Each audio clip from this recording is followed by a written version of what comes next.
Test, test.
Test, test. Yep.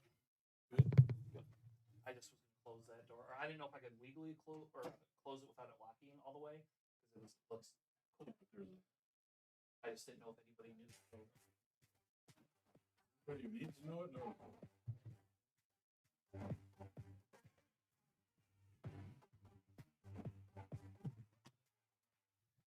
Is that? Oh.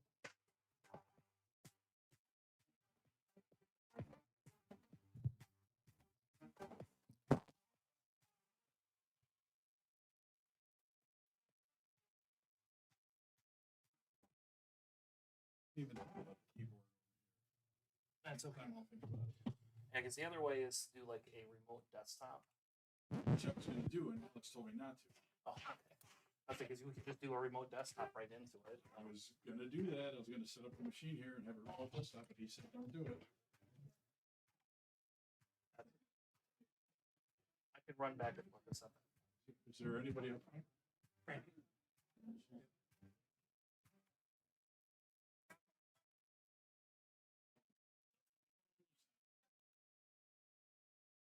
This will work, right? Other than I didn't have a chance to touch your mic. I didn't know if your mic was on or not. I don't think your mic's. This is mine. Test, test, test, test. It seems like it's working just fine.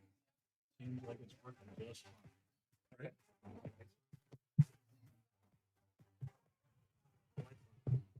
Yeah, I can see it.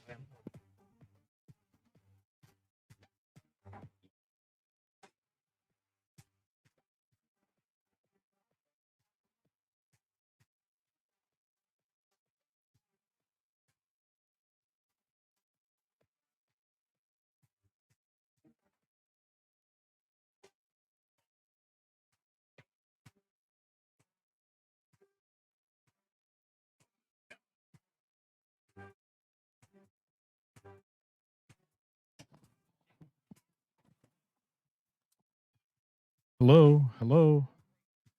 Better? Yes, I think that. Better, you have enough. Everything else?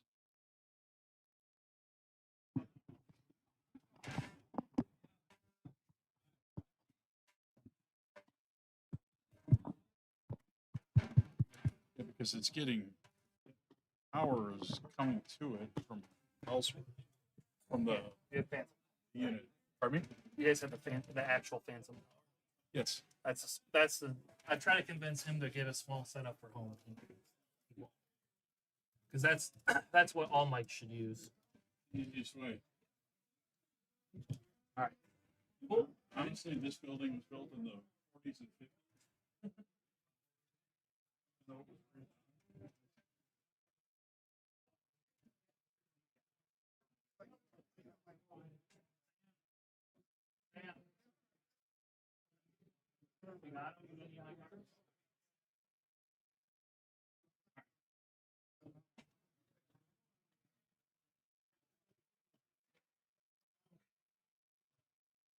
Melee.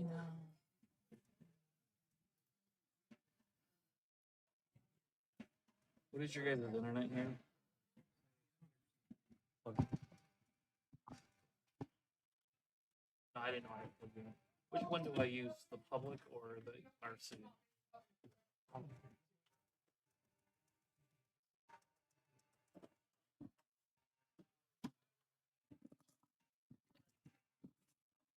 Drones. Okay. One word. And then one, and then the add symbol. What I did is I added us as an admin. Oh, That way we can control it here. I don't think it's like that.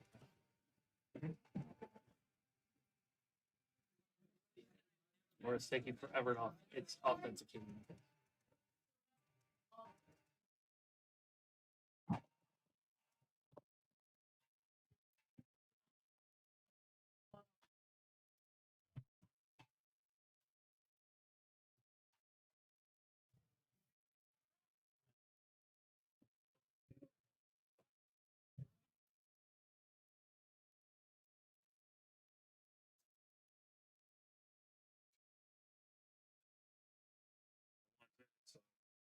we go. Okay.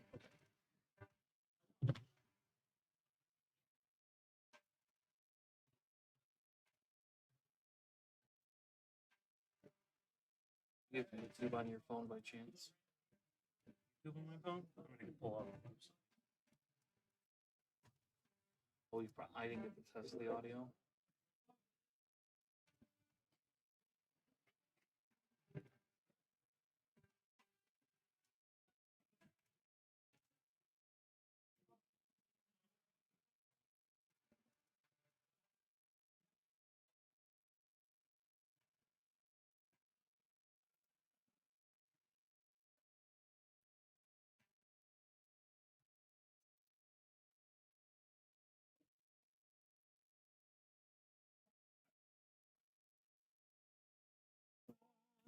Oh.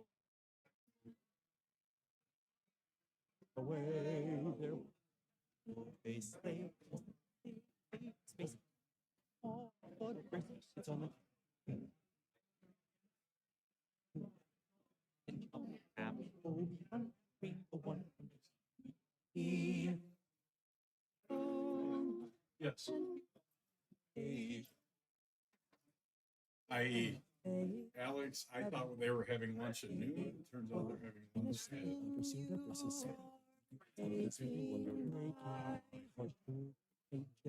Yep. You're good.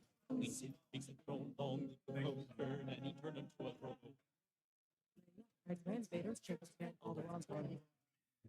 You're my only hope. Look, that's us. This walking carpet, princess, but of course, close your eyes. They did not, but I could get it in a minute. It is Chewie versus Thrawn as an FYI. Yeah, that's why I was wondering about the.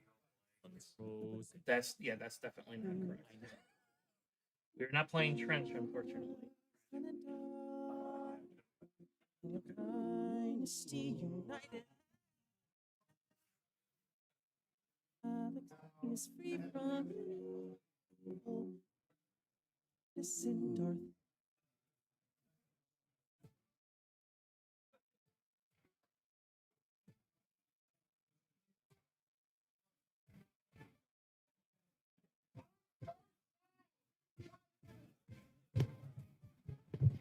Test, test.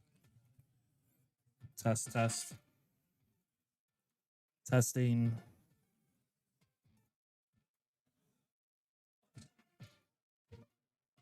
Testing.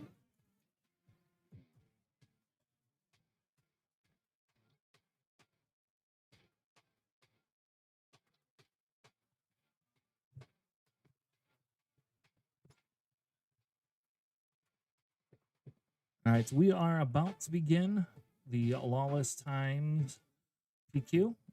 Give me a second, and we will be there.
Yes.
All right, everyone. Welcome to the Michigan PQ. Thank you all so much for joining us tonight. I will have to share out the stream here in just a second. I'm going to wait and hold.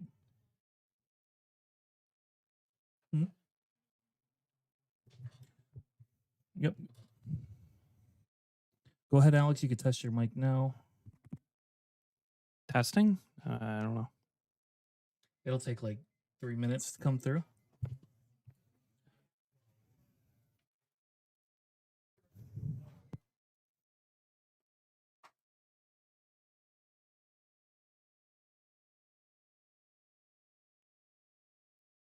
All right, cool. All right, so as long, yep, I think we're good to go. I think we should be good to go. Thank you all again for joining us for round 1 of the Michigan PQ. Woo! Alex, how are you today, sir? Oh, I'm doing okay. How are you? Glad you made it back on this side of the coast. It is. It was a little rainy last night. I came in and it was so rainy it was not even funny. We essentially had such bad weather that it wasn't even like it was like torrential downpour, and then all of a sudden it stops and then starts again. And so I didn't go sounds food like trucking. Michigan. Yeah, no food trucking for me. No food truck today, even though we scheduled one. They just left. They canceled on us, so we were providing hot dogs instead. Which is crazy because you would think that they would want the money. I mean, there's how many people here? 63 or 7, and plus Yeah, all the something like that. workers. and- Yeah. All right. Our matchup, we have Ron Red and Chewy Yellow. Yep, and I have the deck list here. Do you want to go through deck lists at all to see if there's anything crazy?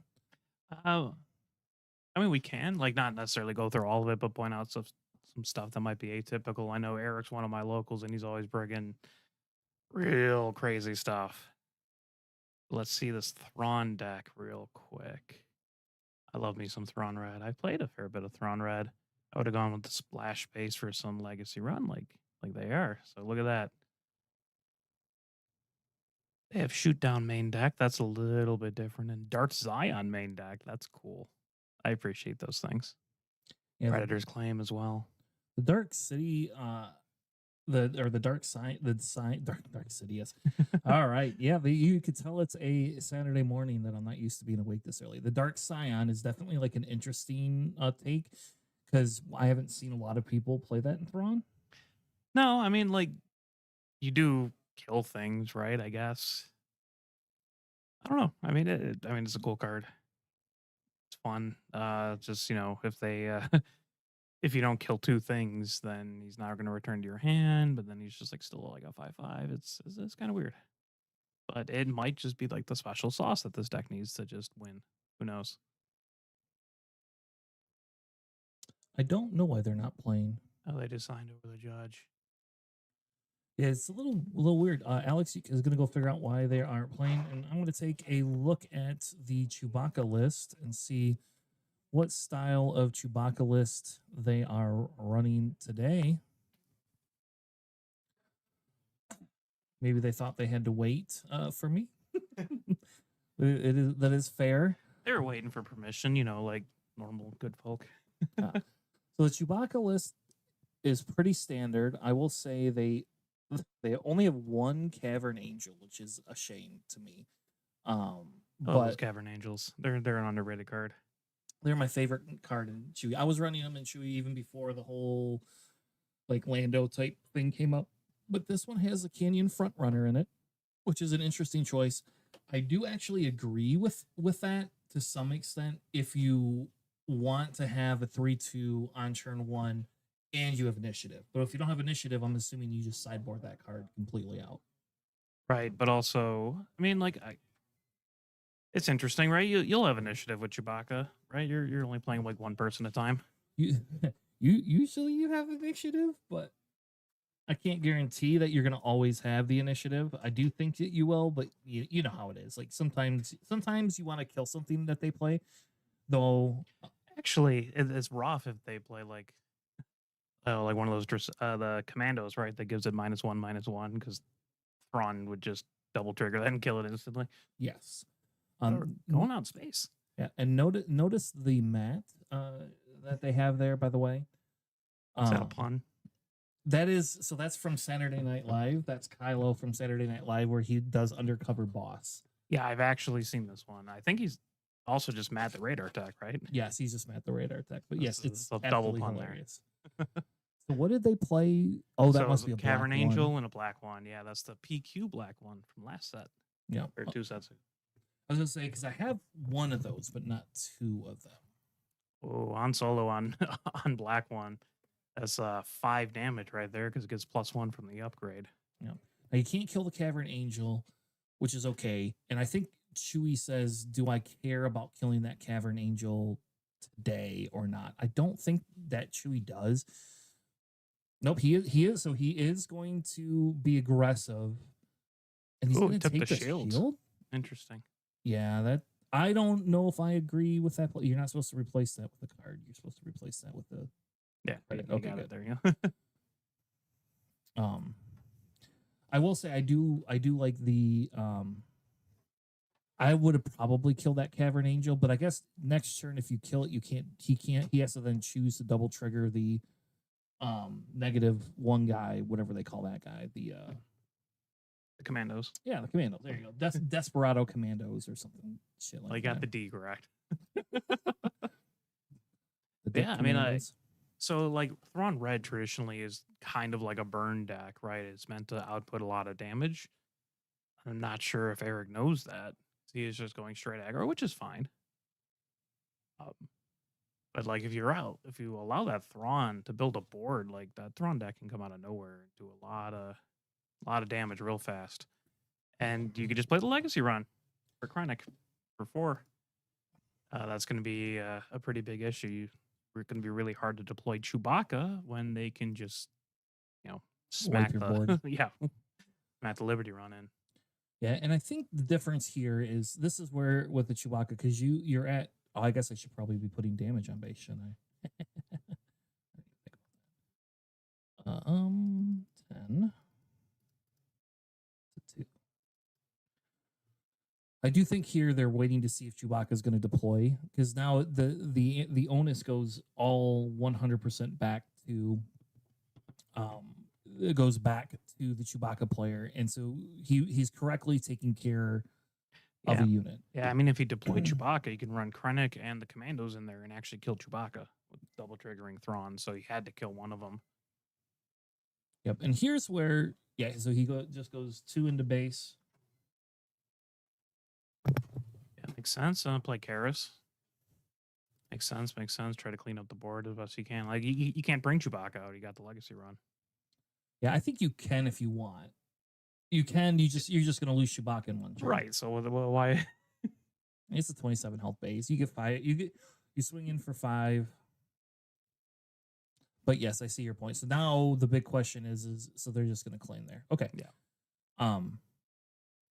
Which must mean he didn't have anything to play with the credits because I think like if you had another card to play, I will be honest with you, I would not have taken Shield off Krennic that early because if you look at the math, you can't stop the Legacy run.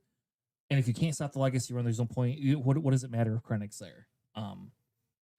Well, I mean, you had to kill a lot of the deck is based around when defeated stuff, right? So they're kind of just dropping things early, like the Legacy run. Man, you don't even need to trigger Thrawn twice just to wipe the board. Yeah, you definitely don't, because You could trigger them off the other guys. yes, yep, and because you have the other -1 guy, he actually, if Chewie doesn't kill it right away, he immediately can just kill that spy token too, and still live and be a threat there. I don't think I think you just leave Thrawn where he's at. And I will say the Chewbacca guy is probably oh my god, The best spy token ever. Thumbs up to the camera. All right, I don't know who's got that spy, but yes, we should definitely get those spy tokens, little porgies. Right. So if I'm the Chewbacca deck, you immediately just swing in with a spy. Otherwise you're just losing the spy, and then you. But do you run into the commander or do you run into the base?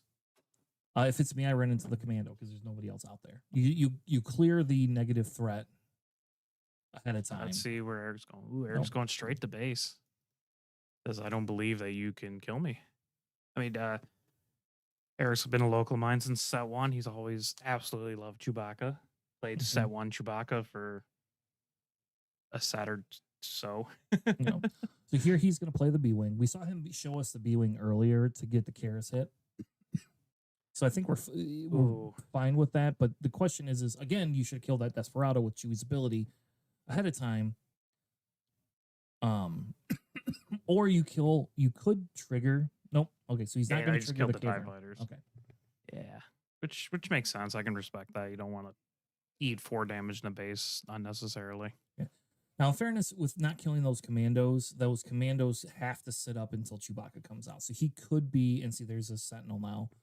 So now, really, I mean, Chewie can take care of it, but not really. Like, yep, he's just going to take initiative there.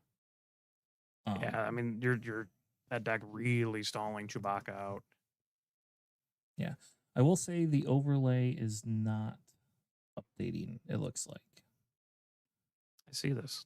it is updating on my side here, but Updating the time. so I don't know. I couldn't tell you. That's very strange. I mean, minor technical difficulties as per the usual with everything. You actually have to like save it. That'd be super unnecessary. I don't know.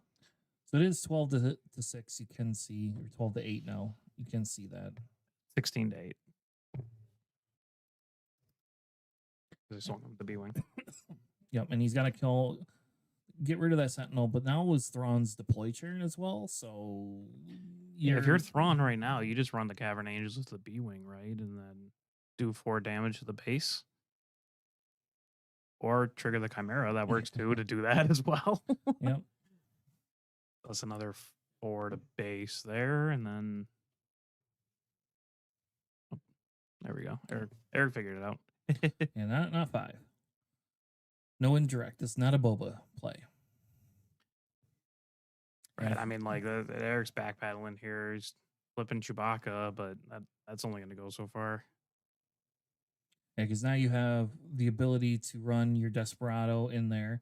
You could flip Thrawn, which is probably the play, because you could kill with the Desperado and Thrawn. You can kill Chewie in one play, and Chewie can't do anything. So basically, you flip Chewie for nothing.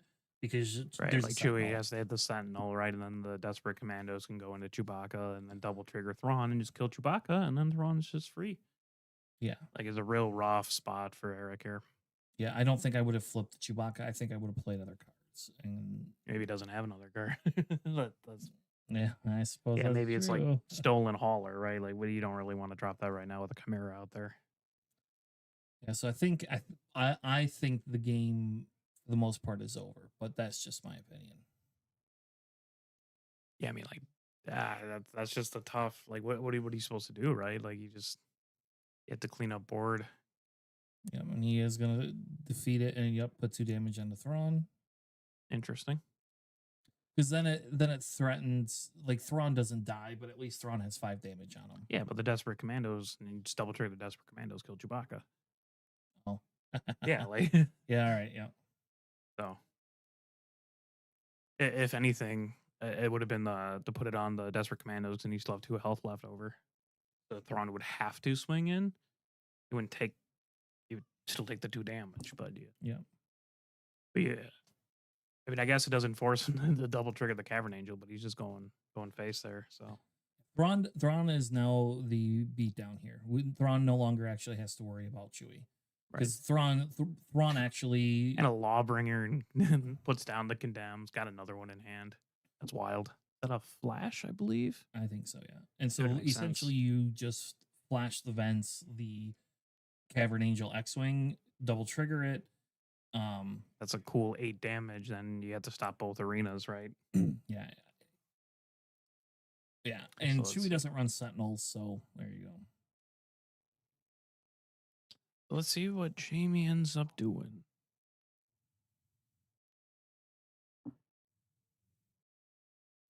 So he's going to do the 4 into base. I mean, and in fairness, it does put him, or does put Jamie, she only has 7 health left, but you don't have any other threats. You're winning so. this turn, right? If you, I think you have lethal on board, right?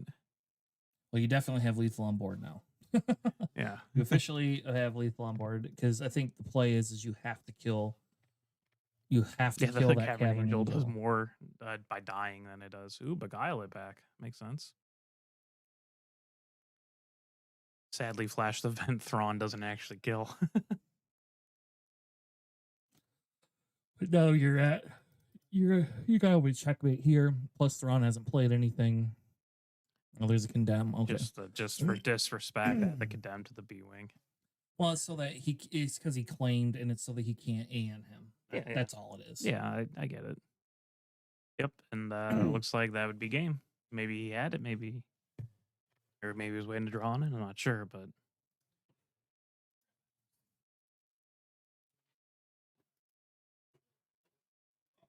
All right, so we have the Thrawn taking the win to begin with. So that's good to see something different win. How about that? There you go. But I will say we are probably Chewie will probably be able to sideboard in for that as well.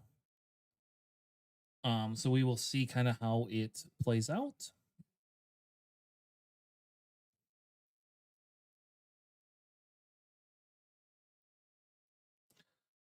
So let's go look at sideboard stuff.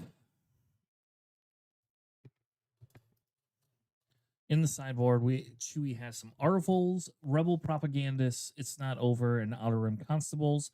I think you definitely bring in the Outer Rim Constables for this. That's like one of the main things that if you are not bringing that in, you aren't going to have the ability to get rid of the Condemns. Though Condemn didn't really play a big role this week for it. So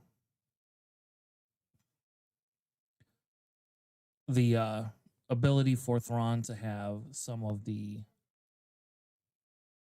crazy plays that he had, I think is going to be the big difference here.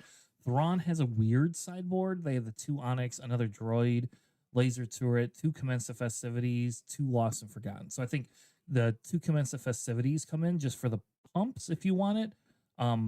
But technically, Chewie does not have any sort of Sentinels, so you don't really have to worry about that. So maybe you don't bring them in because you're always going to have more resources than Chewie. So you don't bring in Commence, but you do bring in the Onyx, and you do bring in the droid laser turret. And I would probably bring in my shoot down as well if I were Thrawn. System shock is fine, I guess. She's not going to know whether Chewie has the technically whether Chewie has the plays or not. Like any sort of upgrades, so they're not. I will say the Creditor's claim on Chewie is kind of different. I've not seen that before. It does make sense, or in Thrawn, it does make sense because you can multiple hit people with it. But I've not seen that as a viable option, something that's been used before. But it's a very interesting take.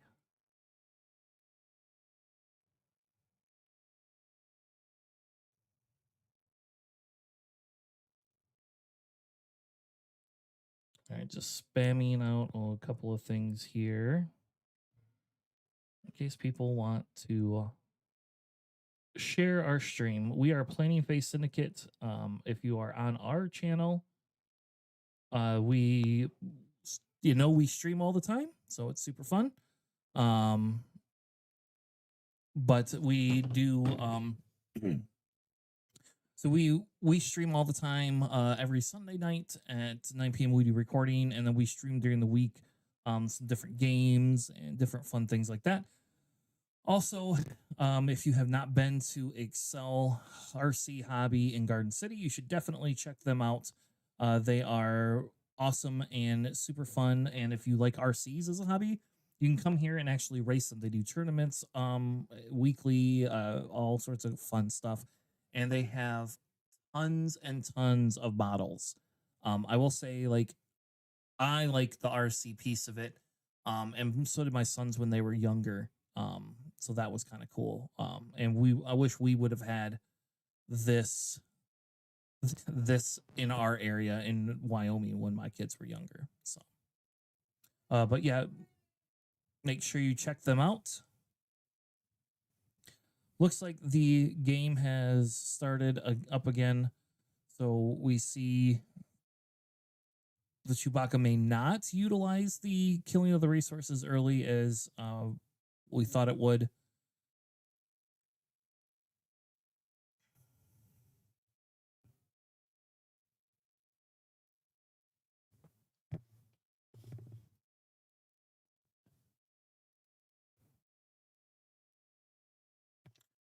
But yeah, so that's just kind of fun. We see a Sabine go down. So definitely not utilizing that resource in the same manner. Thrawn looks like Thrawn's going to claim. Or no, Thrawn's going to play something. All right, they made my screen very small.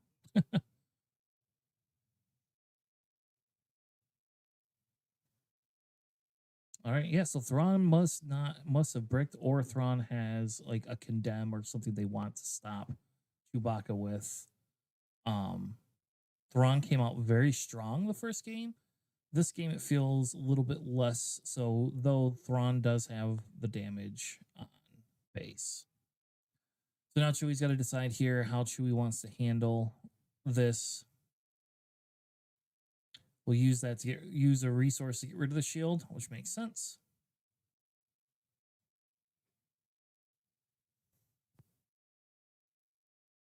And then we will have Chewbacca deploy, bringing out, spending the resource. Chewie will do the on damage, basically save himself. They don't have to worry because there's no legacy run this turn, but also there is no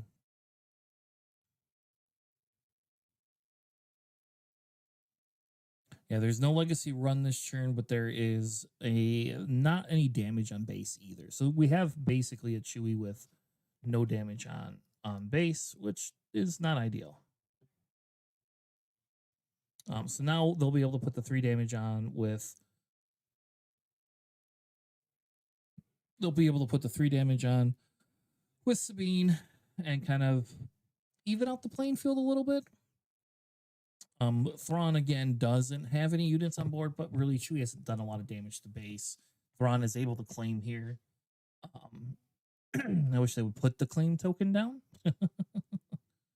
for it.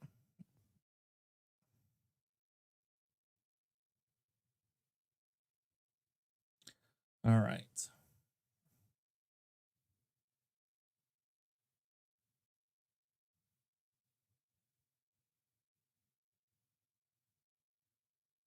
We get it ready up. Chewie will have the ability to push in if they don't have a way to take care of them. They need like they're going to put a condemn is my guess is what that card is. I should move that camera up a little bit.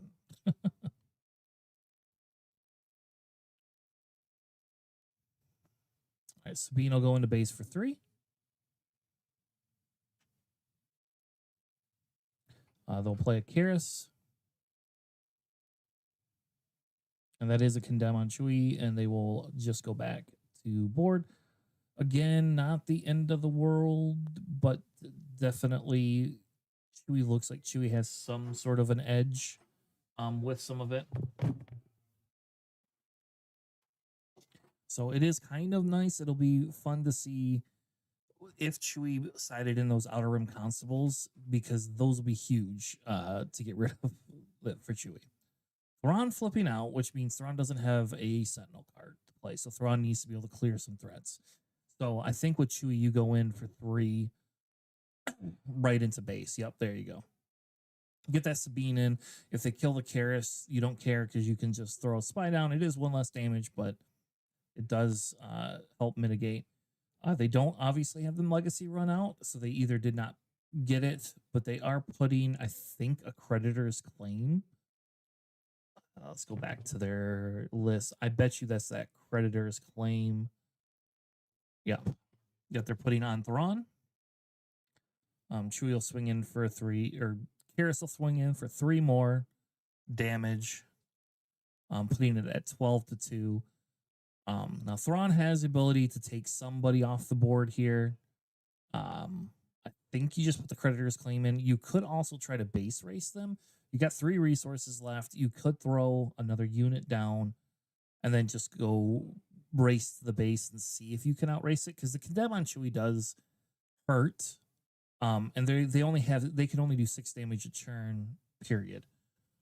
That creditor's claim is +2/+2 as well. So like just your Thrawn itself, if they're not going to take out your Thrawn, you literally just have Thrawn that can do the exact same amount of damage as they can.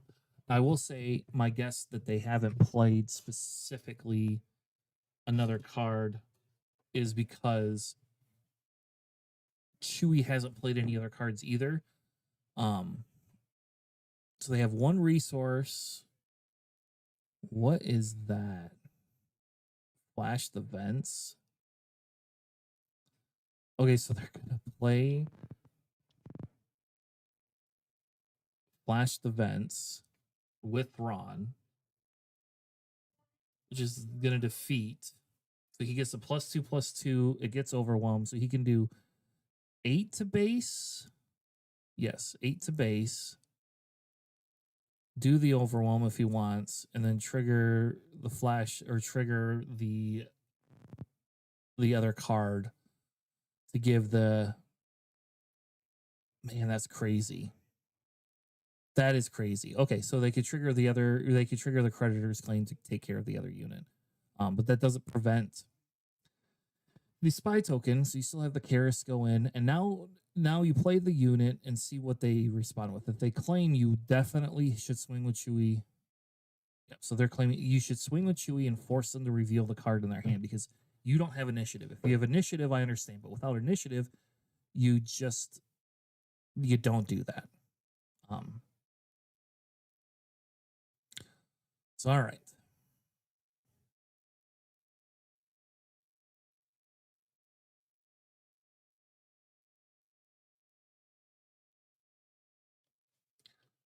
So again, if they did side in those constables, not seeing them right away, so that is definitely not good for them.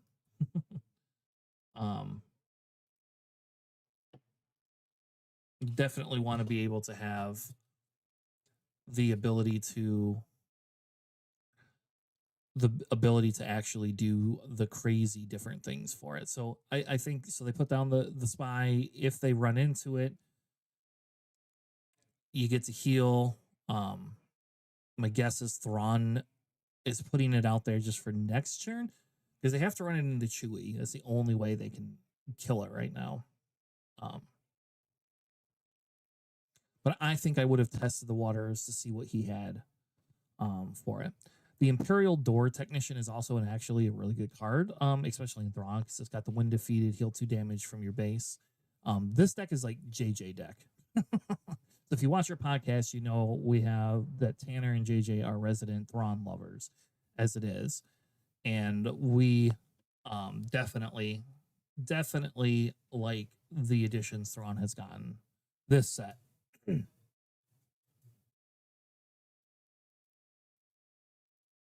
All right, so we do get we get the red 5 swinging in, no secondary damage though. I think you just put it on Chewy. I think that's what I would be doing is I would be putting that on Chewy, just because I can. Sabine is gonna. Oh, I see. Oh, you got a Sabine gets rid of the upgrade. Nice. So now you have an active Chewy, and now this, if they do not have a way to get this over, the game's over at this point. It does not matter, I don't think, what the Thrawn plays unless he has a bunch of Sentinels. You have checkmate in both arenas. You can heal for the 4 or whatever, and that's fine. I completely forgot that Sabine defeats the base upgrade. So, you probably, maybe he didn't side in those. I still think you side those outer rim constables in, but I will say the being able to play the Sabine, no ambush, all of that fun stuff is great. Now, if they have a flash the vents, he will be very sad, but he doesn't. He has a board wipe. Well, so that's that is a little disappointing, but at least they did it early enough in the game that he still can rebuild this turn. So if he doesn't have a secondary one of those, let me go back. I wonder if they're running that main deck or not. It does look like they have 2 of those single reactors in deck. We did get a light maker play, which makes sense. Playing the light maker is a big threat. Can win if needed.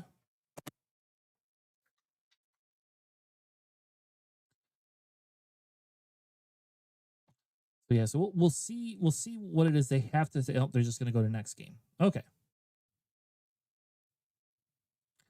Make sure they know they get an extra 5 or 7 minutes to play.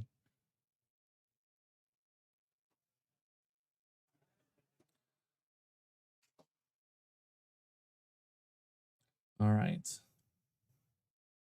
So we are going to go to a game 3. That one, it looked like Thrawn just had no answers at the beginning. And I think that's like the big thing, right? Is if you don't have any answers, you don't have a way of dealing with it. You don't have, there's nothing that anyone can do for it. I think that you just kind of go, throw your hands up and say, oh, don't stop streaming, please.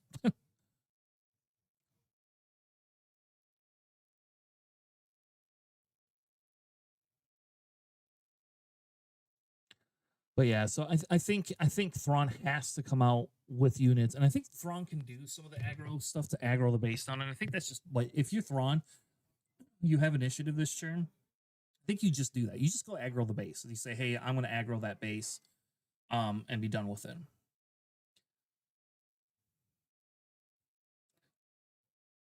I will apologize. We are working on the overlay to get it. So We tested it yesterday and everything was fine, and now it's just deciding not to work.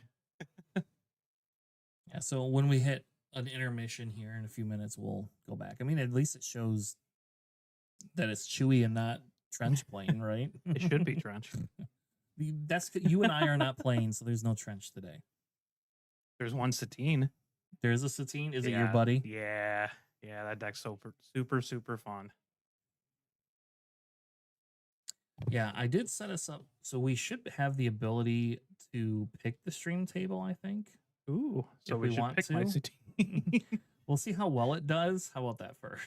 It's playing Tobias Red. I think it should be able to handle that decently. We'll see. So that was the second game. I'm assuming a lot better than the first one, eh? Yeah, Chewbacca. Yeah, it looked like Thrawn didn't have much other than a couple of like control cards for the Chewie, and by the time they got the single reactor out, it was just too late. Like in fairness, it's just there was no. I don't think there. I think once they got rid of the condemn on Chewie, without nobody killed Chewie. So, Oh well, yeah, they'll do it. I would also say in the future, Eric should really like if he doesn't have the initiative. I will repeat this again a million times. You force them to have the condemn play every single time if you don't have initiative. Yeah, sometimes they just don't. Yeah. Oh, there goes the door attack. Yeah, and Chewie Killed by the door attack. Yeah, Chewie's being very aggressive here, so this means that she's going to be down. Jamie will be down to 2 cards. And poor Chewie's not Eric even had playing nothing a to card play. now. Nothing to play on turn 1. Yeah, so now Chewie's picked a line, and Chewie now has to go through this line. Like, so just so you know, like there is no Chewie has to kill that door tech sooner than later, or it just heals. I mean, you don't have to do it this turn. Yeah, double door attack is raw for an aggro deck. That's not what you want to see if you're if you're Eric. Yep. Yep, and he still allows him to. He's not. Yeah, he very wisely did not use the credit to do that. But yeah, there you go. Now they have a droid missile platform, and Chewie does not want to see that. Yeah, especially with the Red Squadron Y-wing, like it takes it out and also lives, which is not something you typically see with the droid missile platform. Nothing ever lives with that thing usually, right? Oh, yeah, Flash the Vents would be brutal too, right? Yeah, Do the 3 overwhelm plus the 3 indirect, and then triggered again. yeah, and I will say again, I will argue that I do not think the correct play is to kill something on turn 1 and not play a card for Chewie. I just don't. Oh, I'm assuming he didn't have a first turn play. Maybe, or he didn't. I know why. I know the logic behind getting rid of it is because you stop the heal. Oh, okay. So you stop the heal for it, and that makes some sense. But I don't know. I think the biggest thing here is now you have Chewbacca. You almost have to flip Chewbacca right away. Is it to eat the indirect? Yes, because he's able to double trigger that indirect, and that's 6. That's 6 damage. So that thing can do 10 damage just right there. And Yeah. actually, you do like you should just swing 4 to base. If you're Thrawn, you swing the 4 to base, And then take the indirect from the Red Squadrons. That'd be kind of funny. yes, and then because then you get Ooh, Chewie's killing the indirect. What droid missile? yep.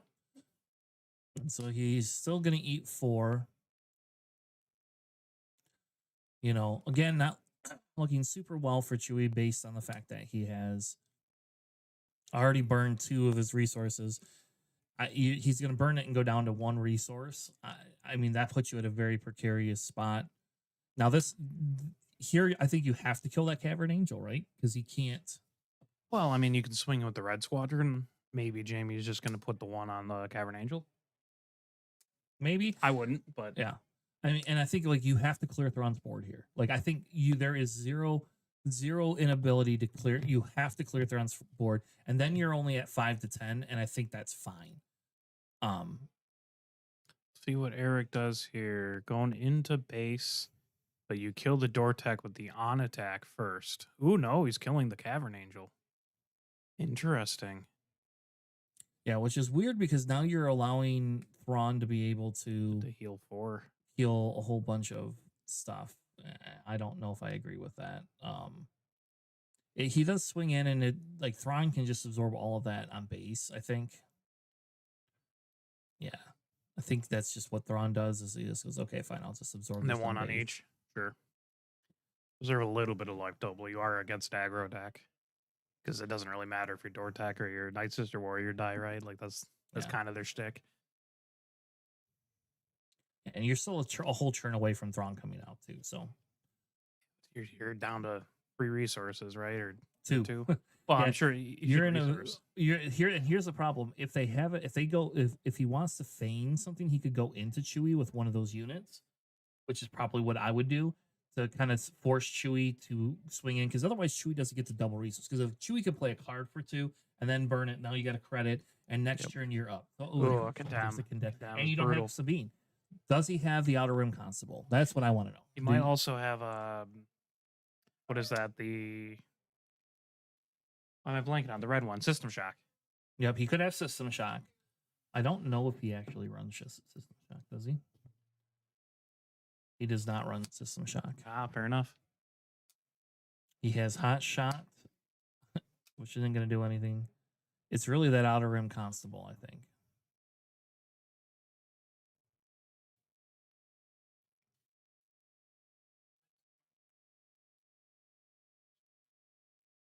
Also, we can control it.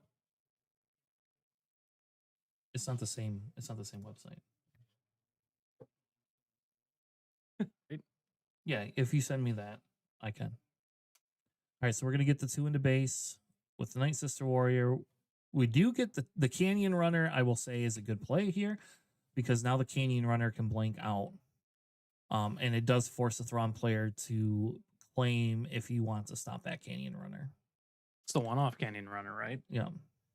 Now I will say, here's the deal with this: if you are giving Chewie the opportunity now to get an Outer Rim Constable, and what you as a Chewie player, you just have to force the. Again, I would have forced him to reveal the card because I think you want to know: does he have a Chimera? Does he have another Condemn in hand? Right. Like, if you know he has another Condemn in hand, like you have to then let him burn his resources before you remove it. If he sided in the Outer Rim Constables plus the whatchamacallit, plus the he has the Sabines already in there, that's 5 upgrade removal cards, and at turn 6 we haven't seen the Sabine yet, so my belief is that he has a high probability of getting that off. Yeah. Now the first turn you have to swing in. Yep, you have to do it if you don't want the Canyon Runner to do it. You're going Ooh. to trade with it. Yep, which Just makes a draw lot 2. of sense. Yep.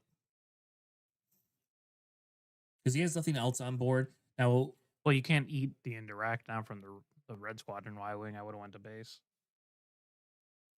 yeah, but this way it gets rid of that Canyon Runner. You just saved yourself 3 damage. Sure, but like I'm not worried about the 3 damage. I think I'm because you're eating the extra 3 from the Y-Wing, so it's not like Sure. it's the same either way, but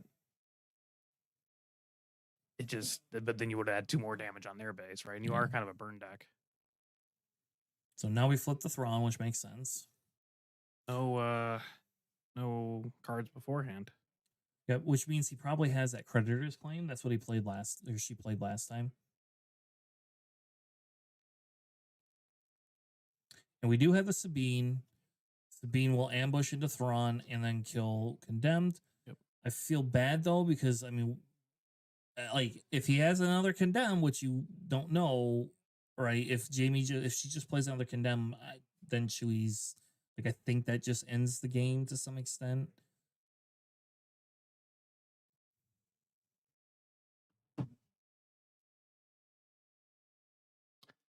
Let's see. I see a droid laser turret in hand, but that's the only thing I can glean from Jamie's there.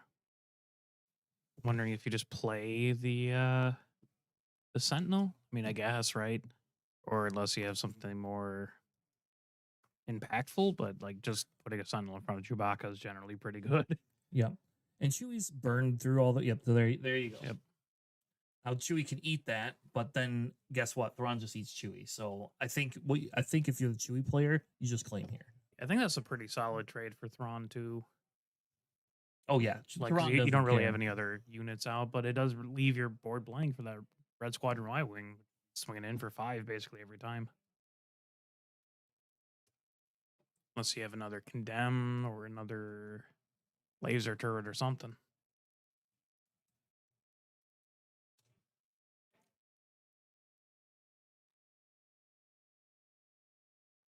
All right, he picked his resources up. I don't know what he was looking for. Maybe he was wondering if he already blew through all certain copies of a card.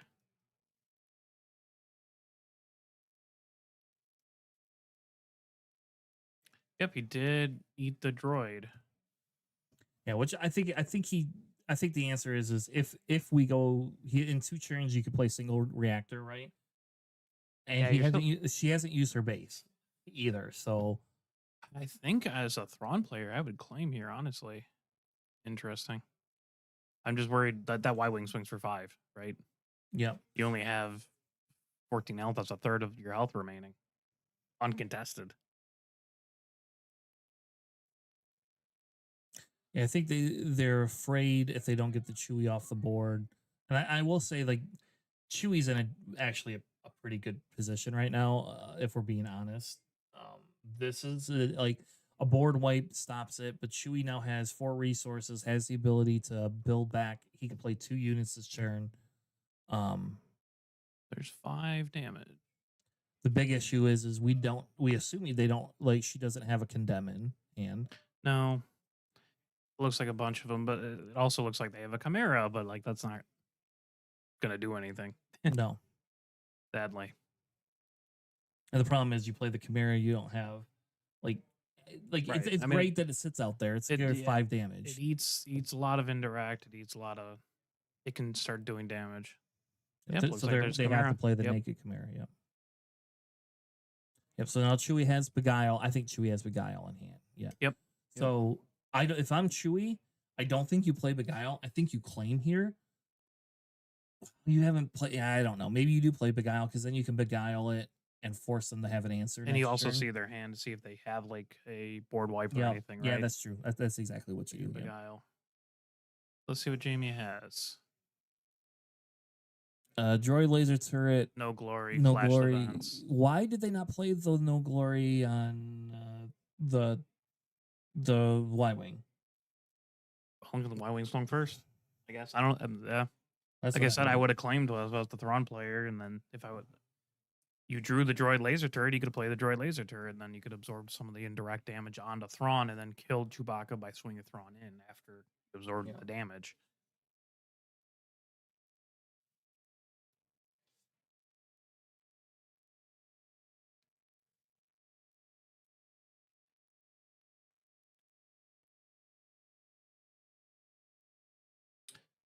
Let's see what Jamie's going to do. Oh, we'll see what Eric's doing. Eric's spending his credit for the Falcon. That's interesting.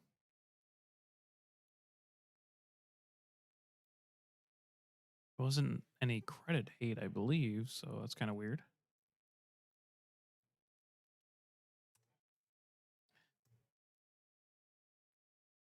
Let's see. So we know it was droid, laser turret, no glory, flash the vents. What we saw, another chimera, right? So let's see. You just redrop the chimera. Yep. Yeah, you just redrop the Chimera, but now Chewie claims if Chewie has Han, you swing in for what, 6? So You not- could just straight kill the chimera if you wanted to, because Han does shoot first in the Falcon specifically, you could do that too. Yeah, which is kind of funny. But I don't think you do. you want to go to base. I mean, the only thing it prevents him from doing it. They did have a direct hit though. Did they use their direct? They didn't use their direct hit, so we know there's a direct hit. But there's the Han. I mean, there's no way that's not a Han. There you go. Yep. And let's see what Eric does if he's going to do 6 to base. Yep. Falcon still lives.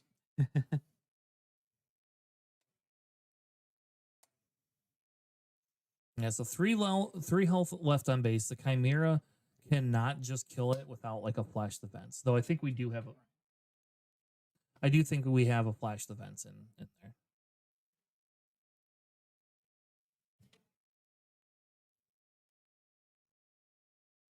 Yeah, so flash events will do 1 and overwhelm and get 2 TIE fighter tokens. Or, well, 4, I guess, with Thrawn's ability. Yeah, and I think the TIE fighter tokens are probably going to be helpful, but I mean, again, it depends on what Chewie plays here, because Chewie has the ability to play another unit. He tapped 2 resources for some reason. I don't know why. Maybe like a Karis? Looks like he's debating on what he wants to do. I also didn't see any overwhelm damage either. So they're missing a damage. So he's taking out 1 TIE fighter token with Chewbacca's ability.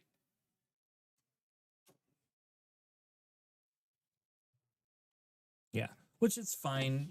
And oh man, here's Yeah, the our prize. Hinda is going to be Rinda. That's real nice with those TIE fighter tokens. You just kill them, and all of a sudden they're doing damage to base instead. Yep.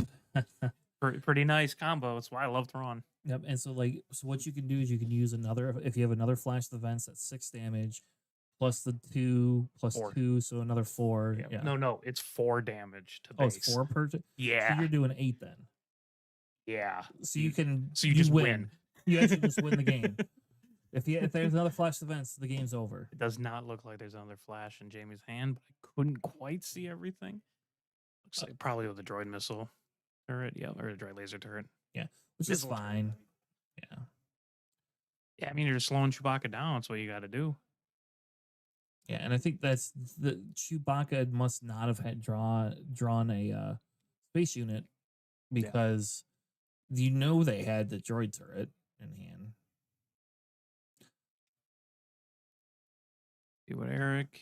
See what Eric does. I mean, he's sitting on nice, comfy 6 If they have a resources. commence, there you go. That's it. All you needed was a commence. Wow, look at that. Good game. Good game. Yep. And now I want to know if Jamie had if Jamie It didn't actually look like. had the other flash, because oh man, that would have just that like that's when you claim. You go, I'm not gonna play anything, I'm gonna claim and win. So all right, folks, well, thank you all. That was round 1. We will be back for round 2 here in just a few minutes. Sure. Can you make sure they switch the stream, the overlay to the other one, to the outside? Switch it to the other scene. If you tell them, switch it to the other scene.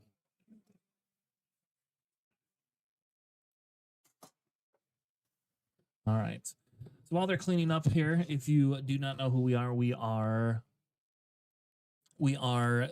Planning Phase Syndicate. You don't get to see my lovely face today.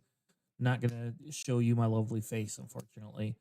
But we are here every Sunday to do some recording. If you don't know who Excel RC is, we are a hobby shop that does RC. So basically what you can see here on stream is where the players are playing. That actually is the area that we do RC in. So it's kind of cool. It does allow quite a bit of versatility for this shop. And if you've never done an RC, I will tell you right now, RC is super fun. All right. With that being said, give me a few minutes and we'll get either an interview or the next thing set up, and we'll be right back.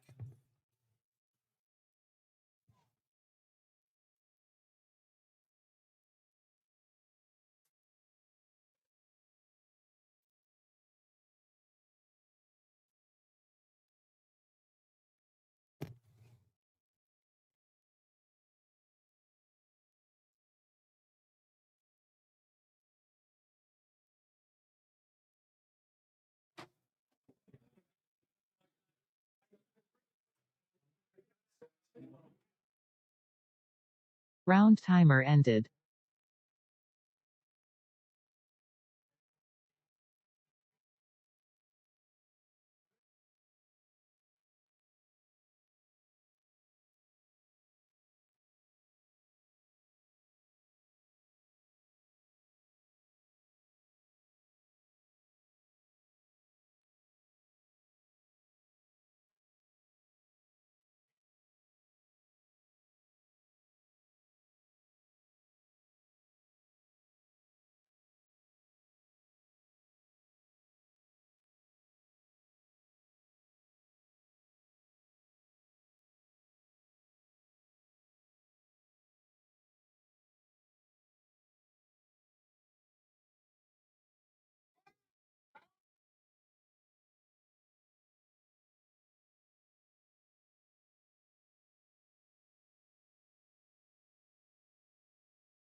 right, we are back, and I'm going to fix the overlay.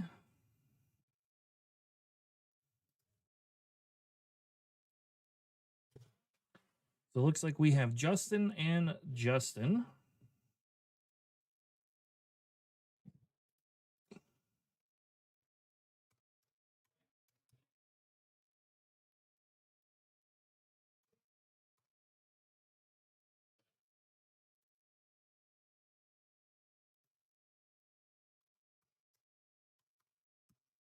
And we will be having a Thrawn versus Aura matchup.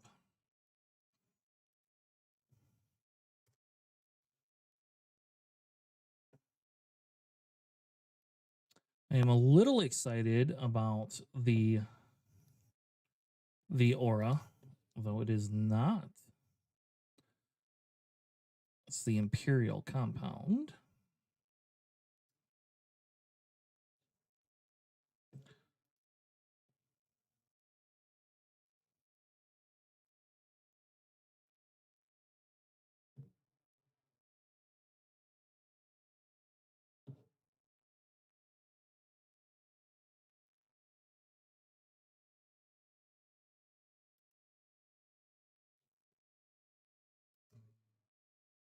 And it will have a force base, it looks like.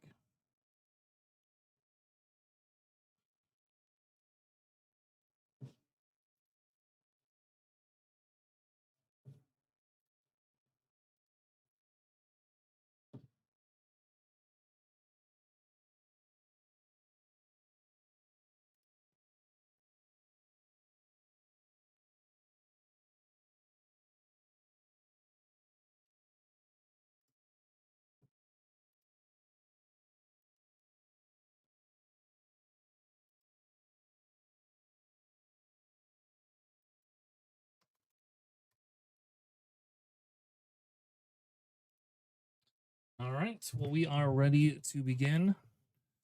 We have a awesome game 2 starting here with Justin versus Justin. So, yeah, that's kind of cool. Justin with an I is playing Aura Singh, and we have Justin with a Y playing Grand Admiral Thrawn.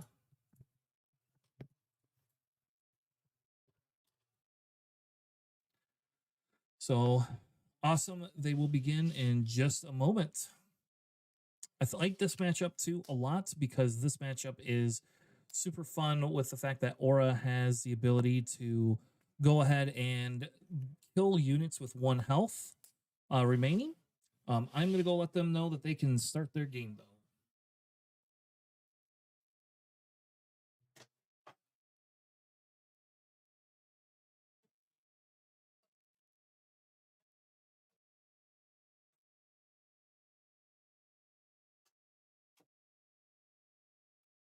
All right, so they're going to start the game off, and we have a quite a good. This will be a good matchup. We have essentially nobody playing a unit turn 1, and so they go right into turn 2. So we get a Night Sister Warrior played, which is pretty cool, and then they are going to just go ahead and kill it. Thrawn will double trigger, get 2 cards. I will say this Aura deck is probably designed very well to go into this Thrawn deck. The Aura having the ability to do some crazy shenanigan things is like you could kill things, and then just play a bunch of like really big units. And that's super, super good for what you want it to do. All right, so we're going to go ahead and get a Hondo played. Or Hondo. Why did I say Hondo? It's not a Hondo. We're getting a Hana played, and then we have a Secret Sage and a Director Krennic. Still no damage on base for anybody.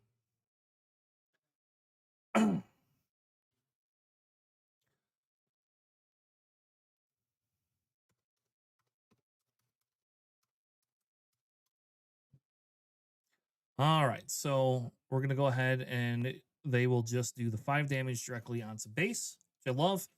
That Hana just being able to get in there is such a good card. We will see Secret Sage do 2 to base, and we will see the ability for it to create the Force, which I think is really what that Thrawn deck is going to need, is a Force unit to go played. I don't know what they played, but they played something on the side there for 2. I'm guessing it's a Karis. Maybe it's not a Karis. I don't know. I don't know what they would have played. Unfortunately, I can't move the camera up that much, so.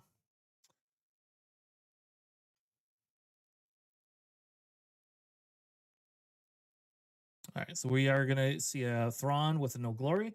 Get rid of that Hana, which again makes sense. Not with all the shields, Aura doesn't work as well because you don't have the way unless you have cards that reduce HP. We are going into 6 resources. They could play an Anakin, which will just wipe one of those things off the board. The damage race is very minimal here, comparatively. So not like they're super worried. I think Aura is going to struggle on the damage side of things if they don't get something in to actually do damage. So Aura's just playing another 2-drop unit.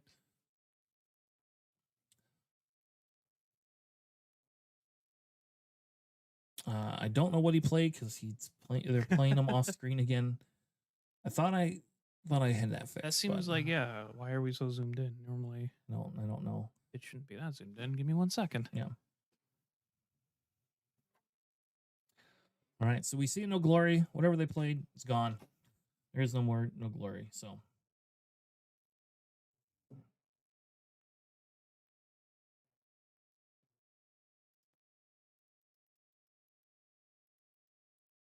All right. So we don't see a Thrawn deploy yet. I think that's an interesting tactic there. Okay, they are going to bring the Thrawn in, and they will do the damage. I see. They just went ahead and fixed it to begin. So, so still a pretty tight game. You know, we have 21-19. Aura is going to be able to flip this turn and kill one of those units, but really, it's like, what did one of those units like? They're not doing a ton of damage. They've both played extremely defensively, comparatively. So I do not foresee a bunch of big units. The Stranger could be a big concern. So we won't get the Stranger. We'll get a Telzin Assassin, which is also a good play. It has the ability to kill whatever they played turn, that last turn. And now it just kind of leaves Aura having to kind of flip and pick who she wants to kill. I think you kill the Krennic because the Krennic is really the big thing. Though if you do kill the Secret of Sage, you stop the Force generation. But we shall see.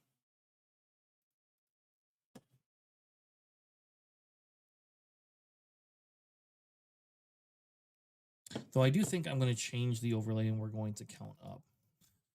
I think that's what we're going to do. I think that makes a little bit more sense to me.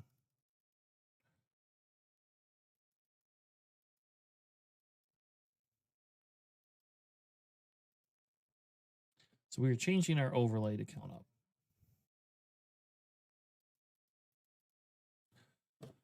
So Thrawn, pretty much in control here. Aura needs to have a board wipe. Control doesn't care that much. I mean, you still have 11 health. You can play a Lost and Forgotten, get 3 of that back. The problem is Thrawn only has 1 big threat on the board, but Thrawn shows 12 damage. So, and it looks like we're getting a concession. It's either that or it's a board wipe. Okay, so we got the board wipe. So they had single reactor ignition for it, which makes sense. The board wipe is fine. It puts the damage race back at close to even now. So that's kind of exciting. But it will allow Thrawn to possibly rebuild their board. Now, the funny thing will be is if Aura has another another one, another board wipe or not. The legacy one is an interesting choice here. But I guess the legacy run does allow you to be able to go through and kill almost any of their spaceships outside of a annihilator. An annihilator, well, it can kill an annihilator too, so you can annihilate it. So really, like that with Thrawn, that legacy run is just so dirty, which is absolutely hilarious because legacy run is not from Thrawn's time period, for Christ's sake. So the lore, I don't know where JJ is, but the lore does not work out very well. So we are going to get the a Lawbringer come down again. That very good play. You can just kill the Lawbringer though with legacy run. Like I think if I'm Justin, oh, you're gonna play a Chimera. So you play Chimera. Never mind. You play Chimera, trigger the legacy run, trigger Thrawn, and wipe that board with it, wipe his board with it. So now Aura is down to 1 resource. You can go ahead and you should still swing in and do your heal. He's probably gonna kill the Owen. My guess is he called blue. Yep. So you kill the Owen. And actually, I think that was a mistrigger on their behalf. I think you swing in with the Owen to do the health reduction. And then, because you know Aura is just going to kill it. And then you go ahead and do it. I will say the ability to have, oops. That puts us at 17. No? Nope, I'm looking at the wrong one. Puts us at 21. 9 health left. Yeah. Playing a second Karis. I don't think they can do that, can they? Well, they can kill one. You can kill it. I was say you just kill the Karis, right?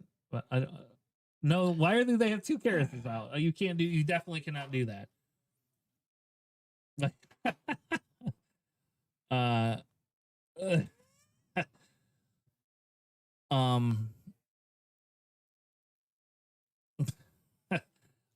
Technically, it does actually say. Ironically enough, it saves the damage.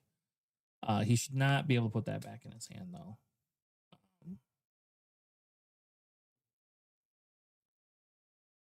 Yeah, because that should add another 4 damage. 3 damage on the base. They get only 3 TIE fighters.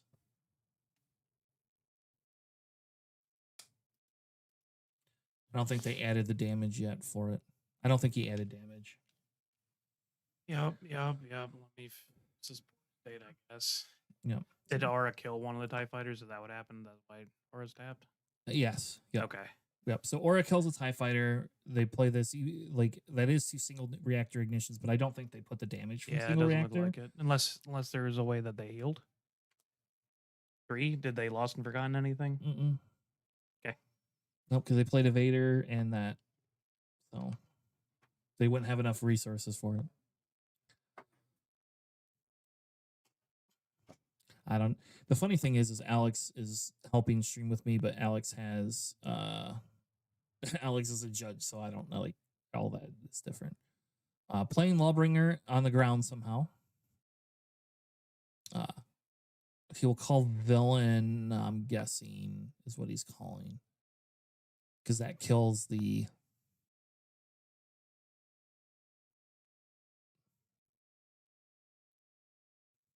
There we go. Now the damage is fixed. So you call villain.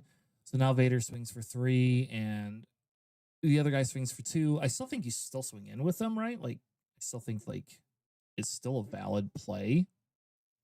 They're getting emergency powers. Well, that is probably game. That would be my guess. Emergency powers is just gonna that Vader itself can swing in. So if they don't have an answer for Vader, 3 resources. for 3 resources, you're out. Like it that definitely. What best case scenario? It's condemn. Or that. Yeah, that works there you too. go. Put a sentinel down. Oh man. So dirty. You can't even kill the sentinel. I don't think they play. I mean, I think you just kill. I think you have to kill it. the sentinel, right? Like, yeah, I think you kill Because it. Lawbringer only puts you down to like 1, right? So you still live through the Lawbringer. Yeah. No, wait, Yeah, no, Vader no. just You swings in. swing with Vader and then auto kills it, right? So you can Yes. still swing with Dooku. Yeah, and then Dooku still can do 2 damage to base. Which, if as long I assume Aura, yeah, there you go. So 2 more damage to base. Close game, close game. Yeah, this Aura deck is not as bad as people like. Control is dead in my opinion, but this type of control is not dead. My buddy Jeff from our team is also on this deck. He's doing it over the data vault. Yes, so So you just not want to have fun. Data Vault, in my opinion, is the best. But It's that's more just- fun. That's because I play Blue Green Villain. But this one, this one over the Data Vault has the advantage of in-game quicker than the other one does, and I think that's the big thing. Is like you get your in-game Ooh, lost and forgotten the Vader. Brutal. a lot easier. Yeah, so we see a Lost and Forgotten. We still have a Lawbringer. I think a lot of it will depend on if Justin with a Y has the ability to take that Lawbringer out before it swings. Because if not, there. Ooh, Okay, so we put a Condemn. That helps slow it down. I didn't see any like super like auto kill cards in his hand. So So Lawbringer, if it swings in, still isn't going to be able to touch that. You can still swing your 4 into base. You have 6 resources left, 7 resources left. I think 7. I think we're on 11 now. So, yeah. Justin with the Y's got 7 left. So let's see what happens here. Planetary bombardment. so That's dirty. brutal. Yep, because now that's 12 because damage, it's a capital ship. Like, Yeah, so that's just game, right? Or yeah, well, you no, I take guess 3. yeah, you eat 9 to base, so you're alive at what 2? Yep, which actually your Lawbringer can swing in for 1. That's pretty funny, that math. That's fine. I mean, you still have to swing in with the Lawbringer, right? Make him have it. He passes. No, he claims. Sure. I mean, if he has another Planetary, he just Or he Devastator. has a Yep, they'll do Devastator, it. he just wins. Yeah. So all right, so we'll reset the scores. Justin on Aura wins the game, and that's why a lot of people like the Aura, just so you know, Alex, better than the green one, because the end game is less interactive to be able to take it out. Like in the green end Yeah, game, you get the Devastators. I get Yeah. it, but in the green, which you could still play Devastators in the green if you wanted. Like you could afford it typically, but usually you're playing like the like I play Krennic, which I like. I bought Prestige foil Krennics when they Sure. were super cheap, just because I could, and like now it sees play, and now I bet those Krennics, if Aura becomes popular, those Krennics will go up. But Krennic just like defeats Lando. Like that's why like I like the green better. It's just because it just defeats Lando. Pretty much no questions asked because like what is Lando gonna do if Lando can't aggro you by the time it hits your flip churn? It just loses. You just have to deal with its liberty. And you don't care about Mando. You only care about Liberty because that's the only thing it has in big space. So yeah, and you got a myriad of removal. the other thing is we haven't had a Lando on stream. I was told we have to come up, we have to say a whole bunch of jokes about Lando and Butter today because of the Lake County. What if we put on like Blue Lando? Just mess with everyone. Not Lando. Those are the ones on the top table over there. There's no top rep. Well, I guess it's only round 2, so. I mean, like Staniszewski's on Lake Country Lando, and he's up there. So Yep. And my buddy Brendan is also on it. So you know, he's playing Phil right now, who's on Blue Lando actually. so they deserve each other. There you go. They deserve. What I'm going to say is they deserve each other. I still like the blue one. Do you still like the blue? I think it's fine. Again, I don't. It's like my 3rd favorite Lando. Yeah, butter puns. That's what I got. Yeah, good luck. Good luck It's making better them late than make- never. Yeah. Good luck making them stream appropriate too. I will make A lot them. of churning. Yeah, I will make them stream. You make my life butter, Alex. So, Oh, I can't believe it's not butter, and that's the only one you're gonna get out of me. no. All right. So anyway, we're going on to round 2. Justin with an I took that one. And again, like I said, I think the big thing between the red and the green is just obviously just the end game piece. Like, how do you want to play your end game? And this Aura deck played similar to how Deidre tried to do end game. Though I did not look at the deck. I was too wrapped up in a bunch of other stuff, so I did not actually look at that aura deck. I wonder if the aura is just standard, or if it's only got Ooh, two, Slime War. That's fun. It's only got 2 Hana main deck. Yep, and the Slime War is really good. In fact, a lot of people don't realize you stick that in your resource. When you flip, half the time you're not spending your resources before you flip anyway. Yeah. We do have 1 Persecutor. Just in case. Choose an arena, do 3 damage to it. I mean, it could help against space, right? Yep. So there's that.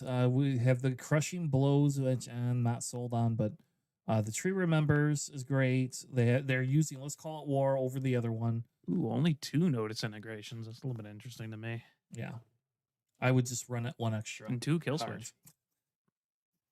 Yeah, you need the 3 Condemn. We have the sideboard. They have Contempt for Culture in there. I mean, it's damage and spies. Yep, and they have only 1 Annihilator sideboard. That's crazy. Come on, just main deck 2. I do. Over the Persecutor, I'll take the Annihilator all day. Yeah. I have an Intimidator sided in my Data Vault one that I have used effectively because those are games that I keep going late to. I need to pick up my resources. Crushing Blow, look at that actually coming into play. Yeah, I tell you that card always comes into play, but you're just behind a resource. I would also rather not play Crushing Blow. I understand. Like Knowledge and Defense just seems like better. Yeah. All right, let's take a look at this Thrawn deck here a minute, and wonder if it's like a straight copied Thrawn with the 1 copy of Aggressive Negotiations, or if they went a little bit more atypical. So they have 3. They have 1 Onyx Squadron Brute. That's just sad to me. Yeah, they do have the 1 Aggressive Negotiations and 2 Emergency Powers. Yep, and the Emergency Powers, like we said, we saw that come in handy. Using a Knowledge and Defense to kill. Still no damage on base for each of them. Their sideboard is Direct Hit, Governor Shuttle. I bet you they brought in the Hold for Questioning. I would bring in the Lost and Forgotten Hold for Questioning. And like as Thrawn Yellow, you're probably not going fast enough to plow through all of that control before like Aura flips. Yeah. Right. So I think bringing in something like Lost and Forgottens to deal with the Devastators and the Lawbringers and the, I guess, Persecutor would be pretty useful. You just need a couple like release valves, right? Like safety valves. Trigger. All right, so if he ever gets a unit to stick, his Aggressive Negotiation is going to hit for like 20. Be huge. It looks like him draw double cards twice now. Yeah, it looks like he's got like a couple Vader in hand. I saw a Blue Vader. I saw a couple Stranger in there. That looks like Karis right there. Yeah, you could bring those. I think you bring those direct hits, the Holding for Questions, Lost and Forgottens in against this deck. And I think the thing here is he's been able to keep him off of Force, which means he's not been able to play double Force units, which is huge. Not being able to play like a double Force unit just can be so devastating. Really what you need is like a Shinhati and a Night Warrior, or a Night Warrior and a Karis or something. You need to be able to play a couple of things. Ooh, but those are still kind of rough too, because he does have kill switches right in Aura, so you can actually just like kill the Shinhatis before they even do anything. Out of the airlock. Oh my god. I don't see that very often. I appreciate out the airlock. That card is very expensive. You know what it can do? It can kill eaters, so it's true. Yeah, I mean, like kind of why it's there for. We're gonna play Karis. We still only have 1 Force unit on the board, and see, this is where it tells in. Like, you also have the Stranger too. Like, it's not. Yeah, so he is finally doing damage to base. All right, let's go back to the actual overlay. I'm counting up, by the way. This time. I see. I feel better this way because the numbers match. Okay. Like they actually match what's on the board. I agree. But yeah, so now Thrawn has a board, but you don't have any damage on base. So I don't know. Like, I think the big thing here is like, do you not have like he's not killing Owen, which means you're not getting your Vader. Canto and now you get a cancel bite, and that's just dirty because now it's gonna take 2 units, 2 swings. Yep. And you're gonna get 2 credits, which means you're gonna be able to play your big ship next turn. Yeah, I mean, even he has Stranger in hand. Oh, he did side in the Lost Forgottens. That's good to know. I would not have lost and forgotten the Canto, right? But that's not the one you worry as much about. Yeah. All right, so they're gonna do that. They still don't have the Force though. By the way, keeping Thrawn off Force. mean, he can at any point with the stranger, but like Aura is uniquely good in the stranger because Yeah. there's only 3 damage. So they did the 2. See if they're gonna kill the Owen or go to base. Ooh, they went to base. That's interesting. Yeah, I don't think he wants to give him the pull from it. Sure, but like he's just gonna also heal him, right? I mean, I guess your end game's probably better and like good enough, but yeah, he's just killing Owen into Aura. If you went straight into Owen, I guess you wouldn't have the 1 damage on base.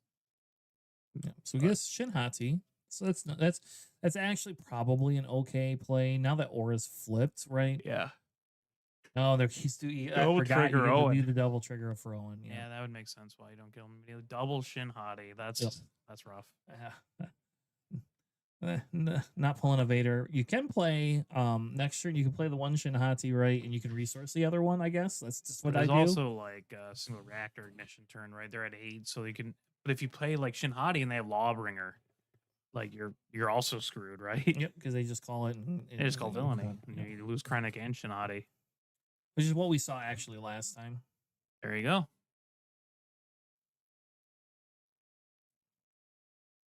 Bye, Krennic. I don't know if you do that though ahead of time. Like I don't know if you care about that 2 damage, right? Well, I mean, he's not necessarily playing Shinhati immediately, right? Like he's at 8 resources already. He'd be playing something else more substantial. But also playing the Lawbringer into like a blue villainy deck's kind of iffy because you give him the chance to respond with something like a No Glory, Lost and Forgotten, any of their control cards if they wanted to. Thrawn into base, which makes sense. Aura into base, sure. Oh, Thrawn only did 2 damage. That's Yep, right, yep. because he is the minus. Nobody puts these bloody minuses out.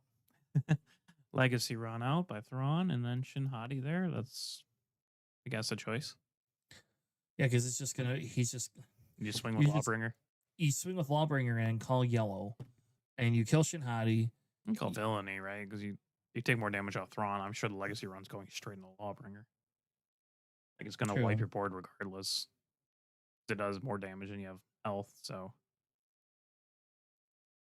might as well just call villainy. Force him to do the Legacy run on his own, still get a swing off. Let's see what he does. All right, so we got 7 to base. Yep, called, I assume, villainy, because that would make the most sense in my head. But you still absolutely slam Legacy run, right? Or play a Or Chimera. you just play Chimera. Yep. And you get rid of you. The question is, you get rid of you have to get rid of that Lawbringer. Yeah, I mean, you just wipe the board, right? You do 16, so you have enough to kill. You double trigger Thrawn. It's 12. No. Yeah, sorry. So you can't wipe the board, but you can get. But yeah, kills. I mean, you wipe the Lawbringer. That's what I'm saying. Thrawn will kill Aura. You have to kill the. You have to get rid of that Lawbringer. I actually wish I had a serialized Chimera. Ooh. Wow. All right. I mean, Thrawn takes 3, but like you're not eating the legacy damage, right? The legacy run damage. They do still get the TIE fighters. Just 2, because you already triggered Thrawn.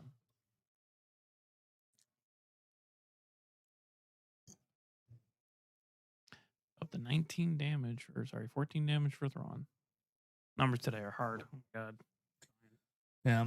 The best is with Aura, you could just like you get rid of one of the TIE fighters. Not that you care about the TIE fighters, but you can Yeah, just get rid of one of them. you can. Not getting those credits though, I think set Justin with an eye back a tiny bit. My belief is he played that cancel bite. I actually added those cancel bites to my green just for the credits to be able to play Annihilator. That's all I actually want to do. I just want to play my Annihilator on 9 resources. So he does just kill one of the ties right away, which is, I guess, fine. That means what he doesn't have is a lot of removal stuff. Or it's like a soft pass, right? Where he's just like, it's back to Justin with a Y to react to what he's doing. Because they're both, being relatively control decks. Another Chimera. No ability, though. Not like the TIE Fighter's doing much. Let's see what Aura is doing. What would be ideal? I mean, a Lost and Devastator would be pretty Forgotten. cool. Or Lost and Devastator, Forgotten. Lost and Forgotten. Devastator would be the best. Yeah, because play. you can kill the TIE fighter so it doesn't kill you on the swing back. And he's Lost Forgotten Chimera. Yep. That's probably the better play than Couple playing more a TIE Devastator. fighters. Oh, and if you have Planetary in your hand, Devastator's definitely the way to go. Yeah. Except for if they just claim kill your Devastator and then you're just How would they down. kill it? They would kill your Devastator with their Chimera. No, it's Chimera only does 5 damage. Oh. All right, yeah. I mean, you have to kill one of the TIE fighters, right? With the Devastator when you drop the indirect, so they don't swing both. But So this game's a little more grindy than the last game was. So now we get to do all the ping damage. We'll see if they even bother to do aura right away. I don't know if you like. Again, if it's me, I would not be doing my aura right away.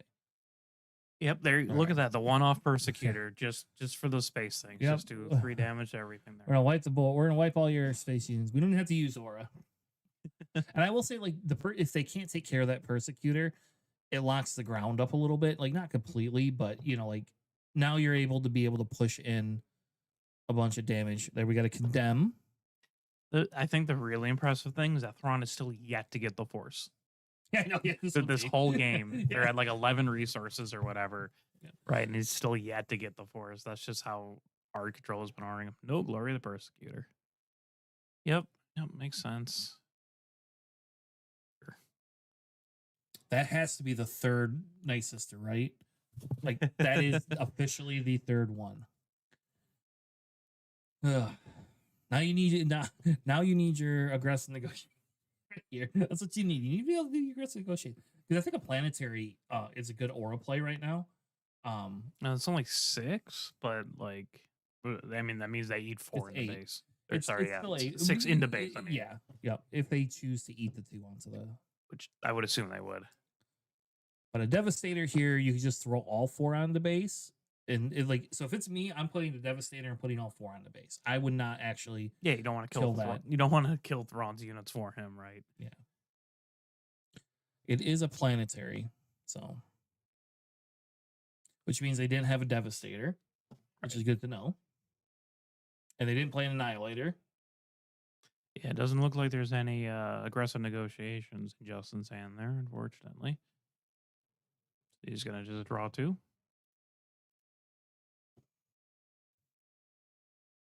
Yeah, and this is now going to play out into Aura's favor, I think, because Aura has the ability. Yeah, to- Aura typically has a better late game than this Thrawn, right? And there's a Karis. It's not threatening, but it could get him the Force back for something like Talzin's Assassin. But he's really not. He's gonna no glory it. Yeah. Still denying him the Force. 3rd Chimera. Let's see. I wonder what removal Justin will play. Either of them. We'll see. Yeah. There should be another Lost and Forgotten he has, though I don't know if you care about this Chimera now. I think like now your goal is how could I get damage on the base? The biggest issue He is only needs 8 left. we see another Condemned. The Arrestor Cruiser. Love it. I wish he would show us what he's telling him. Show us. I want to know what it is. Is it a Condemned? Because if it's a Condemned, you just move it. Okay. Next round. All right, good. All right. So now you got now my belief is it's gonna no glory it, right? Like no, he's gonna play Vader. Okay. Ooh, not giving the shield to the Arrestor Cruiser. That's interesting. Why would you not do that? I don't know, because that rest of cruiser can just come in and it does 6 damage to your base. Yeah, like you would force him to either like swing into the Chimera to lose the shield, thus kind of negating what the Arrestor Cruiser's doing. That Chimera is not ready. Or like, risk losing your Arrestor Cruiser, right? So putting the shield on Han is kind of wonky. Let's see if this matters, and I'm going to yell at him for readying the Chimera. We'll see if they realize it. Or if he's just like dropping a single reactor or something. Nope. I'm guessing that's an annihilator. It's well, I guess. I don't know though. Because I can't see it. They Oh, figured it he figured it out. Well, he dropped something big. Might be another Arrestor Cruiser. Another Okay. Arrestor Cruiser. Yep. Underrated cards. I love those things. Ah, there's a condemn. That's funny. Though again, I mean, the chances are he has something, you know. Yeah. But I mean, he's got looks like 8 cards in hand.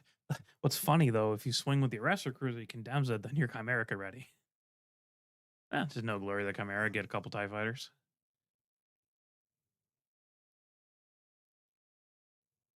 But as the Thrawn player, like what are you gonna do, right? Yeah, Aura's got 11 health left and a full board. Granted, 2 of them are condemned, but in Legacy runs your best bet here. You also only have 8 health left. So your other Arrestor Cruiser can swing in, right, for 6, and then the 2 TIE fighters would be game. So you have to figure out. Yeah, no, I mean, you don't have it just because you can run the Legacy run into your Arrestor Cruiser, but you can swing for another 6 and really put the screws on them. because you go in, you kill it, it does 3 damage, so you're doing 9 plus another 6 is what, 15. What are you saying? If the legacy run swings in to kill it. Oh, yeah. Yep. 2 health left for Justin with a Y. Let's see. I want to know where those TIE fighters went. Further away from the board. So he's doling out 12. Right, so I could do 4 here and 2 of the TIE fighters.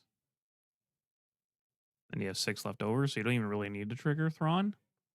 Right? He did. Okay. And it doesn't matter, he's got a Devastator, so. Fair enough. That'll be game. Yeah. All right, well, that was some good games. Good to see. You can see the aura. We didn't get to see the double condemn trick, which is hilarious because I did not know that existed until last week, Wednesday, and I found that out the hard way and was very unhappy by that. What do you mean by the double condemn trick? So if I condemn one of your units and then you play a condemn on my condemn, it negates the condemn. So then you can still swing. You don't get any of your on attack abilities, but you get whatever your base power is. Yeah, I mean, you blank the blank of the condemn. Yeah, I didn't know that. Somebody did that to me and then won the game with it because they were they didn't win the game, but they within a couple of turns because they were able to continue to do damage. It was Mike with Snoke, and then Snoke just kept doing the 4 damage in, and then play an upgrade on him. And because the upgrade doesn't matter, you don't care about constructed lightsaber, but you get another 2 damage. You need the stats. Yep. This is like fun. So yeah, so the double condemn trip we didn't get, which would have actually been really funny to see, because I think a lot of people are underplaying that and people don't know that is a thing. So with that being said, we will be taking a quick 5-minute break, and then we will be back here in a few minutes with a round 3. I think we got a few minutes left of the timer. I think we got a few minutes left. So we'll be right back, and stay tuned for more planning phase and PQ round 3.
Round timer ended.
All right.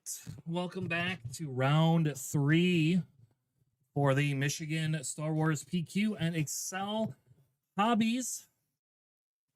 We have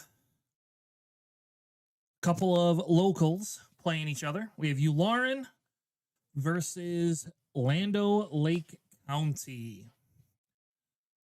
Yeah, so it looks like we have 2 locals. Essentially, we have the Lando Lake County is ran by Ryan Staniszewski, and we have the Ularen. I go to call it Ularen Red 30 with Ryan D. So it looks like Lando opens with the Bail Organa, and what we have damage going into the Lake County base from BT1. I did not see a discard, so I'm guessing there is not a discard for it.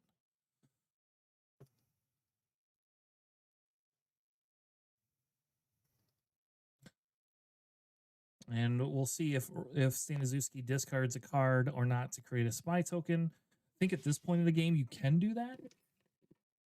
You have the ability to go in and discard if you really want to. I don't know, though, because the problem is the faith in your friends. So he is discarding faith in your friends to get just 1 spy, which is probably okay. But we will see as we go forward here. We have Lando going ahead and probably calling something to create a credit token. So we have Qui-Gon discarded. It's not quite the super awesome card you want discarded, but also not the end of the world. We have the Axe Forgets as I'm put it back in hand for it. And we'll see Ularen claim there.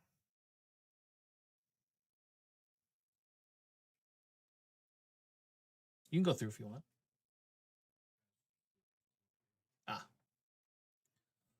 All right.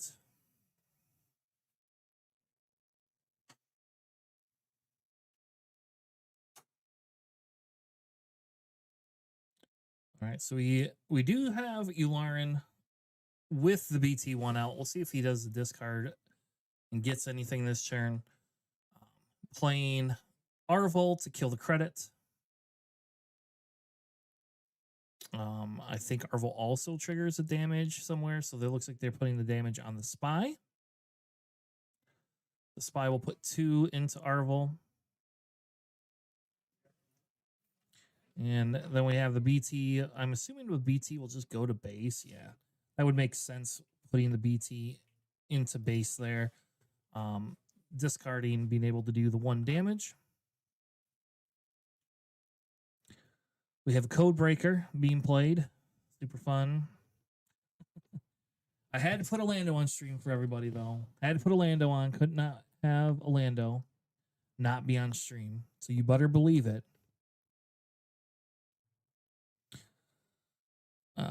Not doing the cut.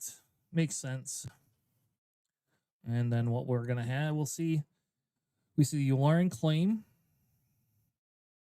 And we have a Codebreaker. He's playing Faith in Your Friends. Codebreaker in that is actually a really, really good combo. He needs to get a hero yellow card if he wants to be able to create the double spies.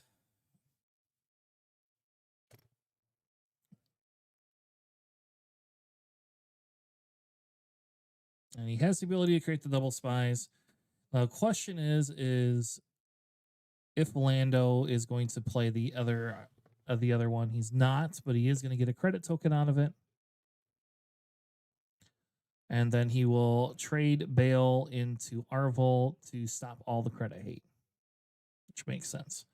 My belief is he's not discarding the card. Yeah, he's not going to discard the card because he can use the Faith in Your Friends again, pay 1 for it, get 2 spies, which is probably really good. It will be the fact that he is down. Will be down, though, to 0 Faith in Your Friends if he plays that, but he'll have a larger tempo play with it. Also, knowing that we're going into 5 resources, Ularen gets to flip, but with only having 1 unit on the board, Ularen's probably not as effective as it would be before. And the question is does does Yularen just continue to go aggro to base, or is Yularen going to control Lando's units? We know there's a Liberty in play that's coming into play soon, so I think the Lando probably is going to have an easier time being able to get it off. Looks like he also has the Axe for Gits in hand again. So no reason really to upgrade your BT1 because it's just gonna disappear. But I think Yularen has to control to some extent a little bit of that board. Playing an Arvel again, getting rid of the credit makes sense. That's a good play, getting rid of that credit. Doing the 1 damage to the Codebreaker, which means we'll probably see BT1 go in. The funny thing is going to be is he's going to play, if he plays the Faith in Your Friends now, the Codebreaker doesn't mean much after that. Like, I mean, yes, you could use it for like the Axe for Gits or some of these other cards, but it doesn't mean quite as much if he kills it. So I think Ryan is taking into account the cards he has in hand, and we'll make that decision based on that.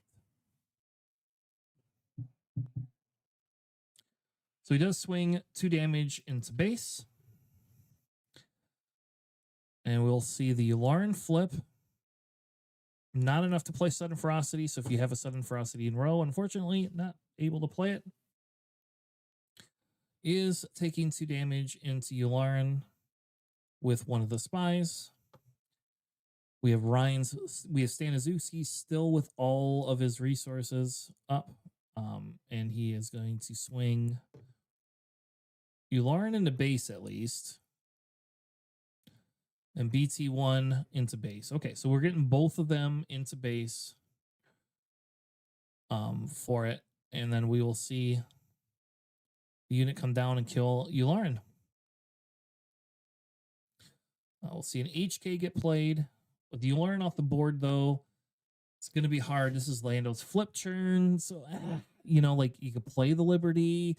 I don't know how much you need to play the Liberty. You do have to kill that bloody Arvel, or you aren't going to get your credit back, or let him burn his resources to be able to do that. I think we'll see here, though, because I think, you know, like if I'm the Yularen player, I still play Yularen, or not Yularen, Arvel. I still play the Arvel no matter what. So I think we'll see here. The Rose is a really good play too right here. Save that Liberty. It looks like we also have a Qui-Gon in hand too. So I mean, Ryan Staniszewski has quite a bit of play here. You can't use Yularen though, buddy. You can't use your Yularen to tap both of them. I mean, he can. He just only swings with one guy. Okay, fine. But yeah, he's still not taking that Codebreaker off. I mean, I guess it makes sense, right? Because technically you only have the 1 Faith in Your Friends left and you can afford it. So I don't know if it matters that much.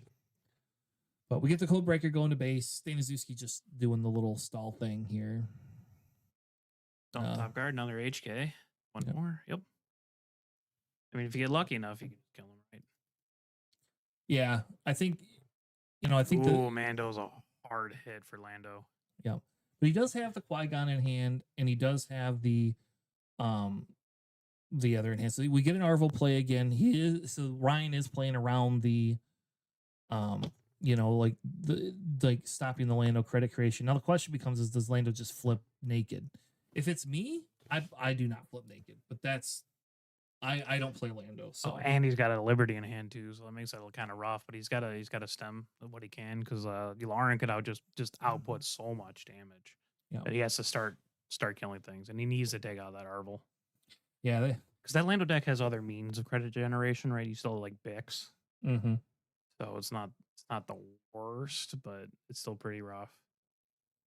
So we are getting another Axe Forgotten.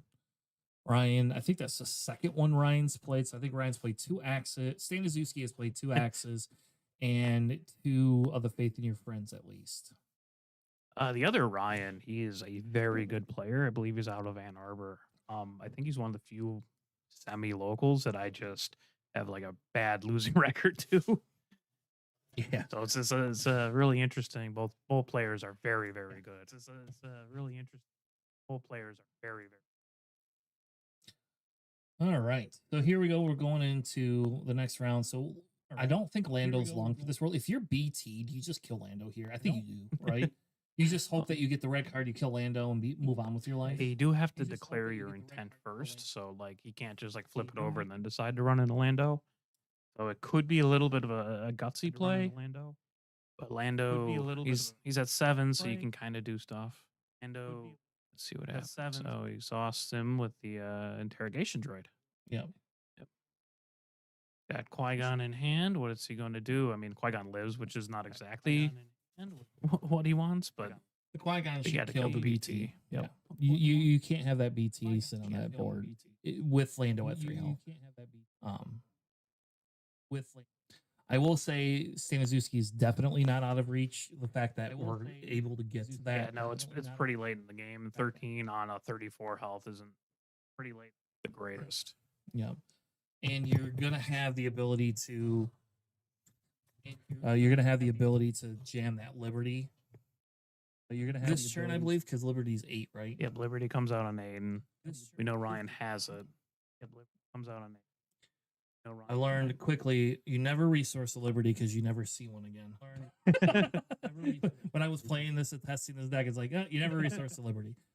I will say, like, the one thing I don't like about the Lando Lake County is because it always feels like my end game is just so easy to kill. Well, it's because we play control. We're just like you only have 3 Liberty, 3 Mando, and like some Qui-Gon. That's nothing. Yeah, like it's really hard for me. I think with that, and maybe that's why it's probably not my play style. It is fun to see that Qui-Gon kill it. How about this? It's good that Qui-Gon does not have Overwhelm. I'm just gonna state it. I love the Qui-Gon unit, but would you pay 8 if it had Overwhelm on it? Yes. Would you pay? Yeah, it'd just be Maul. Yeah, well. And so we do get the interrogation droid killing the Lando, which why would you? I mean, sure, but you also give Ryan the ability to like get credits back, which might not matter because you are at like 8 resources, right? But yeah, once Ryan hits 9 resources, once Staniszewski hits 9 resources, the Lake County does not care because essentially he's on a roll. So you better pass that butter. Oh man, watch the viewership go down. Yeah, you're gonna lose me. You deserve it. I think for lunch we're going to some Mediterranean place. So for lunch, fair enough. I mean, there's Dearborn right here, so it's the largest population of Middle Eastern people in America.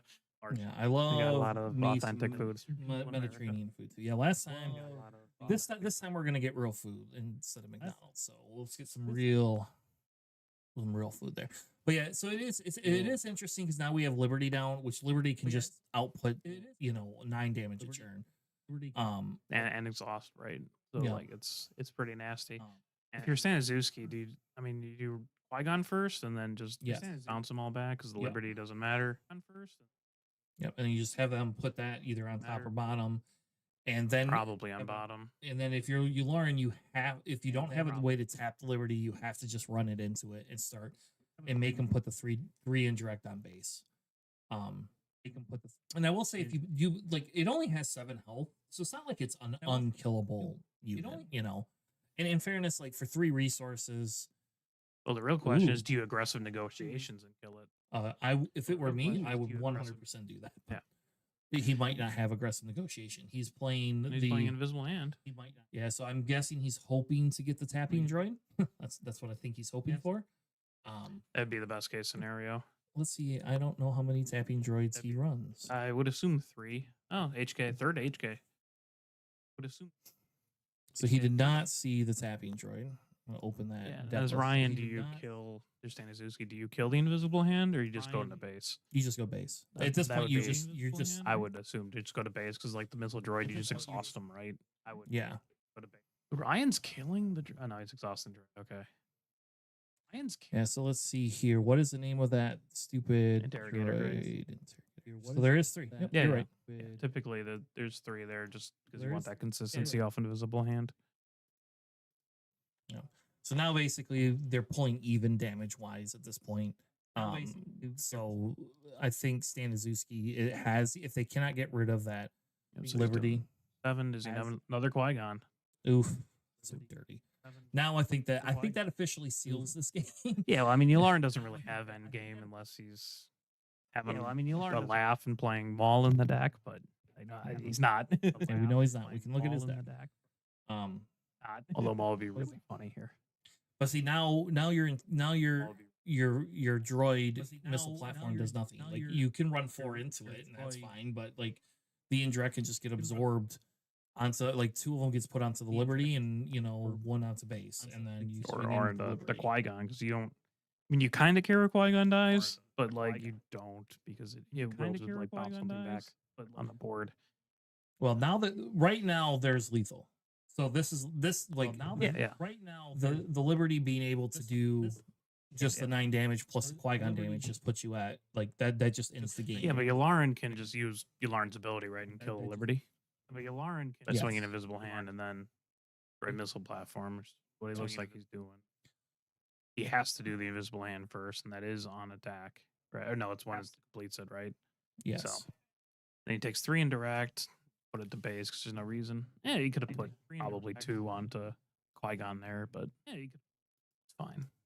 He is kind of your end piece now. He is kind of 7 to base. 9 health left for 7. Not Stan Azuski, the other Ryan. I don't know his last name. Ryan D.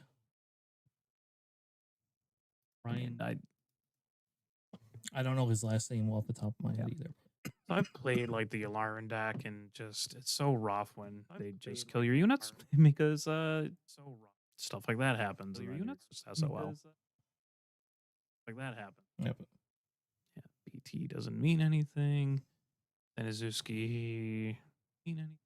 I mean, you can claim, and if you have to like swing with Han first, and hope BT doesn't kill Qui-Gon, there's a chance for that, or you can continue playing guards. Let's see what Ryan's going to do. Yeah, if you're Stan Azuski, you immediately. Well, now 000 can do something. Well, now 000. He probably doesn't have lethal here, but like when you kill Qui-Gon, he's going to bounce one of you guys back, right? So you're essentially 2 for 1 yourself, or he's going to play aggressive negotiations, just win the game. There you go. Yep. There you go. Yep. And as somebody else would say, is aggressive negotiations is broken, blah, blah, blah.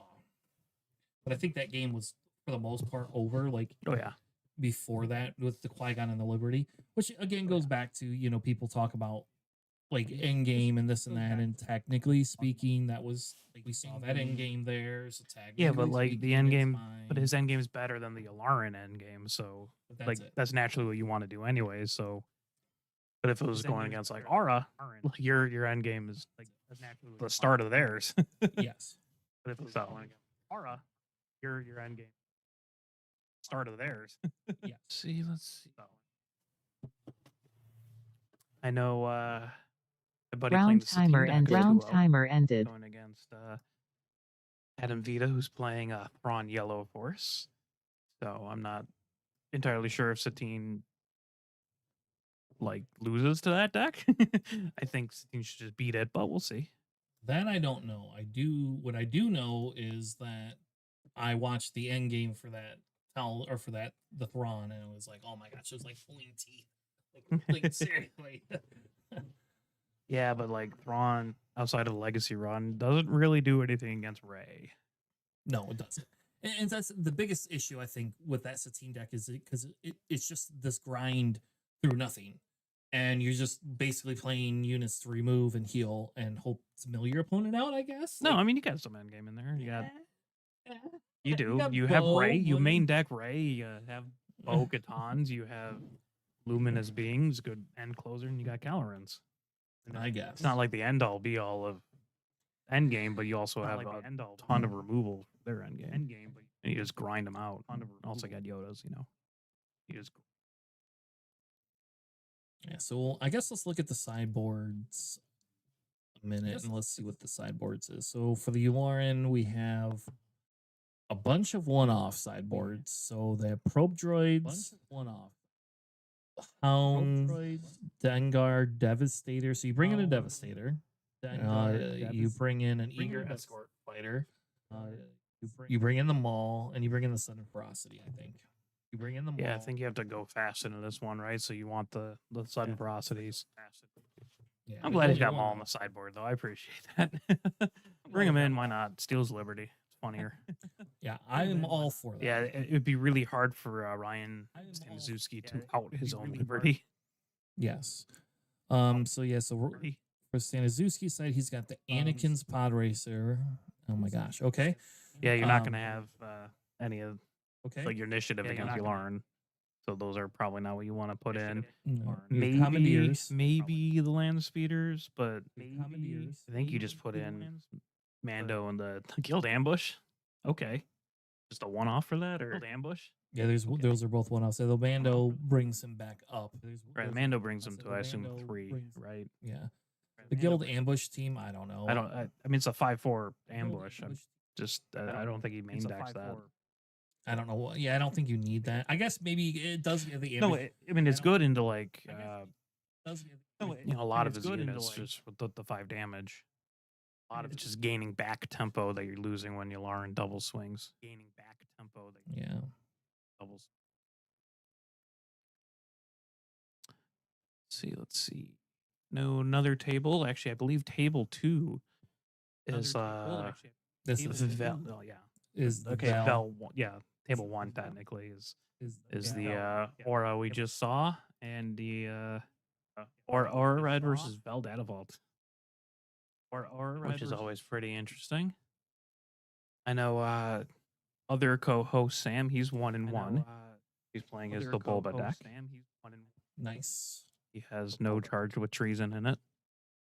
And he went against a guy playing a lot of Sentinels. And conveniently, they all have 5 health.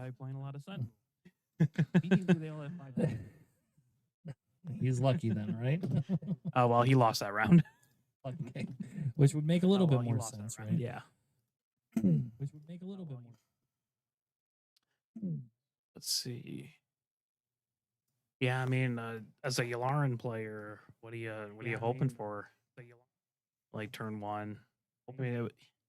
For me, if I'm playing Yularen, the best is the BT1s really. Like I want my BT1s over my HKs because my BT1 can do push that 3 damage and kill those spies, or I want like an Imperial Dark Trooper. Give me an Imperial Dark Trooper is pretty good round 1. I mean, HK's not bad if he has like Faith in Your Friends, right? Because he's not taking damage from those spies, and he's doing 1 damage to base by killing them. Yeah, but so it's not the worst. I think you don't care if Lando goes base. I think you just want you need to make up that extra 4 damage quickly. So if you get BT 000, that's like the best start. And like Lando can't typically take care of it. Though I will say here we're gonna see the Codebreaker. You probably want Axe Frigates. It's probably your best bet against like a Lando thing because it really messes with Yularen's ability. Yeah, and that's the big thing is Axe Frigates. And so here you claim you go. I think you learned. Do you kill Codebreaker? I think because he hasn't played anything, or do you just go to base? Like I think you just have to go to base here. I think you don't get a choice. Yeah, it'd be pretty hard to kill a Codebreaker, right? Because of 4 health. Mm-hmm. Yeah, Ryan's got double Beguile Axe Frigates in his hand, so this is the Yularen deck's gonna have a real rough time. Remember, you can Beguile the Invisible. Ooh, Ryan did side in Anakin's Pod Racer. Yeah, and then also resourced Beguile. Yep. And then also, which means he might be going the axe. He's going the Axe Frigates route. Right, but you want to save both Beguiles for the Invisible Hand, right? Right, but Yeah. that is the entirety of the end game for the Yularen deck. Yeah. Or anything bigger, right? Like if he managed to drop more and more units after the Axe Frigates. More units after. Ooh, dumps off a Mirage? I couldn't quite tell. It'd be weird if it was, but A barrage, an overwhelming barrage. no, a Mirage. Oh, okay. Like, did we get that back in the game? Like, woohoo! I see. That's how the 000. So now he has to play the Axe Frigates or a Beguile. Like I think you have to get that. You have to get rid of that. Don't Beguile it. Just backs it, right? It costs you 1. Yeah, you have to get that 000 off the board, though. You have to get that 000. Yeah, I mean, It's fine. You bounce one of his cards, get a Ooh, he just milled himself for a faith in your friends. Ooh. whatever. Oh. You don't need to go fast against the Yularen deck, right? You don't need to go. It would be helpful to take out his units, but it's not like the craziest hit. It's not like it's you're hitting a Liberty. It's not like it's for like a Qui-Gon or any like really solid pieces. I don't understand the logic for the Anakin. Just get rid of the Anakin. Understand the logic. Like you're never gonna have initiative by and large against Yularen, especially if you're focusing on killing all of his units, and he's not swinging, so he's not gonna have the initiative. So you're never gonna get the ability off. So you just brought a 3/2 ambush for never gonna get the ability off. So 3 for no reason. Maybe it's because I irrationally hate that card, but I think it's an rational argument there. I think it's a rational argument. I would say I do not like that card either, though. I became very down on that card after people loved that card. And it's like, no. This card is not worth it. Well, I remember when we were talking about it when we revealed it. Everyone's just like, oh, well, it's good. And I'm just like, what? Kind of. Maybe going first, but that's about it. He must not have hit it off of BT. Maybe going first. This time. We get a Bix play. Now pitch the pod racer. Come on, Stanny. You don't need that pod racer. What are you going to do with it? I guess at this point, he's only going to do one unit. Yeah, that's what I mean. Like, if you're focusing on controlling his units, when do you expect to have the initiative? There you go. Yeah. When do you expect to have the Lando up to 2 credits, right? Yeah, and this will force... This will force Yularen if they have the Arvel to so they don't have an Arvel, so they have to do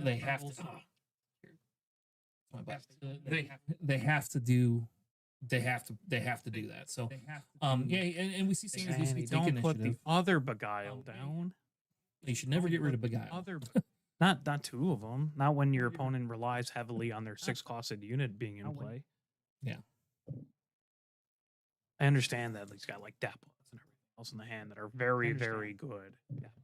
But like you're not gonna axe forgets, but like the invisible hand forgets. And so we'll see. Let's see what happens here. You can't. I mean, you can kind of kill Bix. Yep. So Bix just kills 000, which makes sense. We'll see if he mills a red card off at BT1. We'll see. We'll see what Yularen flip he has. Right? If he had like. See what Chancellor Palpatine, that would kind of help catch it up, but Stanley's only got 4 on base. Yeah, the problem is not being able to do any of the damage to the base. Like you're not pushing any damage. That's why you can't get rid of that Beguile either. Like you might as well just keep him down because then once you flip Lando, then he has to take care of Lando. So he's looking for his Sudden Ferocity, which he does have. Looking for his Ferocity. Remember when we used to have that card called Hot Shot Blaster? Not anymore. No more Hot Shot Blaster. Not anymore. That's not too big of a loss. Well, in this deck, it would work out. Not very well. Yeah, you'd have to pay 5 for it. Yeah, just like people. I mean, people put it in Dark Saxon, but that's a question of choice.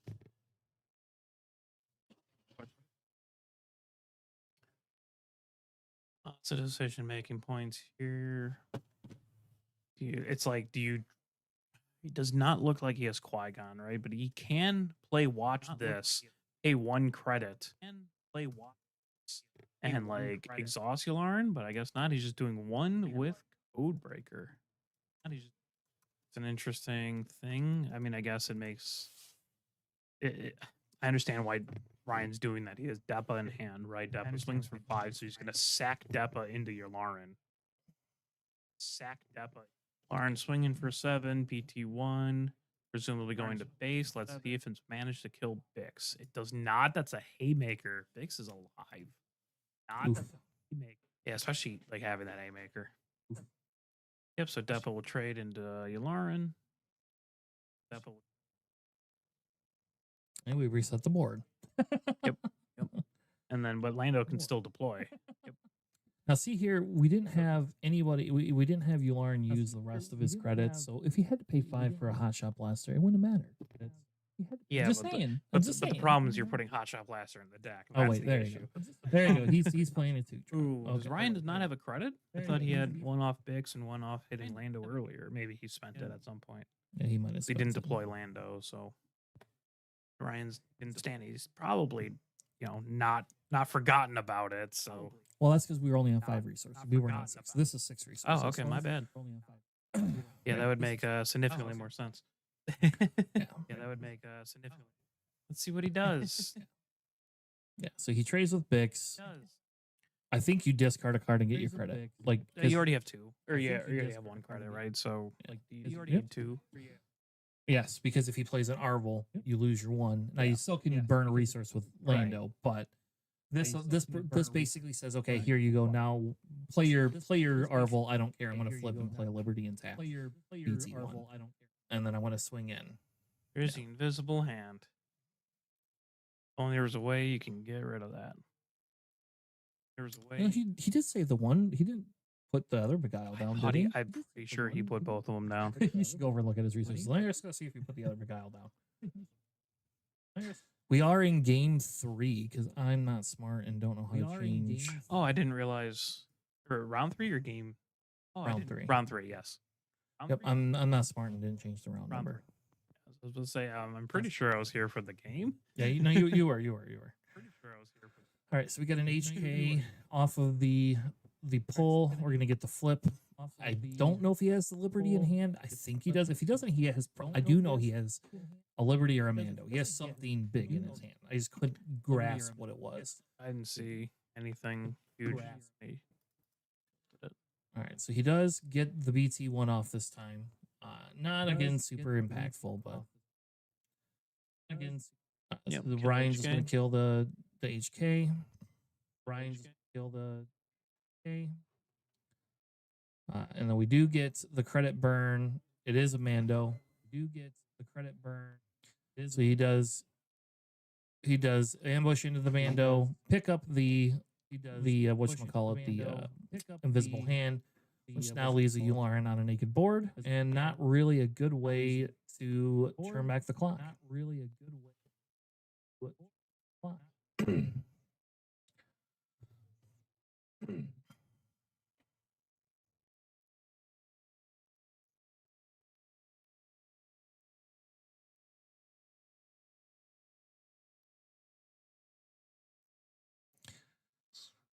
I guess for Lando, it's better late than never. I guess for Lando, it's better late. All right, these puns are dumb.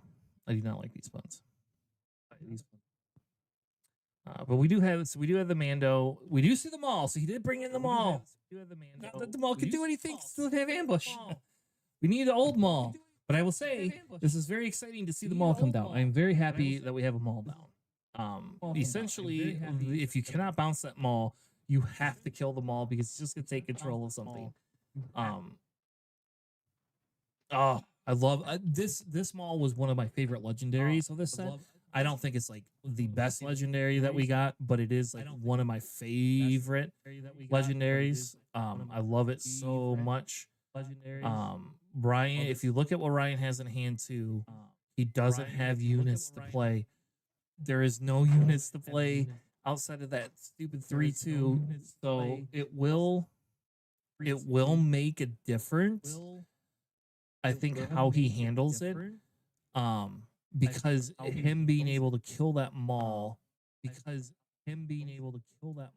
or just bounce the stupid thing. So he's just going to take initiative so Maul can't get it off and hope he gets something. He hope he top decks. Maul coming in amazingly clutch. And, you know, the thing is with the Maul, right? Because let's see here. I think I could bring cards up on screen, can I? I think I could bring cards up. Can I bring Maul up on screen? Maul.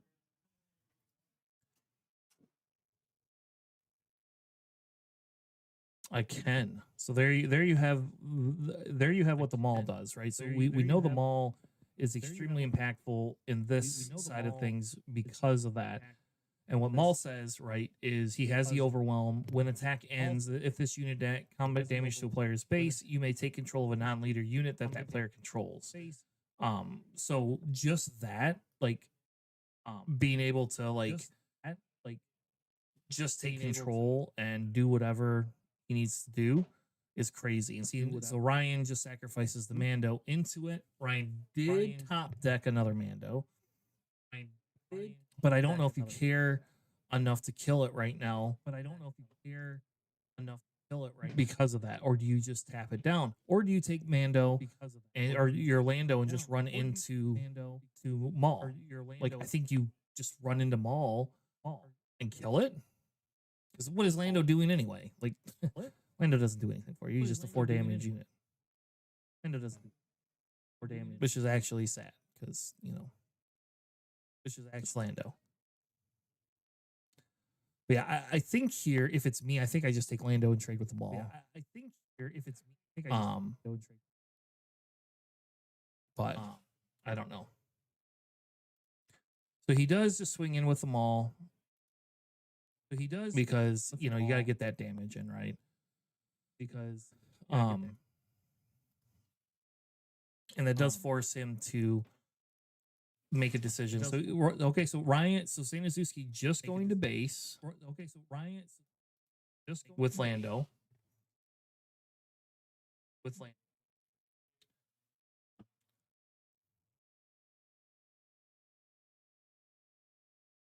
I'm very confused how he healed 4 damage. I'm very confused.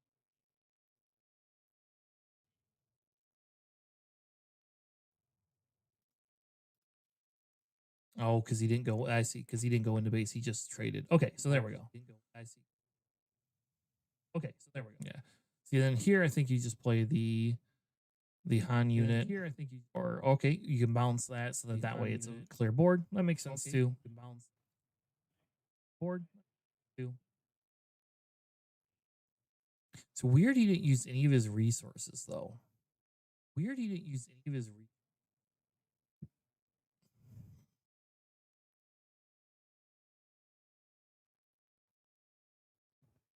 So if you learn didn't have a card to play, they should stop resources. They should resource.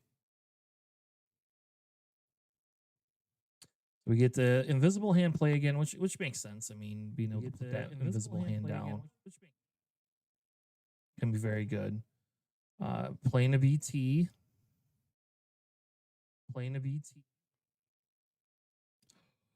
Right, Staniszewski has, excuse me, some ambush stuff still, so he's probably not super worried about it. The Mando unit killing it off, taking the 2 is usually a really good. If you don't have, this Yularen doesn't have a lot of removal. So they don't have a way of going into it in the same manner. Excuse me. So we just see the Yularen claim. And we see another unit's being played. It's either a Canyon runner or a pod racer.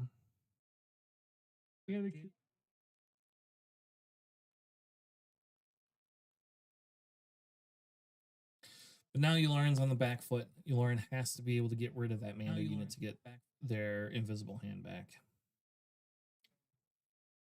You really want that invisible hand back.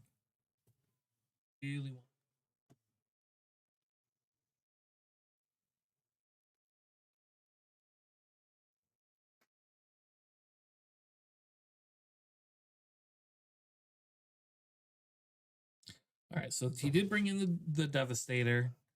He can do the 4 to base, or he could go straight onto one of the other units. I don't know because you don't know what he has in his hand, but like I feel like the 4 to base puts him at almost the ability to win. And nope, doesn't do a 4 to base. Will kill the Canyon runner. And then just put 2 into base. We get a Mando swing in.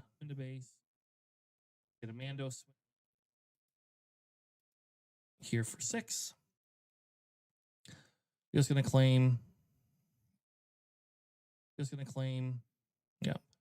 And so now playing the Bix, and that doesn't have a lot. I don't know if Staniszewski has the B-Wing in his deck. That would be actually interesting to see. We know there's not a planetary bombard. But we do get aggressive negotiation, and that ends that round or that game there, giving Ryan D. And now they are tied. Giving Ryan D.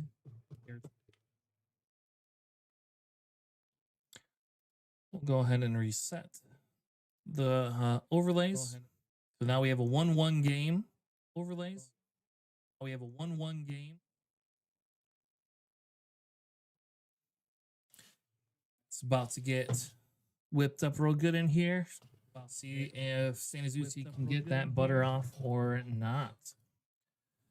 Let's go back to the board and kind of see what else we have going on here. So it looks like another match we have is a Lando Lake County versus an Aura Singh. It looks like we have another Yularen. We have a Hera. A Hera Blue. That looks pretty cool. We have an Aura Data Vault and versus a Vader. Another Thrawn and a Satine, like Alex has said earlier. And then we have the Piat and Mother Talzin. We do have a Boba Lake County. Look at that. Somebody did run Boba.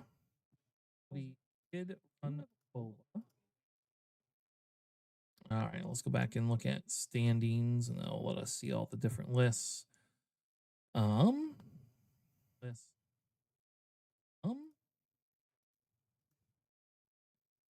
Yep, so we have Satine is actually technically the #1 list. I guess we should have pulled them and put them on stream. So we'll see if Evan wins. If Evan wins, maybe we'll put Evan on stream for the Satine deck. We also have a Val Data Vault that would be interesting to go through. And then the Vader Cole is on Vader, which makes sense because Vader can do really well. And then we have the Hera, Aura, Talzin. We have the Boba Fett, Lake County, the Yularen, Kiat, Aura Singh, another Lando, another Thrawn, and then actually a third Aura Singh. So we got 3 Aura Singhs that are undefeated here. 1 Data Vault and 2 red. So we might get some red violence between some auras coming up here. Violent auras.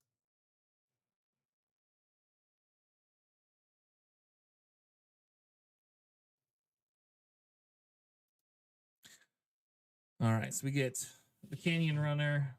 We get Han. Han will just take out the HK. Makes sense. HK. Play 3PO, which doesn't really matter much. They will take a couple of damage from it, but the Lando really can just control this board here. It's just weird. You don't think of Lando as a control deck, but sometimes that butter just sticks more than it should.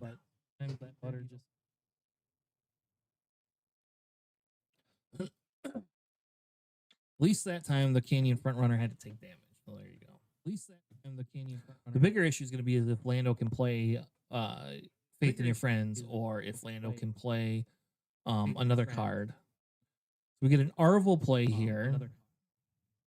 The Codebreaker. And if the Codebreaker hits Faith in Your Friends, or he already has a Faith in his friends in his deck or his hand, that is really good. And it looks like he whiffed. Oh man, it's not the end of the world for Lando, but also not super good.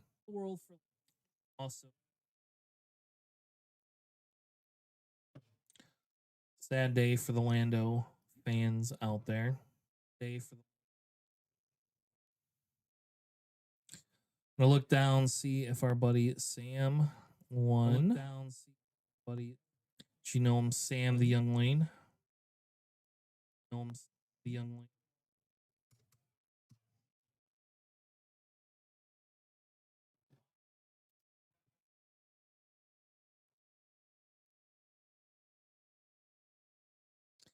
Sam did not win. The last one lost to a Elorn, it looks like. Sad day for Sam. Not out of it yet, but this PQ does have 6 rounds of play. We see a Haymaker. Great card and draft. Question is, can Lando just kill this Arvel, or does he even care about killing the Arvel? So we have the faith in your friends. You pay for 1. We have the faith in your friend. Don't know if Ryan had that last turn, but I'm guessing that he. Don't know if Ryan had. He did. He did. He just didn't play it.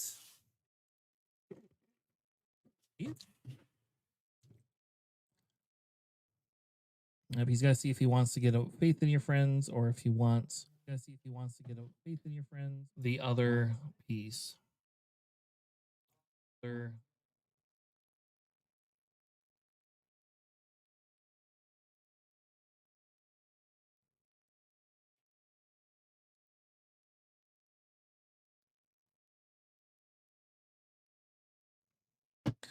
All right, so he does put the faith in your friends down. He is going to show him Liberty, Rose, Liberty, and Quiet. Just the ultimate flex right here. Hey, buddy, look at my end game. You've done no damage to my base. Hey, buddy, look and here's my end game. I just want you to know that I have this. That's 2, 3, 4. And I think he has a credit up. I'm not 100% sure because he's got his credits on the side. I think he has a credit up. I'm not 100%. So if he has a credit up, I don't know why he didn't swing with Arvel, but he has a credit up. He puts 1 with the code breaker into it. Code breaker. That Arvel can hit for 5.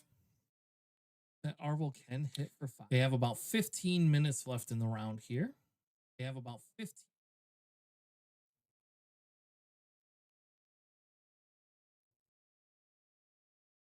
So we will see the Lauren and the Arvel just swing straight into base, getting that damage in while he can.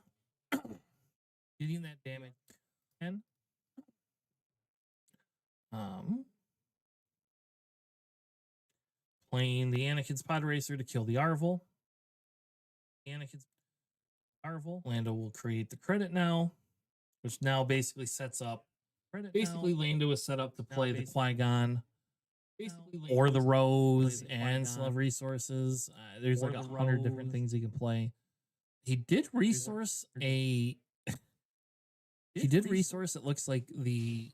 I don't know, whatever that 3 drop ship is, the stolen AT hauler. He did resource that, which is I guess it makes sense because you have better plays. But at the same time, I don't know if I would do that because I would want that smaller drop unit to be able to play in case Lauren has a way to get rid of something.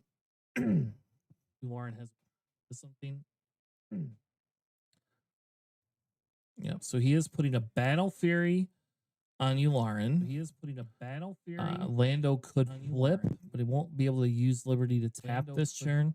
It also looks like Ryan has a aggressive negotiation in his hand. So we'll see how bad that does it. He does use the Yularen to do that. I think he's trying to bait him. And this is where, this is so Lando could either make a credit or Lando can deploy. He does have 4 resources open still. Now the Arvels are pointless. The aggressive negotiation in the hand is just threatening. The Liberty is threatening. The Liberty doesn't do much this turn, but you kill Yularen with Lando. So, but you kill Yularen with Lando.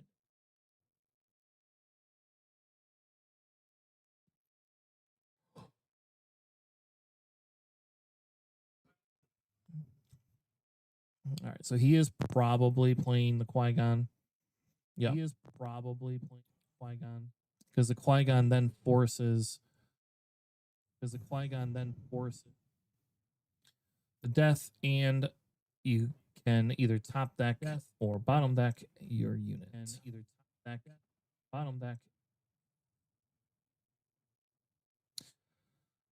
So far we've had a decent turnout for play wise. play wise.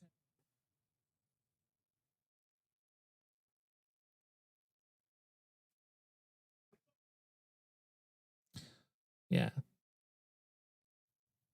And because it's putting it on the deck, you don't get to use the base thing. Putting it on the deck, you don't get because he's not being defeated technically.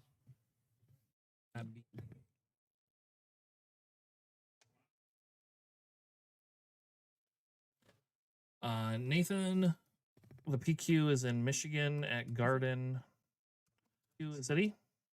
Garden at Excel RC.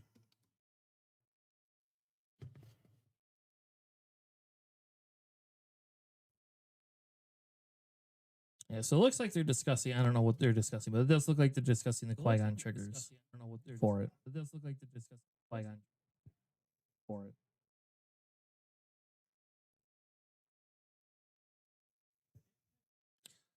Okay, we will see what he does. Okay, we do have a lunch break coming up after this stream, just as an FYI. So there will be a lunch break.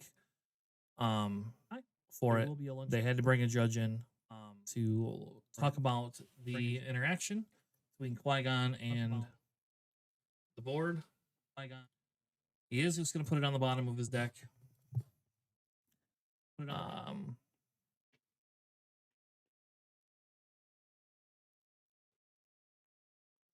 But he does get the credit token.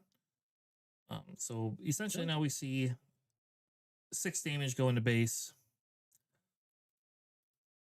The first damage Staniszewski has done to base right now. Thank you, just resource that X forgets. You keep that big guy all in hand. Yes, you need units. Or you don't resource. You could just not resource too. Or you don't if you still have credits open, you don't have to resource either. Credits. Oh, your aggressive negotiation isn't doing a ton. Your aggressive negotiation.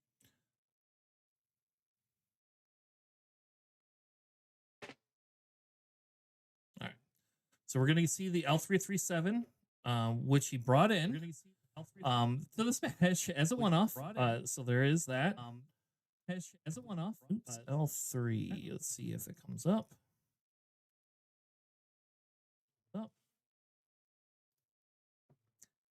There you go. That is L337. There you go. Which is it's weird seeing as a one-off, but it comes in hidden, so you can't kill it. So he has to bounce it. So he has the guy on hand. He can just bounce it. But you do get to search the top 10 cards of your deck for any number of droid units with a combination of 5 or less, and then play each of them for free. So you're going to be able to rebuild the board. And actually, I kind of wonder like why L3 would not be more of a staple in this deck. Maybe it's just because there's not enough room. I don't know. I like the L33 in this deck. I think it is really good. Personally, but now he gets the ability to have the 3 units on board again, and so you could beguile 1. But does that matter? I don't know. But did they get a late does that start matter on the stream? Yes. How late? 5 minutes. Yes. We just hit time. Oh, okay. Yep. So they got 5 minutes left. Yeah. Or 4 now. Oh, okay. 4. Yep. They got 5 minutes. Yep.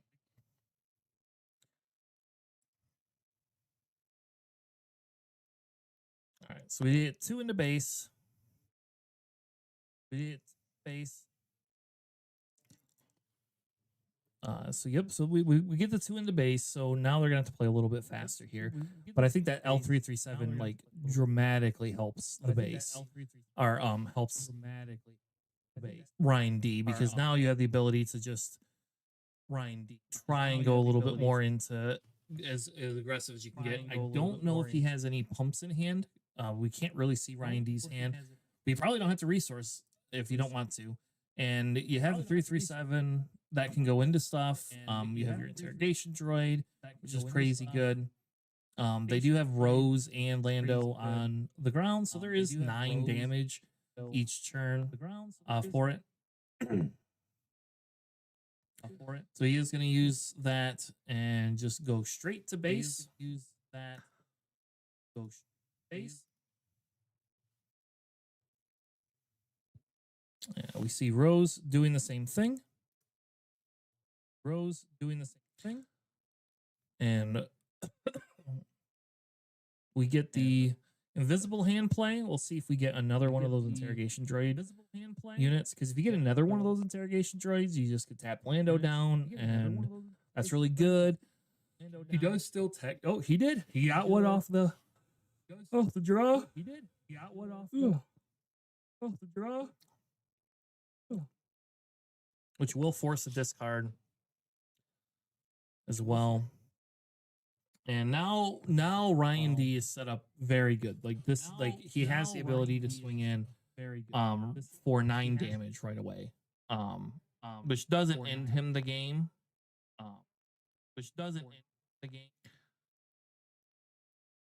Yeah. So okay, so we put a Liberty down. Which does prevent that 6 damage. So that does reduce it. So now you can only do 6 damage. That does reduce versus the other one. It puts them at 18. Which then the Liberty can do 9 and probably 3. So you could do 12 damage, and that wins the game. So if Ryan has AN and the other, you just don't resource. Yeah, so he's not. It looks like he's probably not resourcing. So if they don't have a way to stop that that as well. Now, an aggressive negotiation on the other side could also be lethal, if depending on how many cards he has. So essentially, he can do 6. That puts him at 28, and he has to have 6 cards in hand. Then, and I don't know if he does. If he does have the 6 cards in hand, so he has an aggressive negotiation. We're gonna see how much he has. So that's 3.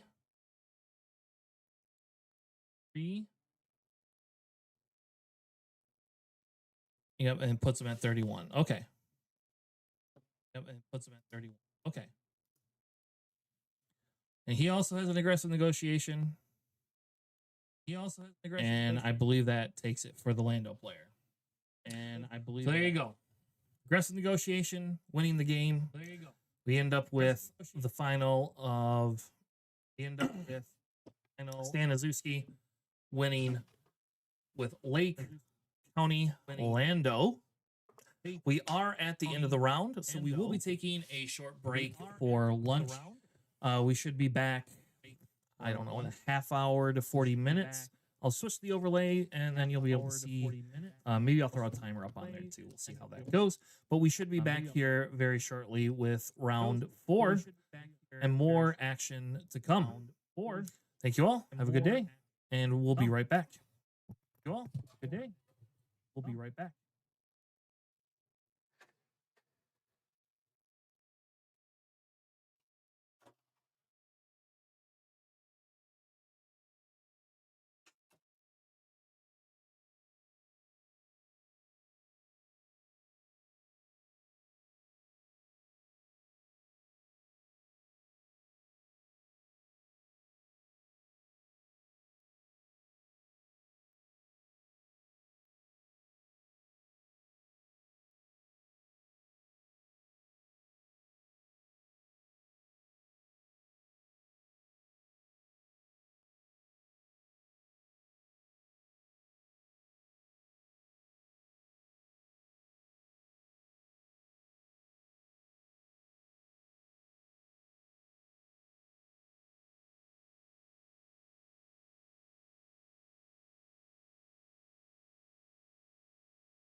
All right, we are back with the next go around. Give me just one more second to let them know that they can start, and we will begin.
I'm sorry for having my son. You wait.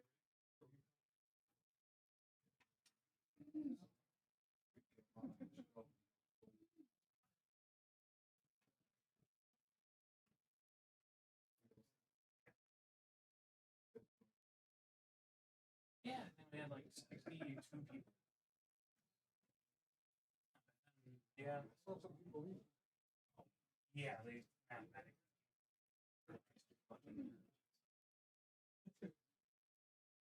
Looks like there's.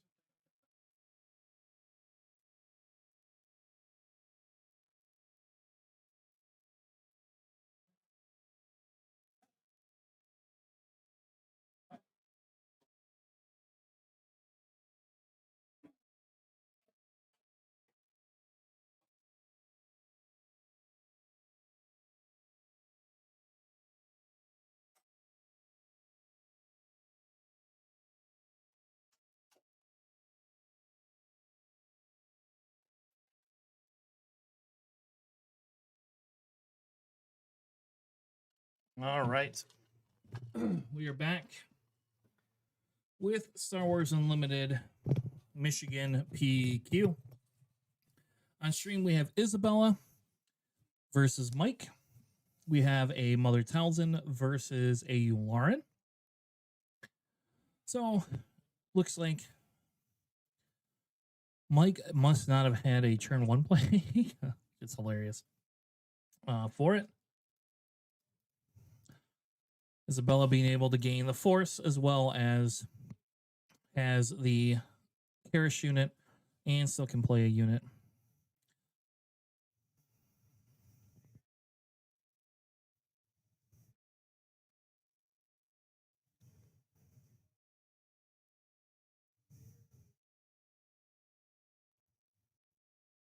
About to go get my things so that they can use mine. So, all right. So she plays a second unit. Michael claim initiative. Telzin does have the force, so that is pretty good.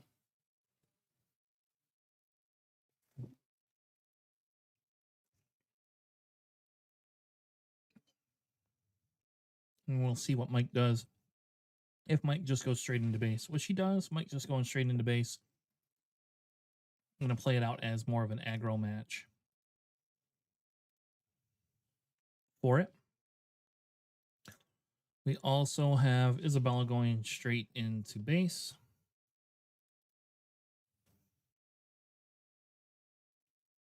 Playing a C3PO. Just kidding. It's a 000.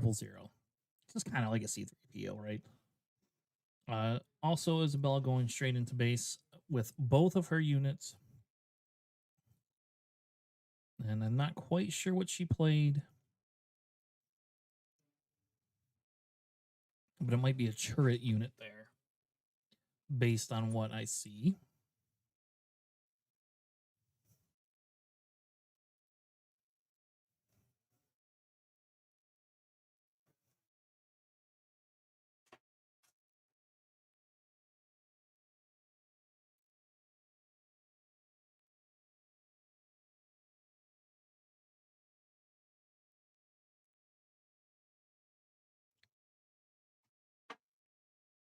All right, so we have Yularen flip come out.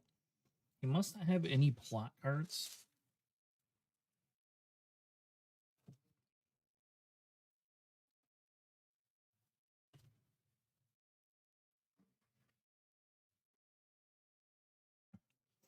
So if that is a turret unit, it does allow him to take out that turret pretty fast.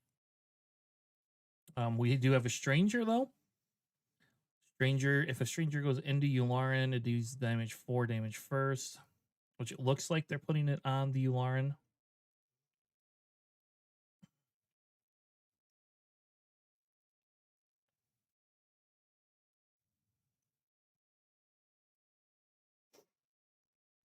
Yep.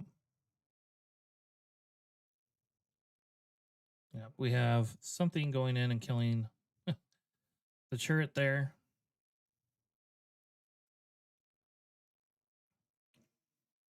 We'll see, because we haven't had a Talzin flip.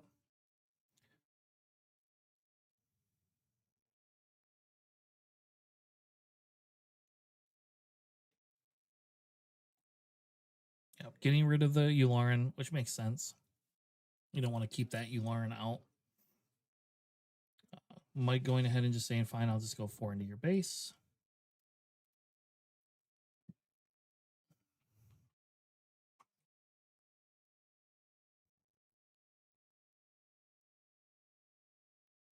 Yeah. Yeah, that stranger can do a lot of work. I think Mike has to kill that stranger. I don't know if you could just let that stranger keep living.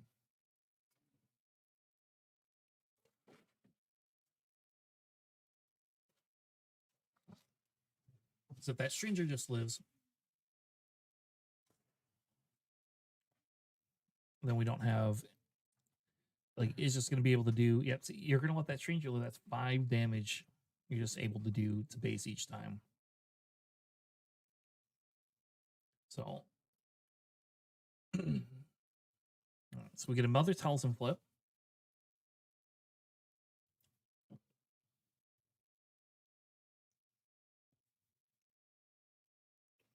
And we'll get rid of the C3 or the 000. And we'll go to the next round.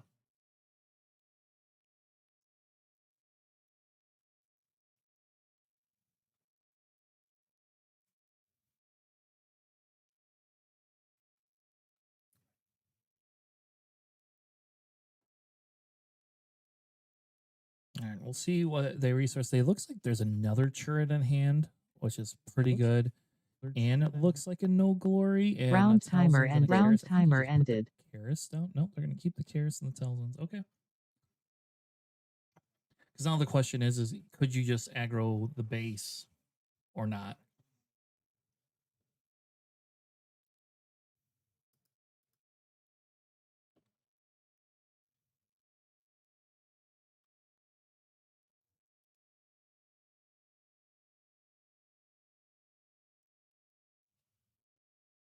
Yeah, I don't like Mike's dice. I'll have to go have Mike switch that.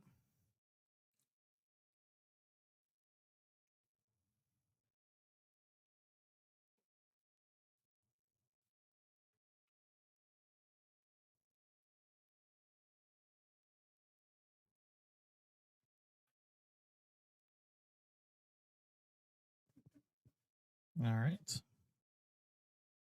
And we have a droid being played.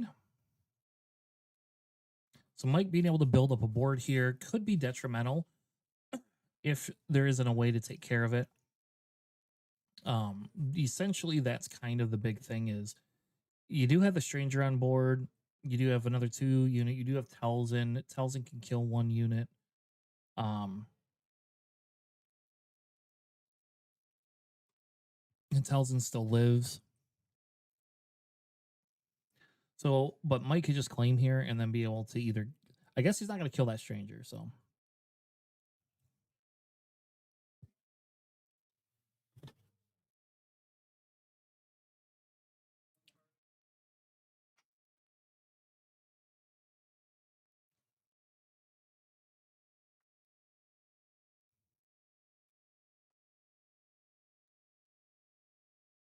all right. So here we go.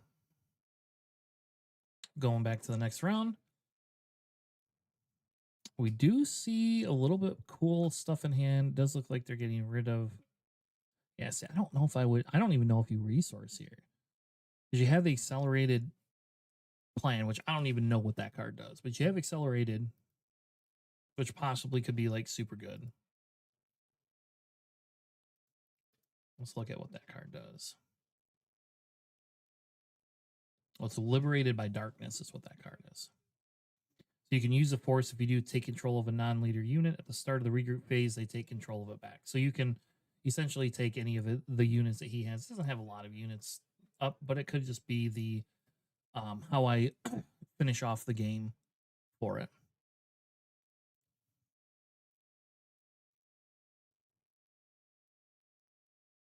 All right, so he is going to go into the turret, take care of the turret, which obviously is needed.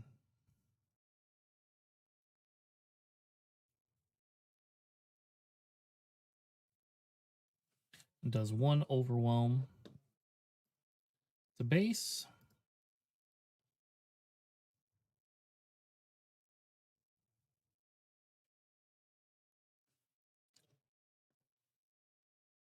I think they're debating if they have if they are going to be able to get murdered by like an aggressive negotiations or something. Mike could just use that. You could do the commence as a thing that could happen. Not having another sentinel can make it very hard.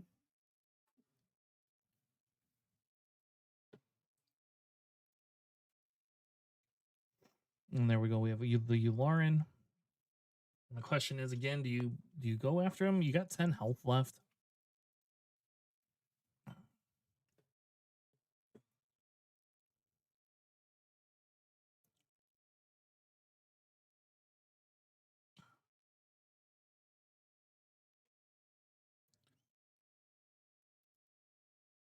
And is Mike going to go in with the other one? I think he's doing the math. Can he win next turn or not? Nope, so he changed his mind.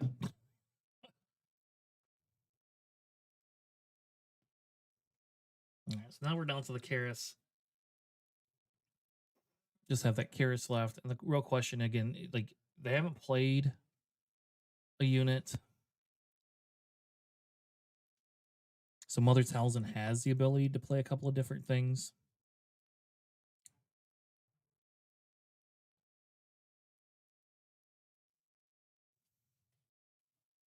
No, I don't think they know what they're doing. All right, so he is putting 2 damage in. Let's just do trade with the Yularen. Then he has a C3PO or I'm sorry, a 000. And I think you just play like you don't have aggressive negotiations. You just claim here.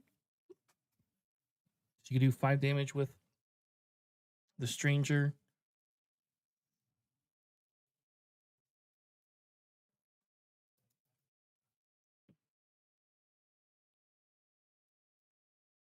And then they are going to play the tells in.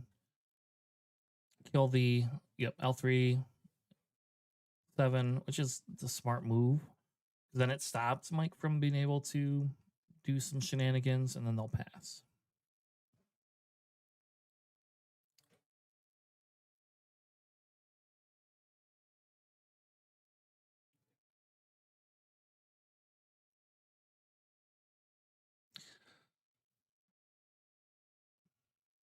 So essentially, Mike here needs like 10, 11 damage, and I don't think you get that out of C3P or 000.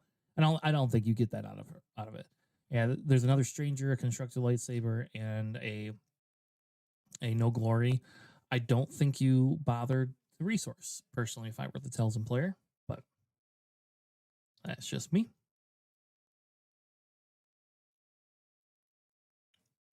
I think a lot of it hinges on, what do they want to do? Mike could have some sort of an exhaust game. Nope, just going to play an invisible hand. I think that's game then. I mean, I guess if you hit the interrogation droid that can tap something down, you could tap the stranger down. And then it is not quite, so it's not quite game yet. But I think here is where you swing in. You swing in with Telzin,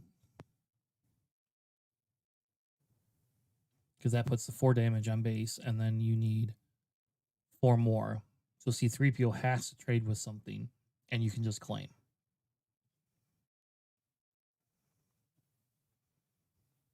But okay, putting a constructed lightsaber instead. That's fine too.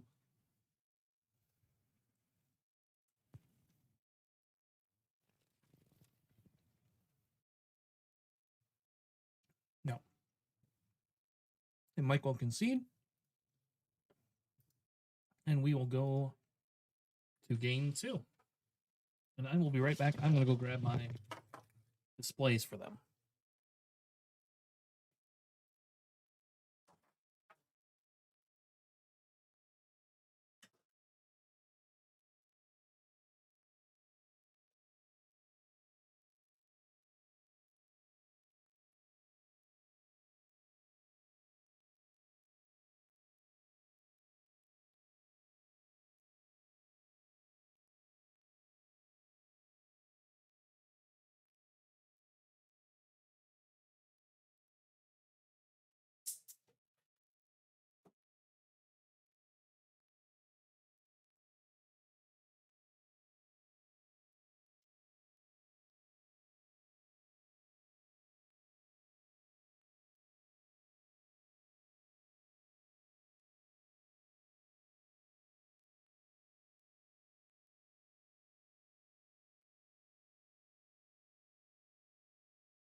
All right, so now we'll have them use life pucks so we can actually see.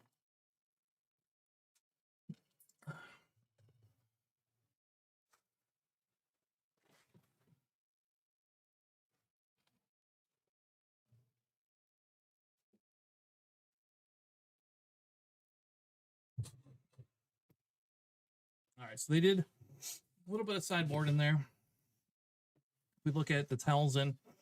He has Hyperspace Disaster, Nameless Terrors, a Fleet Interdictor, Electronic Magnapult, and Jam Communications. So my guess is nothing comes in. Maybe the Jam Communications, because it will allow her to strip cards out of hand. Now we'll go to the Yularen deck. Let's see what Mike has.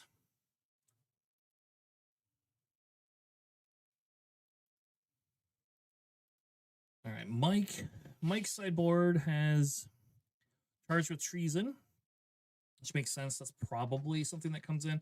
Commence the Festivities 100% will come in. She probably doesn't need the System Shock and probably doesn't need the Devastators. But I think you bring in those 2 Charged with Treasons and the 2 Commence. And I think that the Commence is the big one.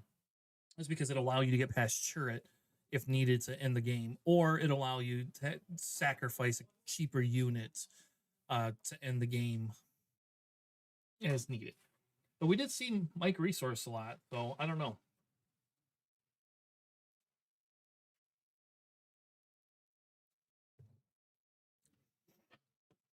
Wow. All right, so we have an okay opening hand for the Talzin player. I think the question is Mike going to keep Talzin off of the force, or is Talzin going to just, or is Yularen just going to go straight base no matter what?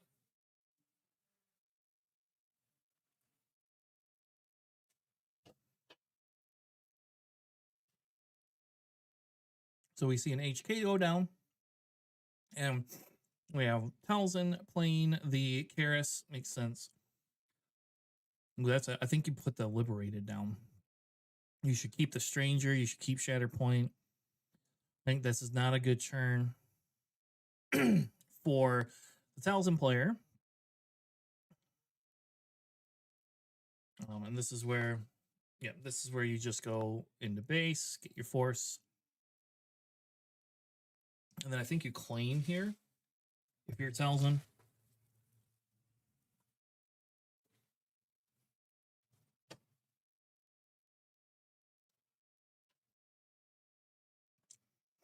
And it looks like he's playing a Highsinger, which definitely is probably something you want to get rid of. But he doesn't know. See, as the funny thing is he doesn't know she doesn't have a turn to play. Oof. Well, I think it's Anakin. I think you put the Anakin down now. You're gonna put a No Glory down. Oh my gosh. All right. And I guess they don't play a ton of big units. So here you can ambush, kill the Heisinger, leave the shield off. You could also just run Karis into it, put -2. That's probably, it should, because you could run Karis. Ooh, my string got blurry. I don't know what they're doing. Somebody's touching my camera.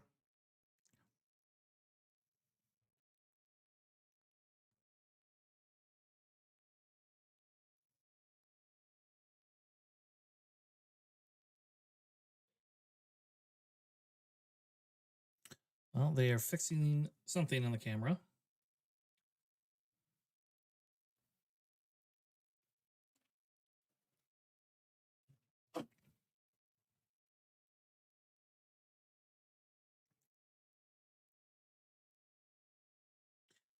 So they are going to play.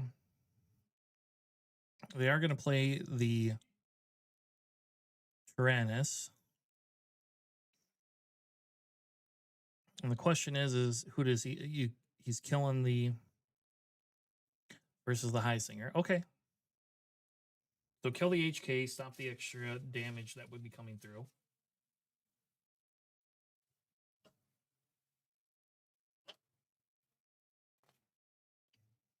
Let's see what Mike plays. Yeah, Mike, if you're going to get damage and go, yes, there you go, Mike. Because otherwise, if you don't swing it, you're going to lose that Heisinger quickly.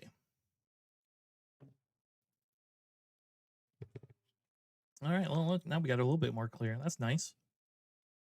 Thank you to whoever fixed my camera. We will use Talzin to give it a -1. Yeah, Mike will play the unit that basically will get damage in, so she can either claim or go ahead and kill the Heisinger. I think you still kill the Heisinger. I think the play is you still kill the Heisinger. You are down on damage, but you prevent him from being able to swing in. And I just don't think you go to base with that. I mean, I guess you could go to base,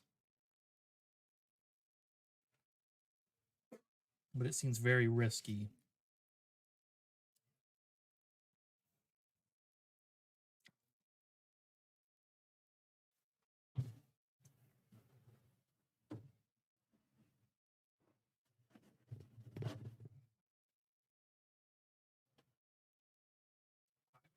So she just claims, so Talzin claims,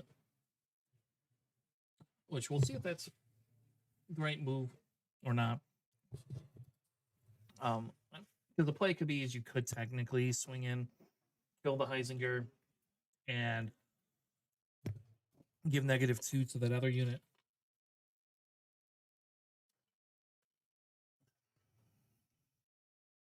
Because we know Mike's not going to. Mike is strictly going to go into base. We know she has a stranger too, so that's also the consideration is you just pay 5 for the stranger. You get your force token back.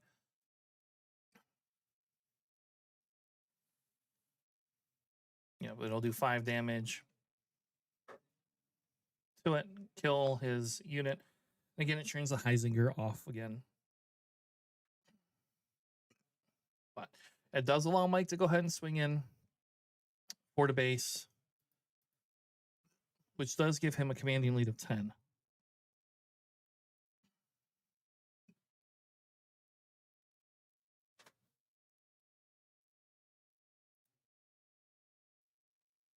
Yeah.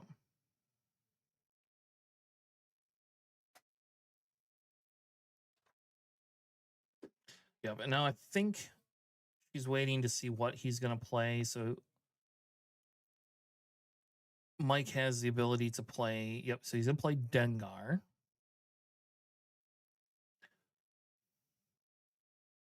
And they'll give the -1 token to Heisinger. Then she'll be able to flip if she wants and kill something. I mean, she knows Mike's not going into, or Mike's not hitting anything. So, like, really, there's no reason why he can't just go straight into base.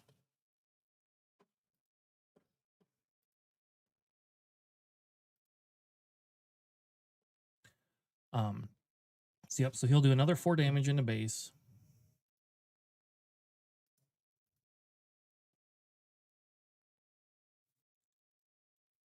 And now she has to decide she's going to kill Heisinger. I mean, that's obvious. The question is do you swing into any of the other units or not? Like, if you're Talzin, can you come back from this if Mike's just going straight to base?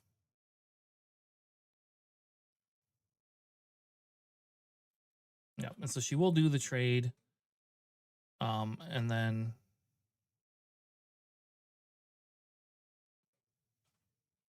I just love to move the units over. So yeah, so she'll kill the Dark Trooper, give the other one -1, and now it's just Yularen on the board.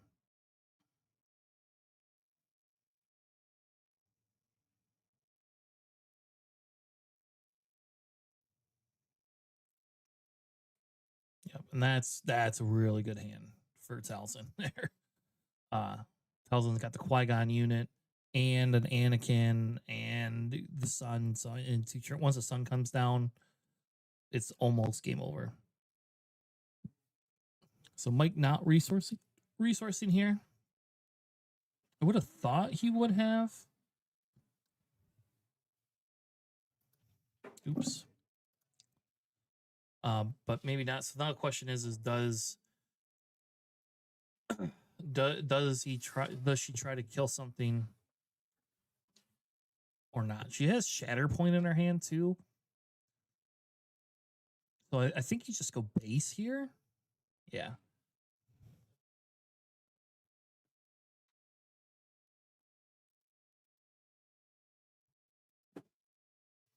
It just seems easier to go straight into base. And I think you have the other unit too. So there's the probe droid. Which didn't really help Mike. But he could be, see, again, if you have AN, I don't know why you're playing units, but I guess to let you have a unit in case they waste all their resources killing Yularen, but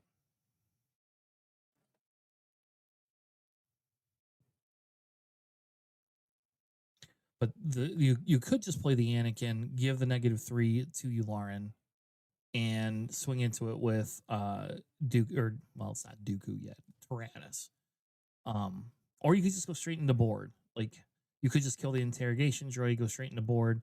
I don't know how much he has in his hand, but he essentially would have to have 9 cards, 9 minus 4. He'd have to have like 6 cards in hand to deal with it. So okay, so instead she takes Talzin and swings Talzin into Yularen.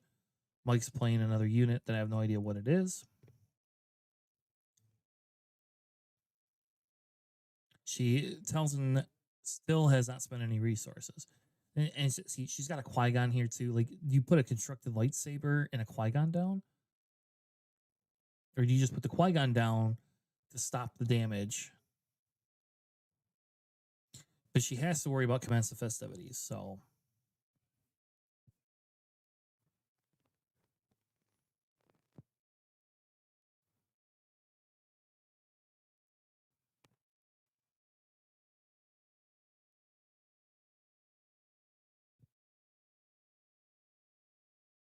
So she's going to swing Darth Tyrannus, so not upgrading with the constructed lightsaber.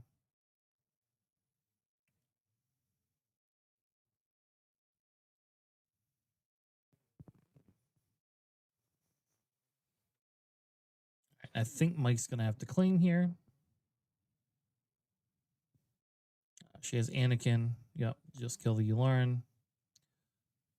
That does leave Mike with the ability to do 3 damage with AN. I don't know how many cards he has in hand, but the 3 would put him at 21. And then the 21, you would have to essentially have 7 cards in hand. So he does not.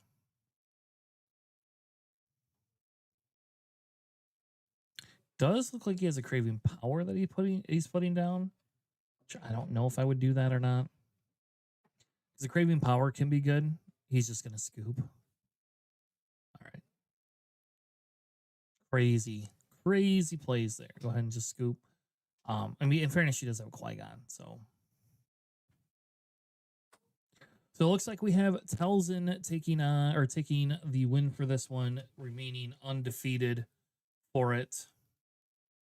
Good job to Isabella and being able to carry on the tradition. I do like Talzin quite a bit, and it'll be exciting to see if Talzin can make top cut or not.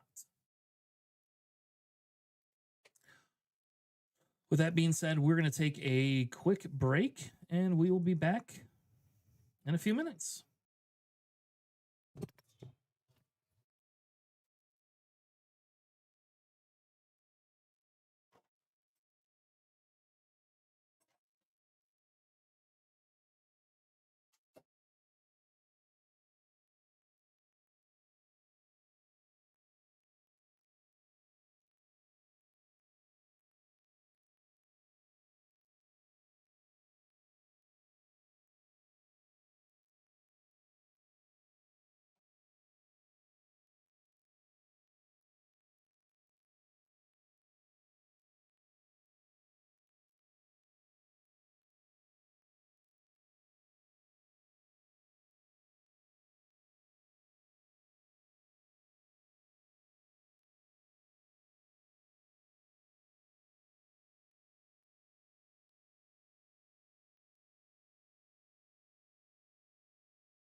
both of mine out there. I have 2 of them. Well, I want to see who's playing. Will you run out there and just stop round 5?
All right.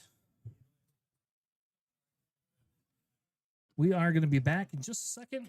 We move some tables around, and we are going to have an Obi versus a Telzen today.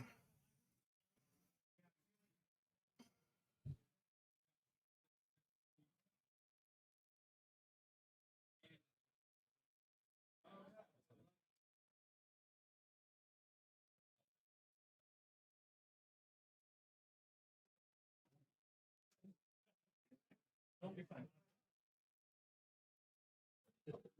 Yes, just shut the door, please. All right, so we're gonna have an Obi versus another Telzen, so should be pretty easy stream setup, right? I'm also gonna be joined by one of my co-hosts, Sam, who Scrubbed out. might have scrubbed out a little bit.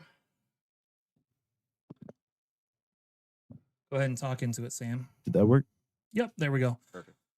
Awesome. So hopefully you sound good. I don't know if you do or not, but I'll just try and move it up a little bit so I'm not so far away. There we go. It's better. all right. So we have a Telzen red. Ooh, look at that. Even better.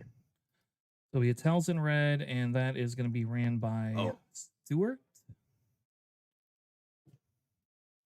And that number 1 dice roll is not really that what you want to see there. What is the name of the red force space? Is it Shadow something or other? I want to say Fortress Vader. Fortress Vader. Crazy. That'd be under F, right? I think it's the same one that you have up there right now. No, it's not. All right, and then we have Obi. All right. Night Sister.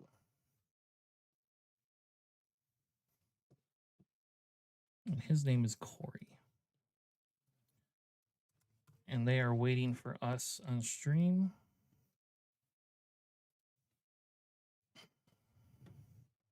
Ooh, let's. Oh, seeing the hand of the Talza. Got Obi, or not Obi, Owen, no disintegrations, Talzin's Assassin. It doesn't look like a solid turn 1 play at all. Yep. All right. So if you want to go if you walk out to the stream table and just say, hey, you guys are good to go, that would be awesome. All right. So we have an Obi and a Talzin. Very nice being able to play a couple of different, have a couple of different decks. I guess it's not Night Sister Lair. I guess technically it's a Shadow one. Oops. All right, so we have a Yaddle as the opening play, and an Arculite, or however you say that, an Aculite? Acolyte of the Beyond.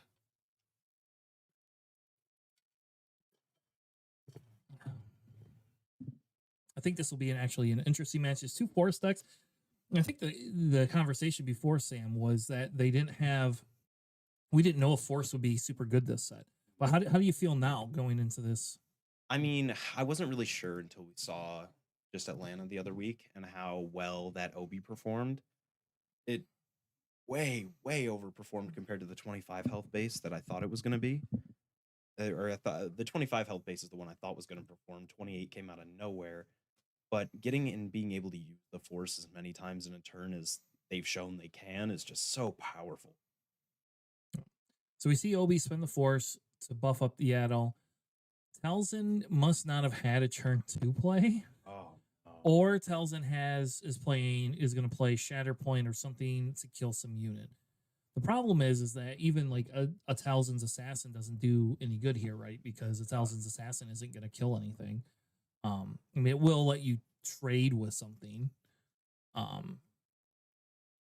But you aren't going to be able to get rid of that Ezra, is I think the biggest thing. Is that Ezra being down there with that 5 health is just going to get buffed to a 4/6. Yeah, and I mean, both of them are 3/5s right now, which isn't really a great position for this Talzin to be in. And I don't know why they keep going base instead of trying to attack into it. Yeah. Because the question is are they just going to be able to do that? And they play a what is that? Is that a turret? Obi-Wan, that's the Oh, promo that's from the gift set. That's the promo from the gift set? I don't have one of those, I guess.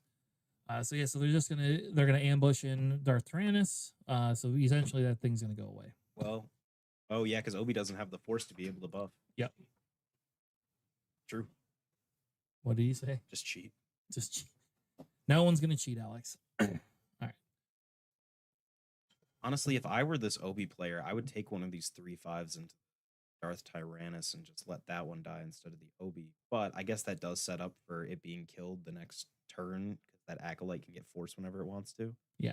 And the problem is you also don't want to do that because you can heal all this damage, right? So like you're able, because of the fact that you have Yaddle and Ezra, and yet Ezra's a Jedi, like I do understand your point. Like I would play more controlling, but I also understand like if you just go base and can heal, you're gonna force the Talzin player to make the trades. And I think that's what Corey's trying to do, is he's saying, hey, I want you to trade into my units for me. Because of it. Do we think we're going to see an Ezra buff, or do you think he's going to save it for the next year? Because he's also going to flip Obi this.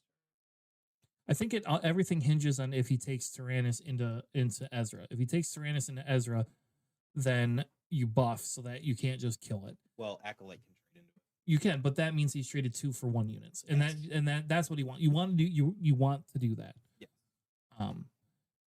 I think you have to. I think you go into the Yaddle though, because then you even though you trade with the Yaddle, then he can't buff the Yaddle, and you get the Yaddle off the board. Because the Yaddle is actually the bigger problem than that Ezra unit right now. Agreed. And we don't know. Maybe he has a Shatter Point in there. I think I see a no disintegration. Yes. So the no disintegration is actually pretty huge for him. So he's not gonna buff the Ezra unit. Oh, he's gonna do the Maz swing. Yep. So he's just going to do Maz, take the extra damage, which is 5 damage, and now Talzin just needs a kill before he can. Please just kill the thing. And then, so now you have a couple of different options. You can kill the Yaddle with the Acolyte. You can play flip Talzin, right? What did he spend his resources on this turn? I Nothing, didn't right? see him spend his resources at all.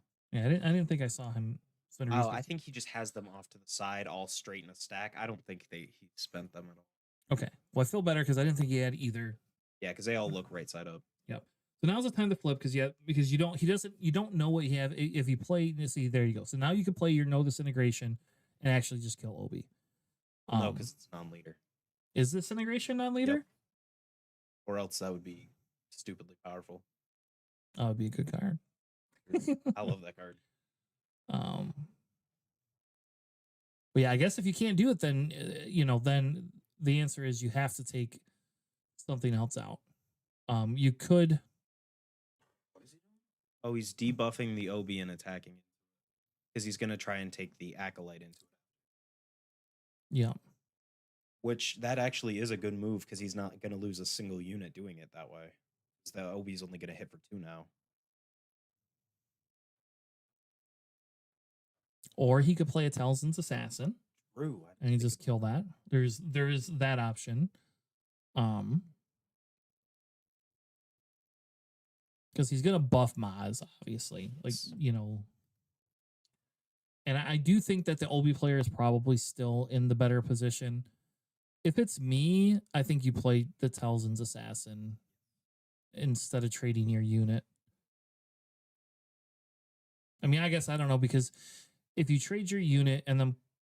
Oh, do you see what else is in his hand? No. The middle card is System Shock, which is going to deal 1 damage after the no disintegrations. So he can take Acolyte into Obi, no disintegration something, and kill it all this turn. Yeah, I think you play Talzin's Assassin instead, though. That's what that looks like. Yeah, that's just a powerful combo to have. Like, I'd hold that in hand, too. We're going to get high in here, I guess. That's a good card. So the OB player just takes initiative. Really, there's no... I mean, the Acolyte, I guess you swing into base, right? But, yeah, just get the... He's going to play the System Shock, which makes sense. And then put the 2 damage in. Yaddle. Oh, okay. And that's fine, too, because then it leaves Yaddle open. Obi does technically have the Force, so Obi could technically just...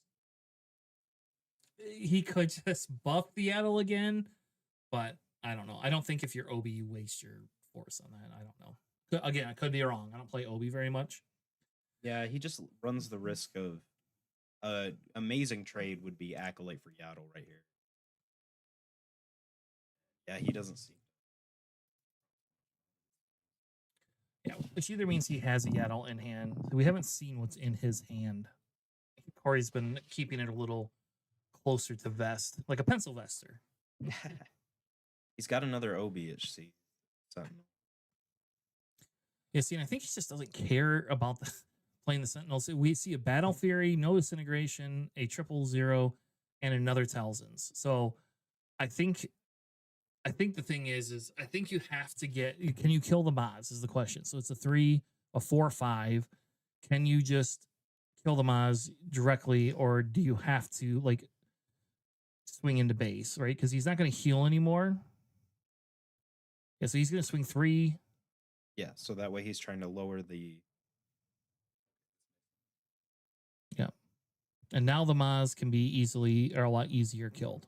Because now it only has 2 health, so you can trade your Acolyte into it. That would wipe the... Actually, I think he put 120 damage on that base. Nope, that's right. He gave it to the Yaddle. Never mind. Yeah, so you can now play... Yeah, there you go. Just trade that. Because he hasn't played anything else yet. And so now he's in a precarious position because whatever he plays might be able to be killed. All right, so now we're playing an Anakin. So now you can play the Battle Fury and take out the Anakin. He could Talzin's Assassin without trading. Yep, you can do that too. And I think if it's me, I mean, how much does no disintegration cost? 3. Can you so you don't have enough to play both those then? You can play Battle Fury and Talzin's Assassin, but not no disintegrations. Yeah. So I think maybe that's what you do, right? I mean, other than you have to discard a card then. But yes, I think you have to kill that. You have to kill that Anakin. You can't let that Anakin live.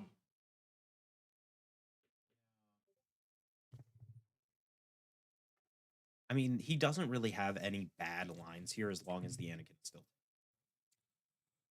Well, oh wait.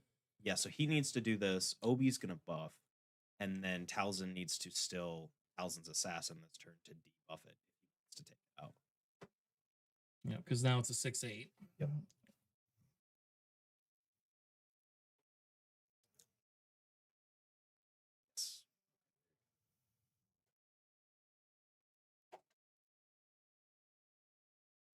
Yeah, so now it's what, a 3? That's a 5.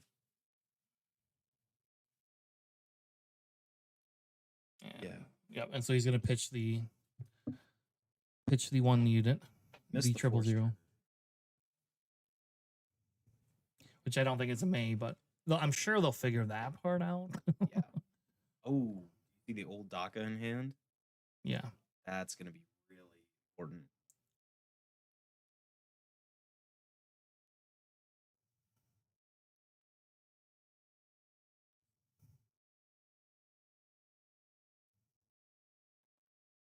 So you play the Obi again with Sentinel.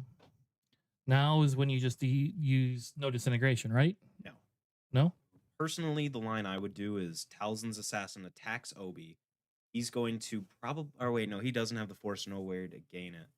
So either you use Talzin's ability to kill Obi after that just to get it off the board, and then have your 7/7 Talzin's Assassin over here still ready. Or you can, depending on what he plays, old DACA your dead Talzin's Assassin, and then be able to spend the Force for the -3 again this turn since it's already untapped, and then that would heal it by playing it again for free. Okay. You just lose your battle disintegration, but yeah. Problem is, I think he resourced and shouldn't have resourced. I agree.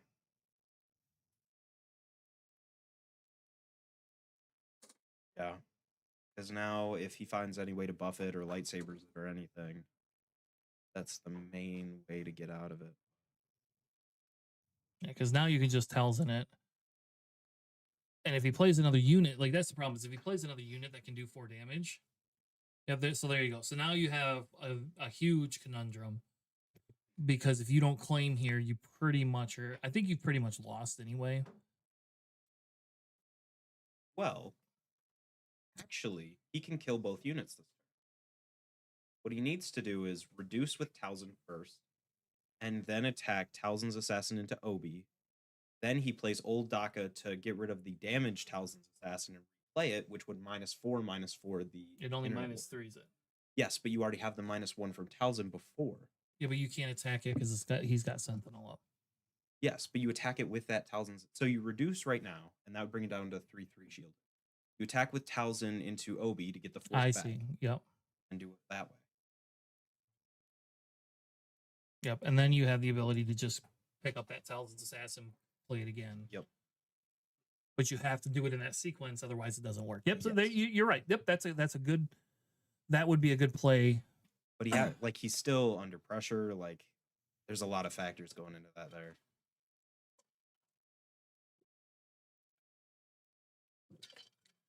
Like, whatever you do, don't play that. Oh, he can also do... He can also do no disintegrations. Because if he does the damage to thousands, or if he does the damage to Internet Warrior, he can -1/-1 the Obi and then just straight up attack and trade into the... He has 2 different lines he could take here.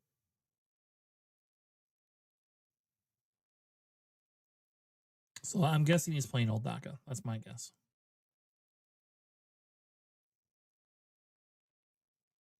And I don't know why he's putting the exclamation mark. Because that was in the -3. -3, the old Daka must be to the right of the Talzin's Assassin. Yeah, he just attacks into that. And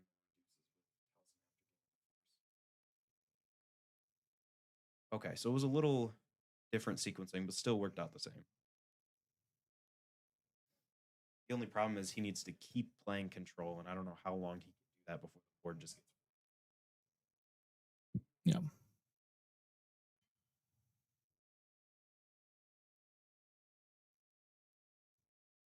But we do see a Devastator in hand. He did resource to 8. Changes it. So now you have the Devastator that can do the indirect damage. So essentially, even playing a shielded unit is inconsequential now.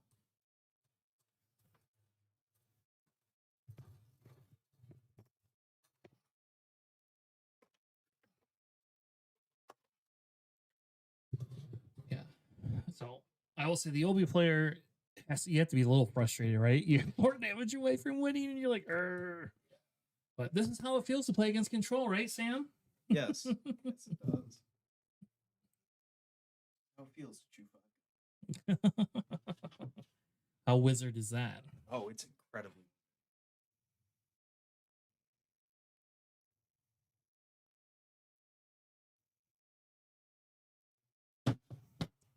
All right, so we'll see. I mean, because essentially he's representing, what, 8 plus 8, 9, 10.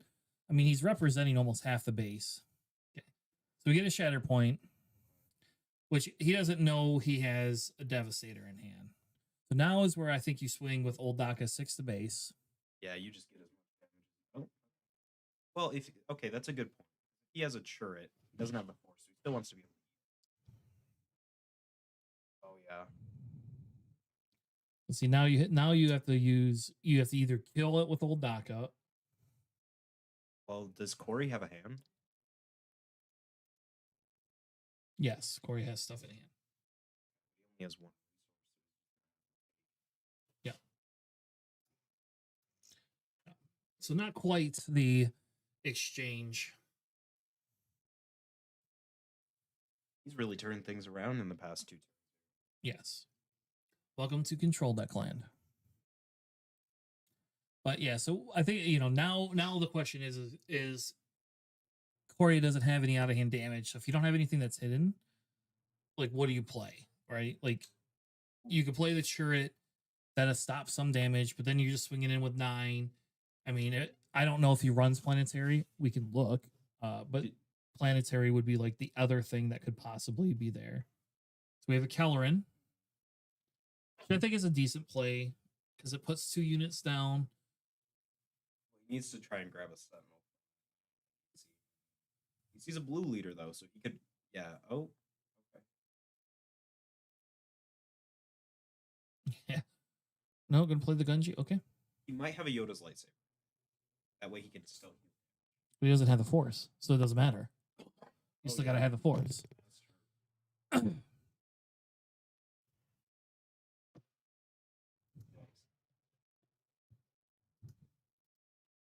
He has fatal this turn. Yeah, because now you just swing in with both your units and you're 1 damage over. Because yeah, you're right. You could have played that blue leader and killed the Talzin at least. I don't think that that doesn't win you the game or save you the game, but then now they don't have an ability to cleanse. Yeah, he figured it out. He got there. All right, so Talzin takes the first match. We'll reset scores. Now let's look at some sideboards, shall we, Sam? Yeah. What are they running? So let's look at the Obi first. So in the Obi sideboard, he has 2 of the other Ezra Bridgers, 2 Heirloom Lightsabers, 2 Lost and Forgottens, another turret array, a Tamarin, and a Yoda. So I think you bring in the Lost and Forgottens. Oh, Right. for sure. And the turret. Like if you're facing another space ground deck, like you definitely just want to.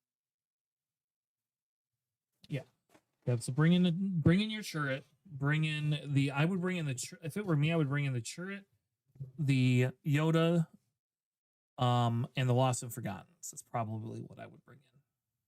But at minimum, you have to bring in the Lost and Forgottens. So it looks like he's pulling Galen's out. Yeah, you probably don't need the Galen against this deck. Could be wrong, but you probably don't need it. All right, so the other one, the Telzin, let's look at the sideboard for the Telzin. We have 3 Arvels, 3 Condemn, 3 Hyperspace Disaster, and 1 Devastator. So you're bringing in Condemn and a Devastator. Yep. And maybe not the Condemns, like you might not need those, but yeah, like I think you pull the battle, maybe you pull Battle Furies out and put Condemns in. That's probably what I would do.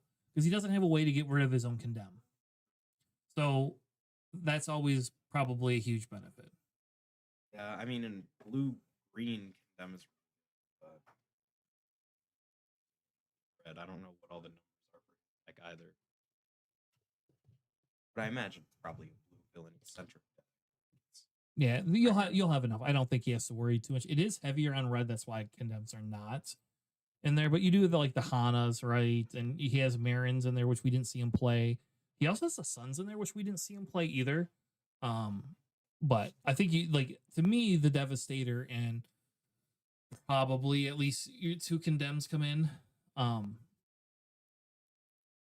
yeah, I mean, you could bring all 3 in and get rid of a Battle Fury too. Like that's just. I'm not high on the Battle Fury. I think that Battle Fury, he got very lucky that game. In what it did. But I think he also wasn't trading in as heavily. He didn't have as good of a. I think he missed his turn 2 play. So. Yeah. But that's probably what I would bring in if it were me. So. Oh, I didn't even look their records up. Probably should have done that. You know what we did see in the Telzin? What's that? A one-off emergency powers. Yeah, you gotta pull the thing closer to you, buddy. Oh, yeah. What did we see in the Telzin list? A one-off emergency powers. Ah. That is true. I would not get rid of that. Beautiful. I love that card. I know you do. You like that card more than anybody else should. Not even really that powerful. Yeah. So we see the top table, Isabel and Cole did draw. Okay. Staniszewski is on the other top table, and his opponent did not draw. Okay. Round timer ended. I know. Thank you, computer. Yep. So, I don't know. Stan, did you win? Did I win? No, Yes. most definitely not. I went 1-3 and just totally bombed out. Man, what deck were you running? Why do you do this to me? Running your Saboba deck. You gotta speak louder too, buddy. Yeah, it's a fun deck. I ran into way too much blue here. I thought it was going to be a lot less blue than it was. Yeah. Lots of blue today, baby. Lots of Lando, too. Noticing a big uptick in Lando LC since the weekend. Not as much as I thought we would have, though. I thought we'd have actually quite a bit more. True. Like in the top tables, we've only got 2 Landos. So, yeah, so we'll see. I'm hoping we don't have to stream another Lando because I have a bad feeling we'll have a bunch of Landos on Top Cut, but we'll see. All right, so they are started out with a Yaddle and a Karis. I don't like that they don't have an initiative token either. Do they? I don't think Stuart has a turn 1 play. Oh, it was the Karis that's right there. Yeah, Okay, I was like, I don't know what you're talking about. We put the Obi down. I don't like that Obi. I've decided I don't like that Obi now. I don't mean, like the it's color cool. of that. No, You're just seeing it through the lens of this. I don't like it. Okay. So 2 from the Karis into the Obi.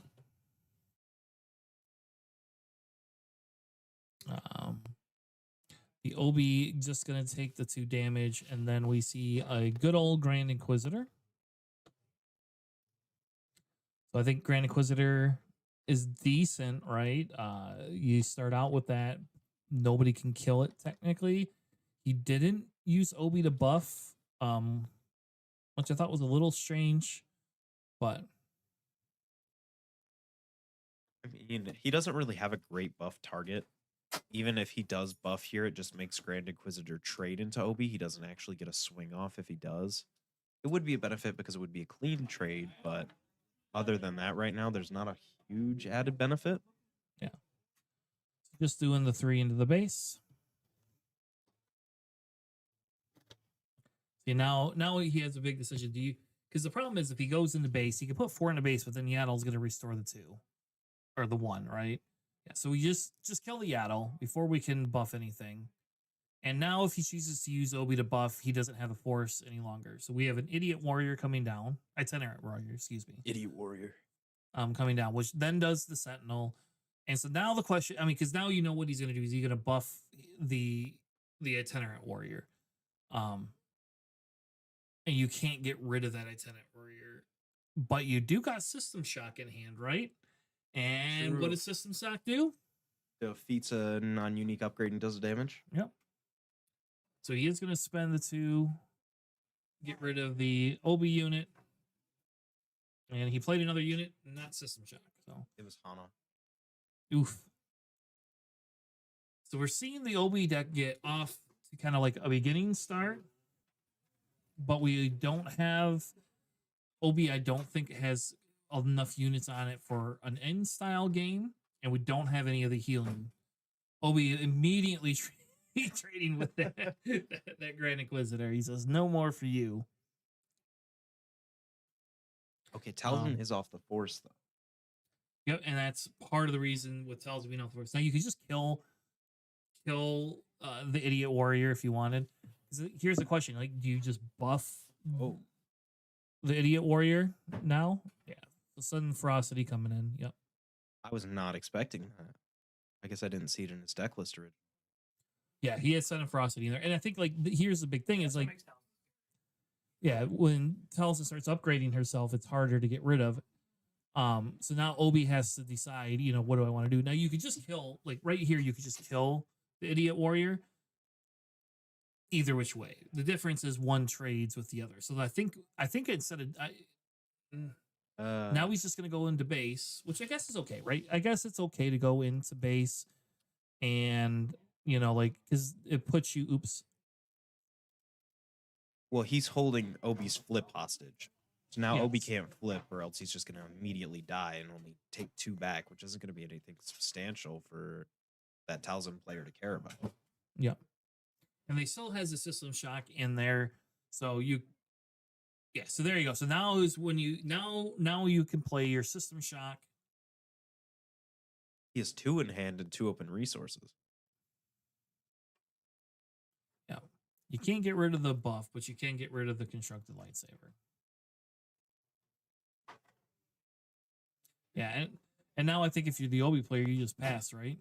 Nope. Oh, you play a Yoda's lightsaber. It's like, yeah, you ain't getting anything. Oh, you wait. got another System Shock. There you go. It's non-unique. Oh, is it? Wait, hold on. Google that real quick. Okay, well, let's bring up System Shock. Hold on a second. We can do that. System.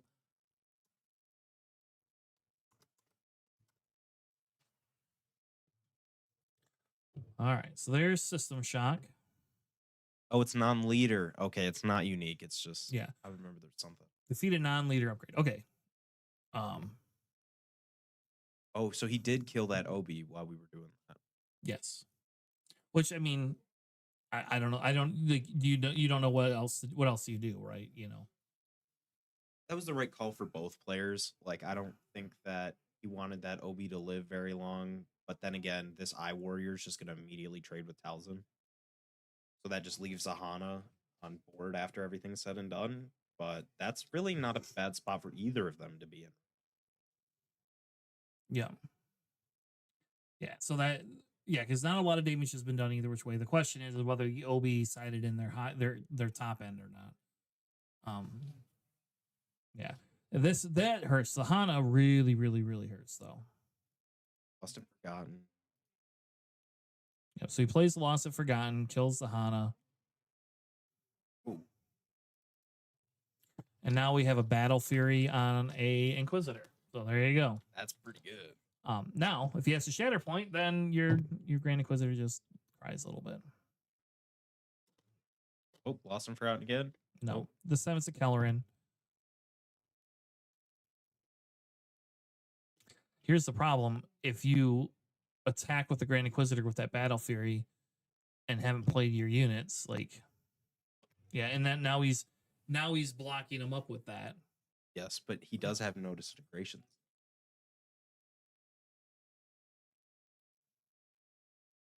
Then do you no disintegrate the Kellerin and kill it? Personally, yes, but I still think you don't swing with Grand Inquisitor. You just let board state be board state because the only other card it had is Devastator. I know, and you don't want to get rid of Devastator. That's his problem. I think you have to no disintegrate the Kellerin. Yep. If you don't want to, I mean, the problem is because the Obi. If the Obi wasn't Sentinel, I would say maybe just swing to base, discard the disintegration, and play Devastator next turn and force him to start trading with you.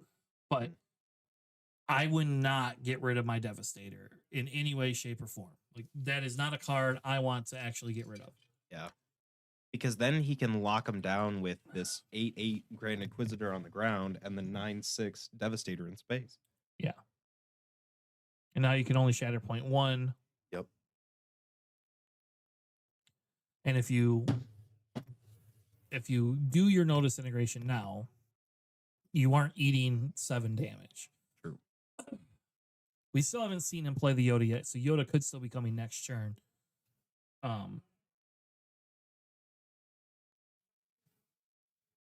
But yes, I do think that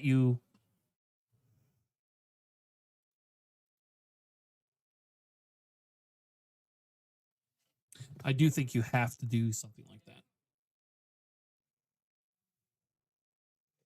But he is thinking. He's in that tank. No, it's smart. They're both fast players. Like, they're not in any time hurry. Well, we don't know. That I don't know. I didn't pay attention to time. So let's go back to while they're making a decision. Go back and check out a couple other games. Don't have any other stuff reported. Did you see that? He just claimed he didn't do anything. Yeah. So I don't know if that's the correct play. I feel that it's still not the correct play. Oh, he just attacked base. Yeah. So he's going to try to base race him now. That's what he's going to do.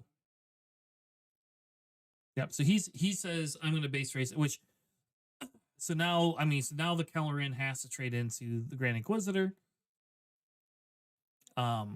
Which is fine because it's not an even trade, but it stops all that damage from going to base. You play your Devastator, you can kill your Kellerin, dump the rest on the base, and hope he has to have like a Shatter Point or something in hand to take care of it. But he has Yoda, baby. Oh, we got the Lord. Yoda. That's dirty Yoda. See, that can actually Yodas can swing games. Well, it's about to. It looks like.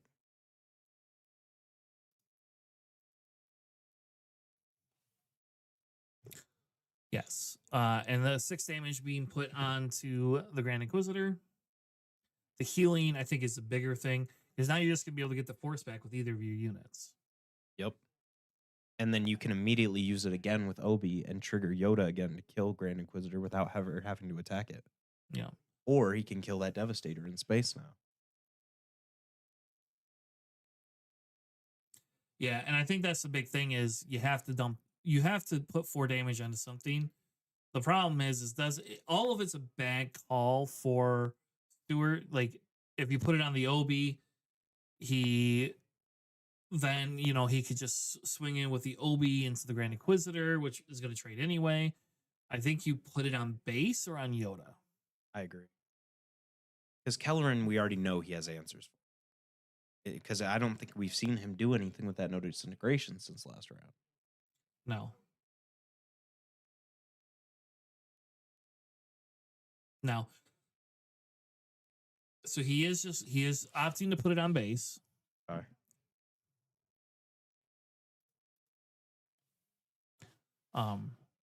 Which now gives Obi the force back. Devastator's gone. Go to trades. So what did he play to activate the force? So he attacked with Keller into base. He upgraded him. That's what he did. Yep. Okay. Mhm. Yeah. So now Telzin's in a precarious spot because let's see, if you look at his hand, Telzin doesn't have answers. To me, this is I scoop and go to the next game. Well, he can still deal with one of them, but he's still going to get the attack by both. So he's still taking 12 damage, but yeah, at least he's going to be able to get rid of the Yoda. Personally, I would have done Kellerin just to take less damage later, but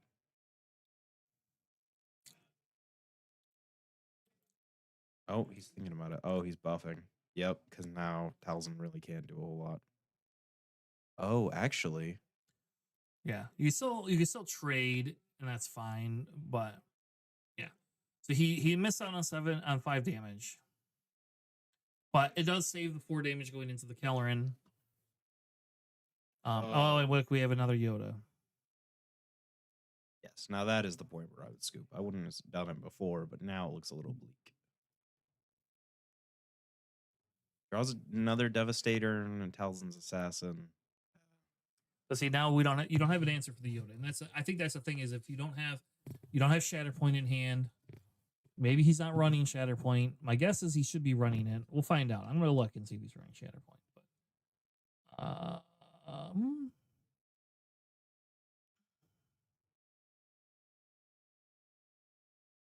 very sad. I wanted Cole to be on stream, but Did Cole not want to, or did he ID? they took a draw. It looks like. So he's gonna play Devastator.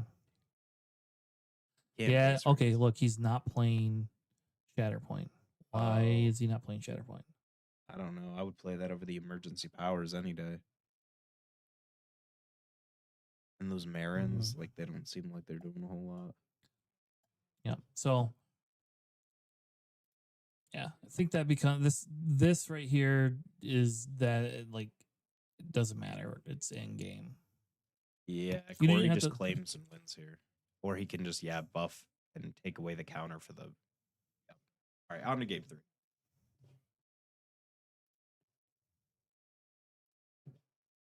All right, so we have a 1-1 game. A little bit better than before. A couple of those other games felt a little more lopsided.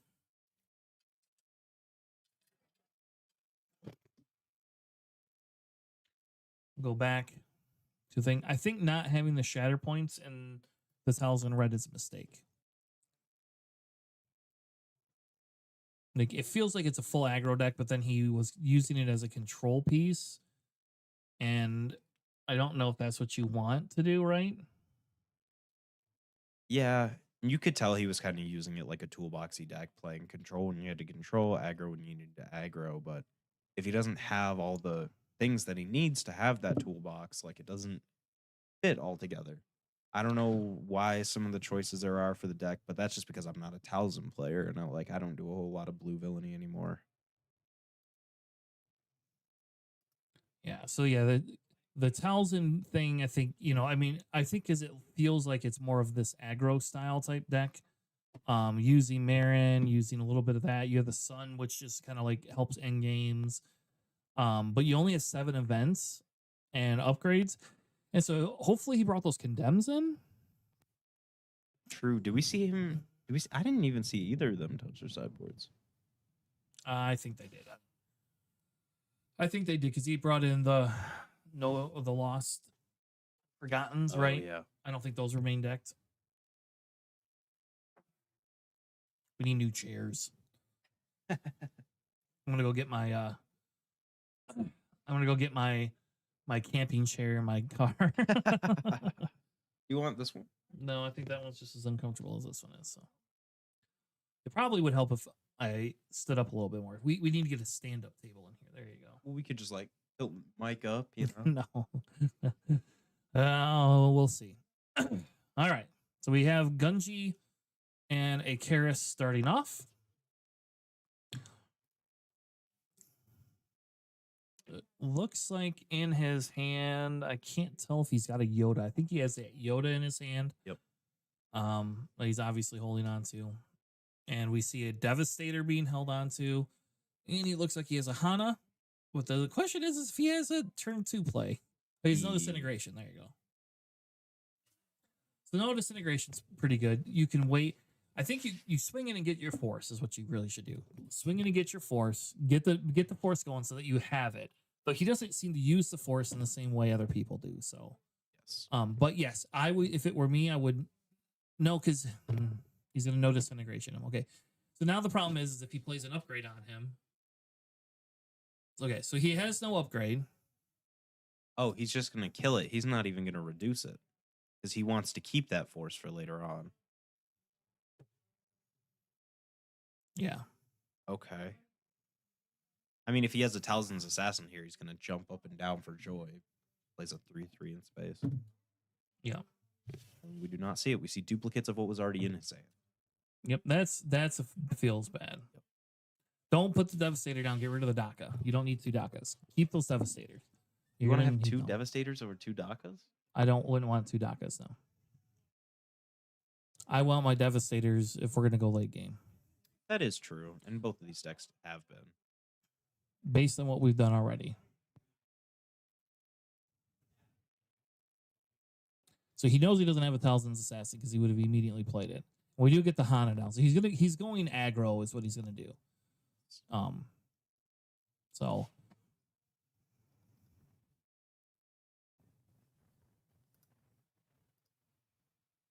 Well, these are some bad draws for Talzin. yeah, because now we have another Karis that we can't play. We have another DACA.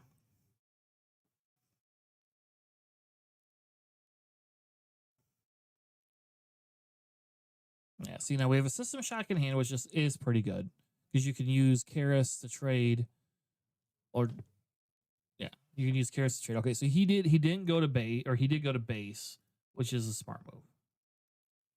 At least for his deck, it's a smart because Yes. he's not a control deck, I guess. But yes, I will say the Talzin player's hand is probably a mistake. And here you don't use the force. You're going to be able to flip Talzin. We don't know. He could have a Sun of Ferocity too this turn, right? Yeah, I guess that's true. And Yeah, he so does that- have Karis in hand. Yeah, so the Sun of Ferocity is probably the better piece. The question is with, like, are you going to try to kill something? He doesn't have the shield on him anymore, you know. Oh, he did spend the force. He was just thinking about it. I see. Okay. So he's still going to flip and Sudden Ferocity after that. And probably kill the Eye Warrior and then finish the blue leader all in one attack. Oh, Not if shit. you put a turret down, baby. But I think you have to swing into that turret, right? Like I think you don't get a choice. I think you already gave the -2 to that ship. If you want to kill that ship, you have to swing into the turret. Yes, but if you swing into the turret, you don't kill it. Because it's a 6 attack, and then he just spends the force and goes down to 4. Gotcha. You have but you have System Shock though, right? Yes. Can you play System Shock without removing an upgrade? Yes. Okay. So just kill the stupid thing in the air with System Shock. Yes. That's what you do. You kill it with System Shock, then swing into the chariot with your Talzin, reduce it by 1. So it's a 2/4. You guaranteed to kill it, even if they use the force. The only problem is Obi is either going to buff or come out or both this turn. So he still does want to keep that in check because if he buffs the Eye Warrior, then he's going to be able to immediately clean trade with Talzin no matter what Talzin kills. So like every time that Obi has flipped, both of their leaders seem to be dead by turn 5 or 6. Or Yeah. resource 5 or 6. So he takes 2 back. He is going to give it to the chariot, the -1. I don't know why they flipped the force. Yeah. I don't think you would. Well, I think he let him trigger the turret first to be able to see if he was going to make him spend the force and then Gotcha. use the reduction. And then it bounced.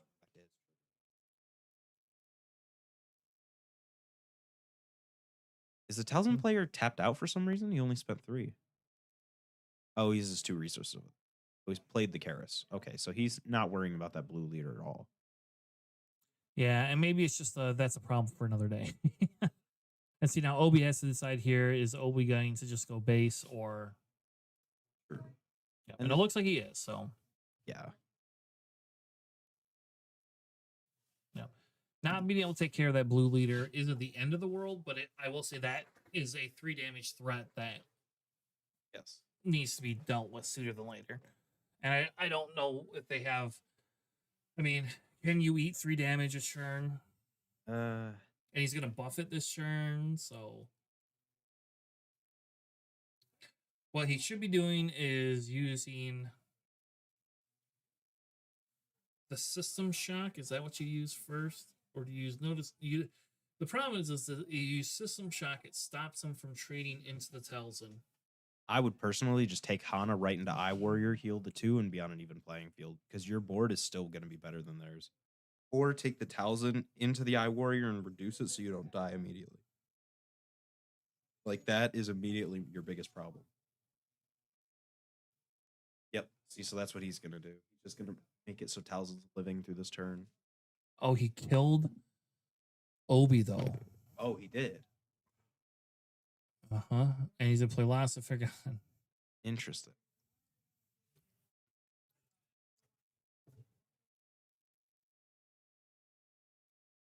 Because now how do you have to put care? I guess you take Karis in, spend the force, then you can kill the idiot warrior.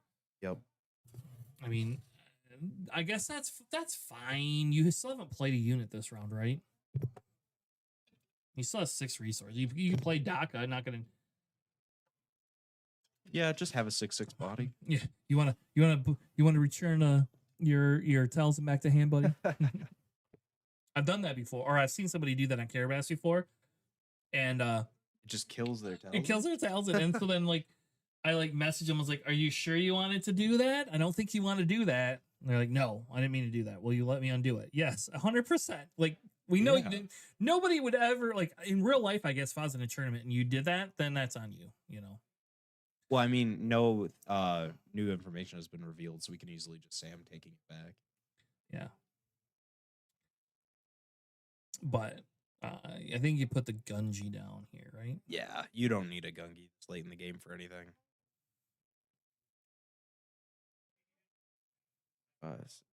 Okay. So they're 1 away from Devastator. And remember when I said, "Hey, maybe you should keep both your Bloody Devastators"? Yes, I was get it not now. kidding. That does make sense. But you are going to be able to get the Talzin off right now. I think that's fine. You can get if you can get your Talzin off. Nope, you get to kill the Talzin instead. All right, so Anakin killing the Talzin. He's got no disintegration system shot combo. You can actually play 3, 3, 4. You can play all of those cards except for Devastator. And then dropped it next turn. And drop Devastator next turn, yep.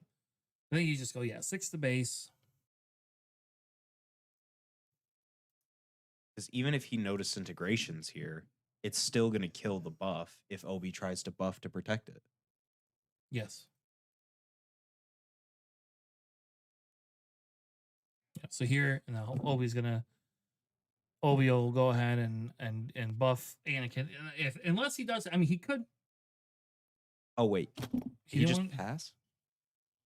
Yeah. Did he not have enough to play all of that? 3 and 3 is 6. Did he not resource this turn? Maybe he didn't resource. Oh, yeah, because he needed to keep all those cards in hand. Dang. Well, I mean, that's not the end of the world. You're going to probably eat. Well, now he can drop Devastator and kill both units. Okay, well, that hurts a little more. It kills Daka here, yeah.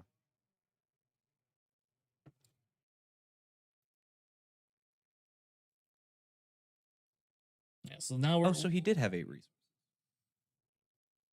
Yeah, so I don't understand how he missed that.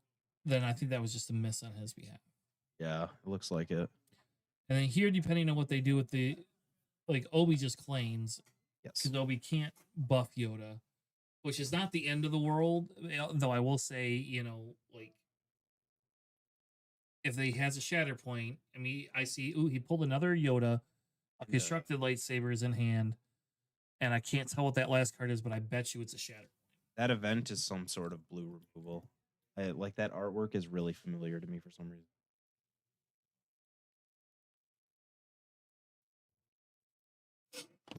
protect the pod here would be disgusting. Well, yep, it could be a protect the pod. Those Yodas are pretty dope looking too. Oh yeah, I like those judge ones. Okay, he has the force now, so if Talzin drops anything low cost or low health, he can still kill it. Oh, Talzin's in the lead on damage now. How did he do damage to base? Devastator attack. Devastator. Okay. I think it's a lost and forgotten in the Obi's hand.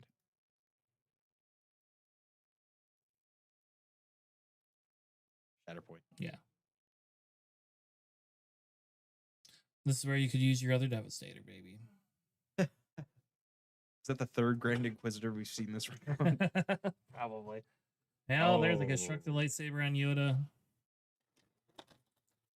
He do has the system shock. You have to play that system shock. though. Yeah. You cannot take that damage from. You're gonna play. Okay, he's gonna play Owen instead. We can Okay, play nope, both. you can play all of it. Okay, good. All right, you should take one more damage too. Yes, Yoda should have another damage on him. System shock, but I don't think he got that. I don't know. I don't even know if we're supposed to go intervene or not. To be honest with you, We're not So- supposed to, but it's not the end of the world if we. I'm just gonna leave that up to you guys and the judges. you want to peek out there and have Alex come in. Yes.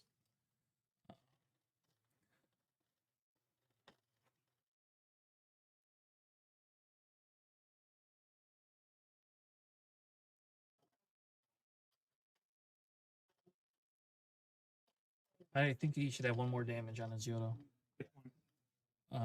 Corey.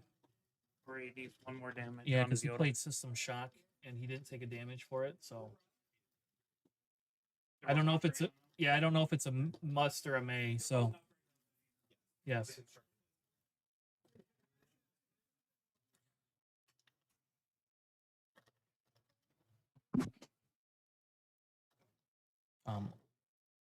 We do have Owen as a restore bot, though.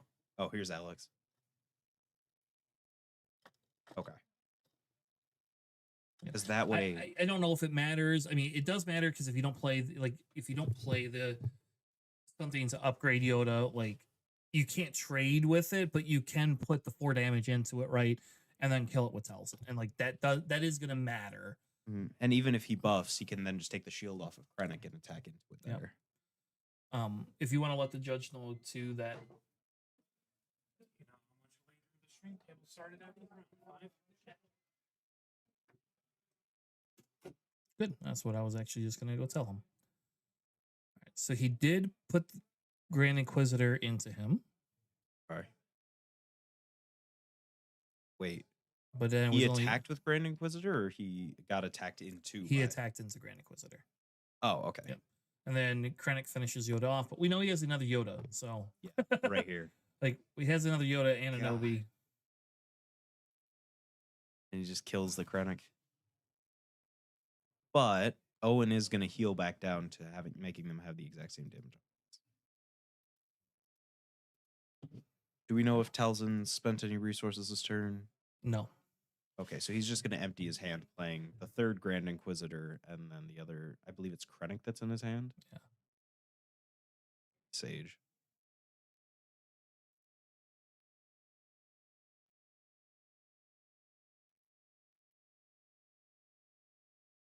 Okay. Yeah, because now it's to some extent it's a race here, right? And like if that's the sun in hand, that's pretty good. So if Yoda doesn't kill anything and Yoda just goes straight into base, you could play the sun. I mean, the problem is that playing the sun, all you're doing is just like you're giving yourself you're opening yourself up to the Obi player is technically probably highly in control here. I mean, being able to just do an 8 damage to base, but you don't get the force ability, doesn't matter. I don't know. Well, he can still buff the Yoda because it doesn't have an experience on it. So he can still at least kill this Sage. 1000%. I'll He's just- getting something here. I don't know what. I think he's debating on if he's just going to go to base or not. So he should gain the force, but it doesn't look like he's doing that either. Yeah, he should get the force. I don't know if that's a may or a must either. I'm going to stay out of that one, I guess. That one I think they'll figure out pretty quickly. So it wasn't the sun he pulled. He pulled Darth Tyrannus. Okay. So you remember the force. Okay. Now really the question becomes is what do you have to play? Oh, You have Lord. Kelleran. I think that seals. I think that's going to seal the game. I don't think Yeah. that there's a if you don't have removal, there's not a way to come back. I'll say there's that second loss of Forgotten though in that hand. Yeah, That's that's sad going to right see to the that bottom. thing go. He's playing the turret. Yeah, Yep. that's nail in the coffin. Because all he has to do is experience that Yoda and tell him to like do something about it or not, and then he wins. Well, you can experience the Yoda and kill something. True, but I mean, if he experiences the Yoda, that's fatal damage because that's 9. Oh, I guess the Owen is still in play, but he would have to take the Owen into the turret just to kill it, just to get the 2. But that is the right play.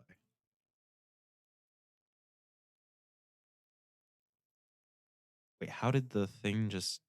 He triggered you trigger Yoda with the Force when he used Chirrut, Oh, and then it killed something. Okay. And now he's playing something else. I don't know what he's playing because it's off the table, but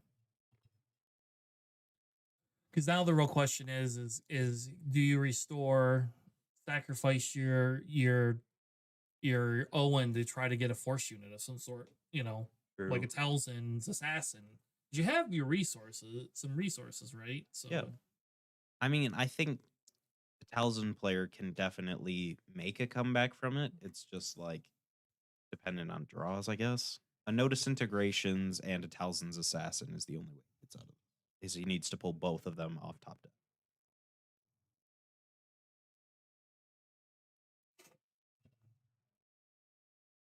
all right, so he kills the Chirrut, which makes sense. Okay. I'm guessing he claims here. They are getting very low on time is the other issue here. Yes. Do we think they're going to go to a draw? Because he can still restore out of one action fatal, and if he finds a way to either sentinel or exhaust or delay or do anything to whichever unit doesn't immediately attack, might be able to find a way out of that. He might. I mean, it is still 17, so now he needs 11 damage. Oh. Ugh. He could play that other Tyrannus into. But he doesn't have the Force yet. Oh, true. So can't ambush. He does have Sage, though. So he just takes Sage into Yoda, and then Tyrannus is the Yoda. Oh, I guess he didn't have enough resources to be able to. He must have played something down there. I don't know what it's on the other side of. The Tyrannus in his hand anymore? Oh, he did have a Talzin's Assassin. Yeah, the Tyrannus is in his hand. Oh, is that what killed the? Oh, and he played an Obi. Yeah.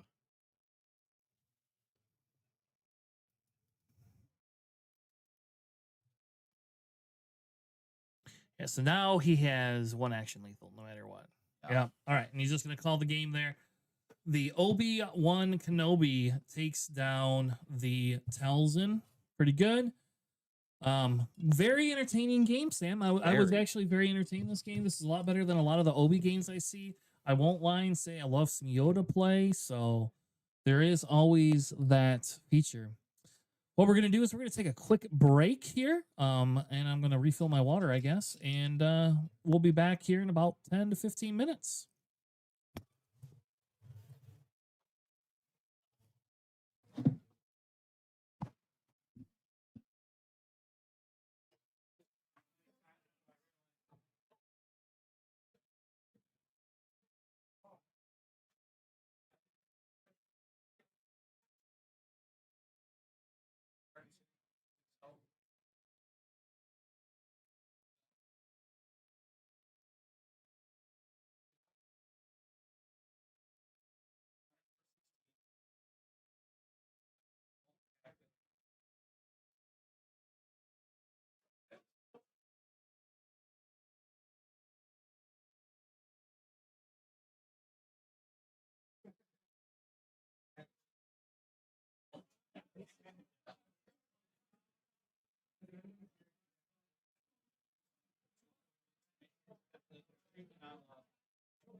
When we're running. Oh, well.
Okay.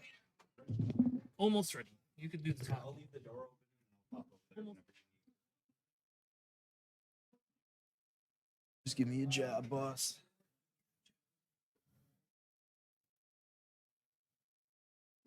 Actually, if you could tell him to switch to the stream table. Just to move over there. Yeah, just he can switch the scene. He knows how to do it. Wait. Okay, so the Oh, guy, judge guy? there's a guy sitting in the corner here. Okay.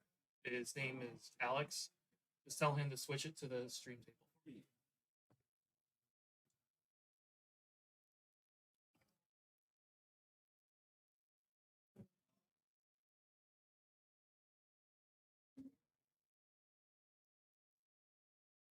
It just makes it easier to.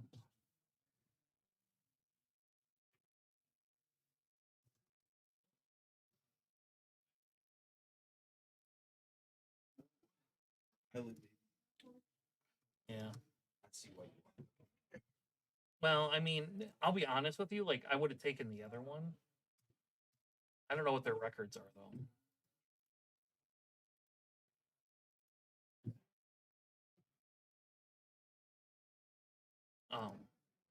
I do want Vader. I do like the Vader deck.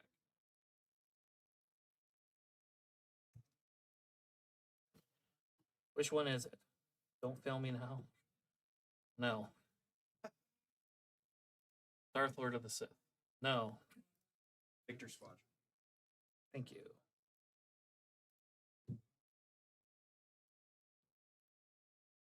Dan Mount Tanis. Yes.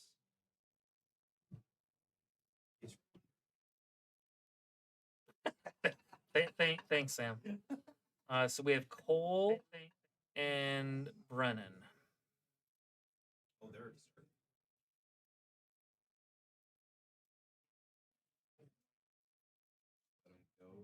Yeah. Actually, hold on. No. Okay. You can go ahead and start. Right. What do we got here? We got a Vader 4 Pilot Yellow, which is Tanner's like that deck. That's what he's known for. We love him. Against a Lando Lake Country. Lando Lake Country is a really fun deck. It does have some struggles into space and some other things like that. I know Luke isn't the greatest matchup for it. A winnable one, obviously, but still not the greatest. And I mean, there are other problems that Lando can have, but I'm just trying to think of what the ones that we have in front of us are. Heavy Token Generation and Heavy Swarm is definitely not good. But I don't think it's the end of the world for this deck. I don't know. I'm really interested to see how this will play out. I don't know of a lot of credit hate that Vader's running, so this Lando's basically going to be able to do whatever he wants in terms of credit and just running wild with playing these big things. But I think the tide really turns when Lando's able to drop a Liberty. If Lando can drop a Liberty any sort of early, it's kind of wraps for that Vader. I don't know. I guess we shall see. That is true. I thought if I just got close enough to the mic, it would work. Kind of does, buddy. All right, so, buddy.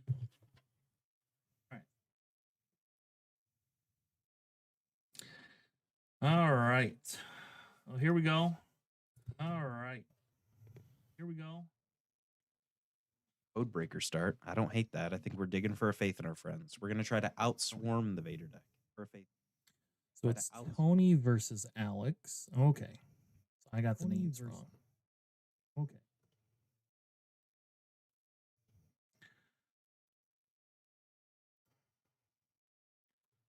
Alex or Alec? I don't know. We're about to find out because I can't ever remember. Alec. A-L-E-C. Sweet. Alec. A-L-E-C. Oh, showed him something. I believe it was a faith.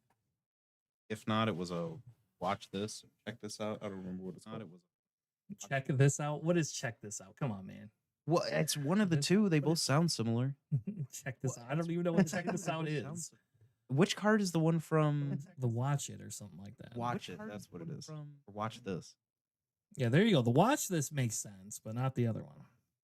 All right. So did the Vader player not play a tie? I do believe, missed his trigger for the Kajimi. Okay. You want me to tell Alex, or I think that's a May? well, let's look at the card, I guess. I don't know. No, it says when play, create a TIE Fighter token. So I would let Alex know and just let him make the decision. I would let Alex. We do have a cool Vader deck here. I had to get Vader on stream. Couldn't go a day without Vader, and it had to have that Vader on stream. We have a Bale. It looks like fancy looking Bale. We have a Bale. It looks like he is playing the Vader tie. He's gonna bounce the Vader ship with Axe Wolves. Not Axe Wolves. Axe forgets. I say Axe Wolves. Man, it's been a long day already. It's only 6 rounds in. Yeah. So. Interesting. So he did reveal something off of that ability with Codebreaker, and he put it in his hand. When we see his hand, it's not full of events at all. So he immediately resourced it instead of playing it this turn. It could have been the Axe Forgets. That could have been that one. If he did pull the play 6 that? resource one, he's just using it to draw the card for it, right? Hold on, I gotta figure out what their records are a minute. Hold on, I gotta. Oh. Yeah, I realized that after we told you. Yeah, I realized that. Blah blah blah. All right, so Tony. I don't know. It doesn't tell me the records. Doesn't tell me the records. Yeah, you would have to go to the individual player. All right, so we have the Bale going in. He is going to create a spy this time. We have the Bale going in. He is going to create a Leader. Yeah, gonna play the Victory Leader again. This time we play Bix. Gonna No play the Victory discard. Leader again. This time we do the 2 damage into base. Do the base. Go ahead and create a spy token. Create. Or he has another one. Oh, he does. He has. Oh, he's got the the First Order TIE Fighter. And then I assume we just do 2 more to base, 2 more to base, puts us at 8. Base, and make another one. I love this Vader deck already. Look at that. Yeah. So spicy. Love this Vader deck. Now it's funny because they are getting like the race is now kind of on, right? Because you do have Bix down there, and Bix can get you your credit. And if they get to the turn where he drops Liberty, that's the bigger problem. And we do see a Liberty in hand. We might see 2 Liberties. It's either a Liberty or it's a Liberty and a light. It's a light maker or whatever they call that. There's a light maker, a Rose, and a Liberty. None of those are bad options. So now I don't know if Vader has any tap down, but Vader actually would do very well from running that 6 cost event as well. That exhausts something in arena and taps it down. But Vader can race very well for it. I think Vader has the upper hand here in terms of damage. Yeah. Everything hinges on if did he get rid of the 3 cost Victor Leader? Yeah, the Victor Leader. I don't believe so. I Okay. believe it's just off to the right. Yeah, so Vader so basically Vader has to win before Liberty can come out. So he has 1 turn. Yeah, he has to win either this turn or at the very beginning of next with Lando. Yeah. Yeah. Let's take another 8 damage here, this Lando. Yeah, because Lando's gonna take Lando will take 2, 4, 6, 7, 8.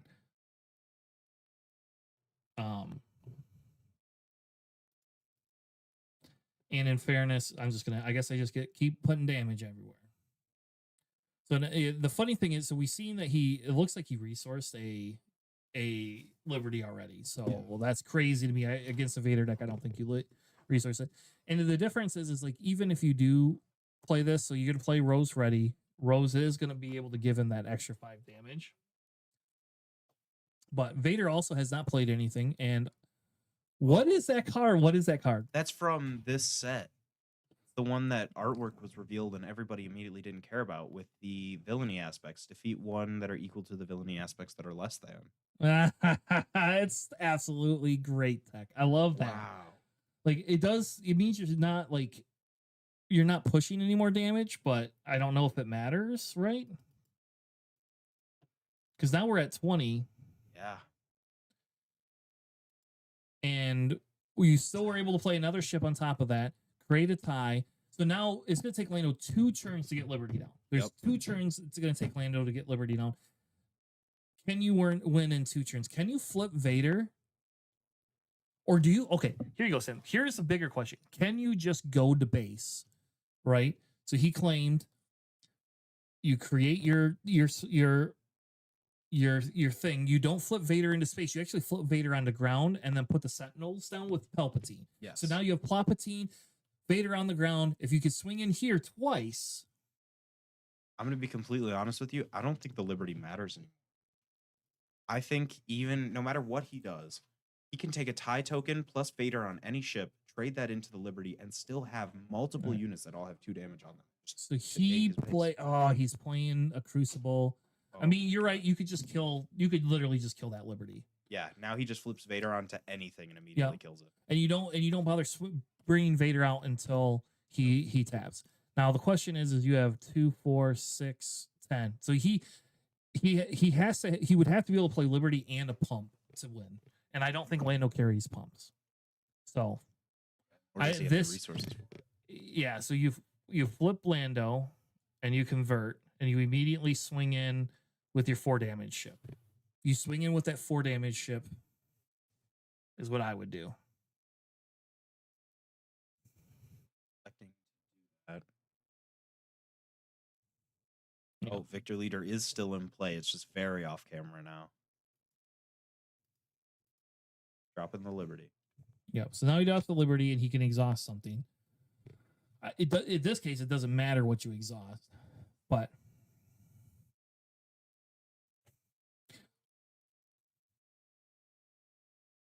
yeah. The real question is I mean, because okay. So hold on. You flip Vader onto any of those units, right? Creates 2 tie tokens. Yep. He's putting them on a little tie. Look at that. Puts Vader on a little tie. Yeah, it's just You 3 create base 2 more power. ties, man. I don't think he needs to create the ties, but you create 2 more ties. Yep, there you go. Yep, Lando will do the 4 damage, but it's not enough. And then you swing Vader in because it's what 5, 6, 7, and kills Liberty. Yep, he just immediately clean trades. Yep. Now you get the +1 from Victor Leader. Yep. Yeah. Kills your Liberty though. Okay, there we go. Yep, and then you have 2, 4, 6, 7, 8. You have 8 damage showing. Wait a second. No, he has 8 damage showing. Oh yeah, they're scooping. I just meant because I didn't know if the Lando also had Fatal, but the Bix was tapped. No. Yep, Lando did not have Fatal. I did the math beforehand. Okay, so Vader handily takes that. Congratulations to Tony for the game 1 minute. Now let's look at some sideboards, man. Yeah. Look at the Lando sideboard. What do you have for Vader? You have Anakin's Pod Racer, which is Wizard. I totally fumbled that. you have Commandeer. So you bring Commandeers Yep. in. You bring Commandeers in. There you go. That's all you have. That's the 1,000,000%. only tech you have. So you have to race Vader faster, or you have to get more events to stop Vader. What's that second to last thing in his sideboard? It's a gilded ambush team. It's a 5/4 ambush unit. I don't know why people are playing it, but people are playing it. Yeah, So that doesn't sound good. it is good to take out like Sentinel type things. It's just the 5 damage and it ambushes in, and it's an okay. Now let's look at the Victor Leader. My guess is you get rid of the Galens. Maybe you keep the Galens, right? Yeah. He didn't see. It's called Evil Everywhere, by the way. That's what. Uh, So you bring in Bog Down the Procedure. You bring in your Craving Powers, and okay, you bring in Jamming Transmission, oh, for sure. Punch It, and Craving Power, and maybe Bog Down. Problem is you got to take stuff out. So I think you take Corporate Warmongering out, right? Like Do you what does really that even care do? about Bog Down though? Because let's be real, there's nothing on the ground that he put out that was so bad except True. Bix. You're right. True. He didn't race wise. There was 0 reason to do it. So maybe you don't bring Bog Down in. I think you bring the Craving Powers in. Well, does he have Death Space Skirmisher main board Well, you go help him with the life box? yeah. I think they got No. Okay, there you go. Okay. Yeah, so you could play Tear the Ship Apart. Like, that's probably an okay play, but I wouldn't bring it in. I would bring in my Jammings, I would bring in my Cravings, or my Punchets, one of the two. Yeah, it's Punchets too are late. really good in this against the Sue if he's not controlling you, but the Cravings will help get rid of if he does control you better. But so this Lando is not teched. The Lando is not teched for the Vader matchup because I think people just sleep Yep. on Vader, Yep. right? Which is what I've probably said 100 million times, that people just sleep on Vader. And they should not sleep on Vader. Does Tony have sleeves? Yeah, why not? Why wouldn't he have sleeves? It just looks like like there's no sleeves on his cards at all. Oh my lord.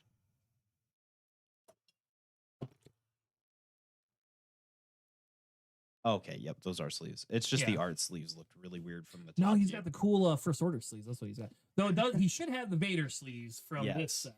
True. That's what you should be running. But I understand. You got to run what you like. Aren't there also Vader sleeves from set 4? No. Oh. No, only Vader sleeves we have were set 1 and then this new set. Yes. New set 1's better though. Yeah, I do like the new ones better. I only bought one pack. I might have to go back and buy another pack. I haven't decided yet. I found those Vader ones on hot sale back in like set 2, and I think it was 5 or 6 pack of them for like $5 a piece. Nice. Okay, so we see a Liberty, Mando. We're seeing a lot of top end in the hand of Lando right now, and that's not good to see very early on. Like the Liberty, yeah, I like it, but the Mando and all that other stuff, like he had to resource immediately. Yeah. So they both are 4-1. So this is a in and win game for both of them, I think. Yes. All right. So his first turn play is the Exegol.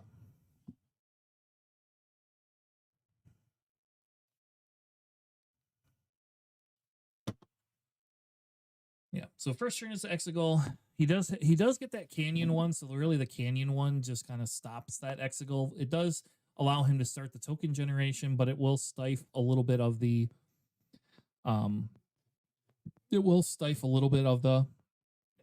damage. We do see a hauler in his hand as well.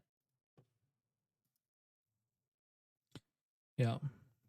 Yep. And now with the hauler being able to go in, and maybe he just didn't play the hauler the first game. But see now he's gonna claim he created a token. And I will say the Canyon Runner not being able to do the negative health is so good, because if that could do negative health and like the power, that would just be the end of it. Broken. Yep. So in his hand we see Agnig. Yeah, we see an A-Wing and we see a Black Sun, and I can't tell what the other one is. He's debating resourcing. He just did resource a light maker. I don't know Yeah. if that was necessarily the right call. I don't know either. Again, if he thinks he can race it to base, he's going to resource some of those bigger units. True. Yeah, takes the Victor leader pretty quick, learns from the last game. You don't let the Victor leader live that long. Personally, I'm taking the 3-1 overwhelm straight into that hauler so that it enables the token generation and Yeah. you get the hauler back later. Yeah, if it were me, I would immediately take that too. But he could have he has an event in his hand, and I'm not sure what that event is. Which one do you see? I don't know. I can't tell. Well, that's an arrest. Oh no, it's questioning. Yeah. So he's gonna get rid of that Liberty, I bet. Oh, he should. Oh yeah, that's golden opportunity. Or the aggressive. I think he's getting rid of the Liberty. Yeah, Liberty. Okay. I think that's the smart play. Yeah, Get rid of that Liberty so that Liberty can't come back and haunt you. that's just a safe option. Get it out of the way. I think he's digging for faith now. It's gonna be Faith, or he wants the not Axe Wolves, the Axe Forgets. I do agree with you though. I think the problem is if you take that into you could take that into the hauler and then play it, and then if he takes it back, he at least had to spend his resources taking it back. Yeah. Oh, we do see the watch this.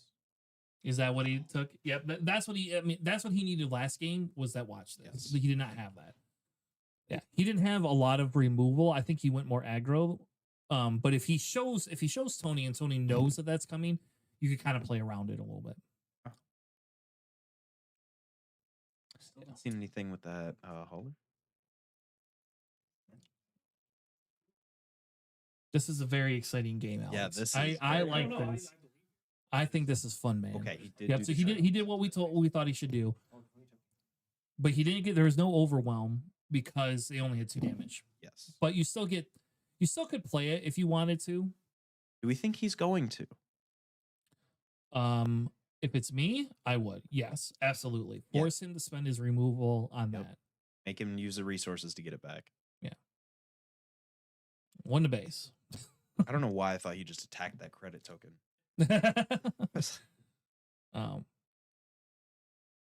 Yeah.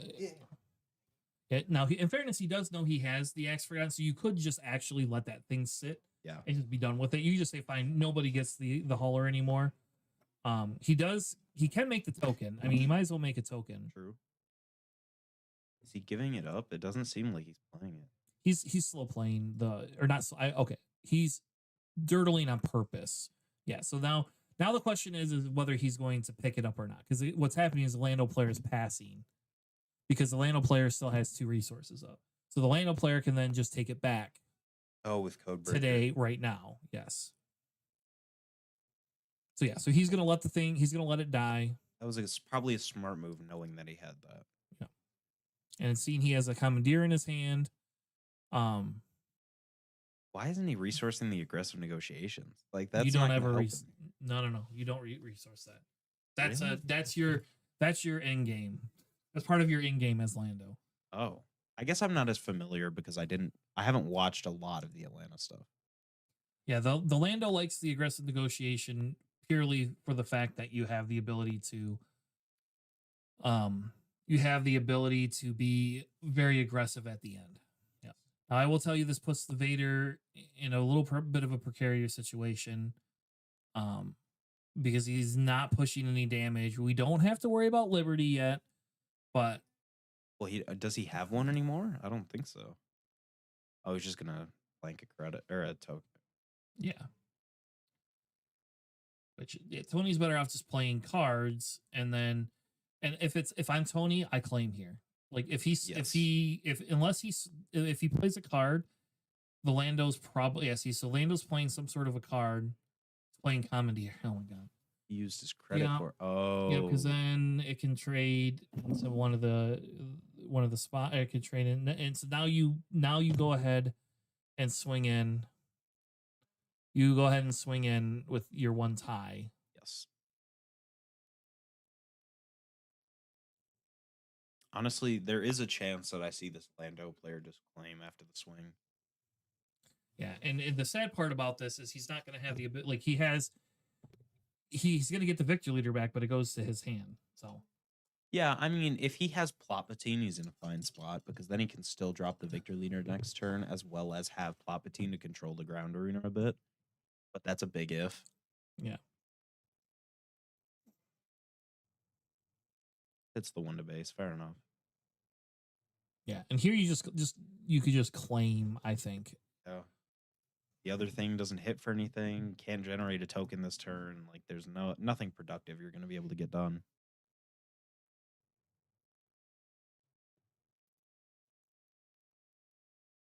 That Rose to push damage in the hand is kind of scary because he has enough where he's controlling the space arena fine. And if he starts putting heavy pressure on the ground arena, then that's going to put the Vader in a probably precarious situation. Stealing your terminology, finding me a precarious predicament. Precarious predicament. Oh, Blue Ace. Yeah, so now he has Blue Ace. The Blue Ace is really good. You get rid of the Canyon Runner. In fairness, he doesn't have any top end though. So Lando's kind of in a similar situation. Like Palpatine stops and makes the turns even again. And so this is where you do not play. I do not think you play the victor leader first. I think you just attack What? you flip Vader. If you're gonna do it, put him on it. Nope, put him on the shielded guy. Okay. Which is still fine to some extent, right? And there's your Palpatine. He what he wanted to get the Palpatine out. That's what he really wanted. Tell me what you want. And he has an exhaust unit. Okay, so not a horrible play because now he can exhaust the Canyon Runner. And he's building a board at the same time. And he built a board, so even if he spends his 6 resources and exhausts everything, you don't care that much. You have 2 Sentinels, nothing's getting in.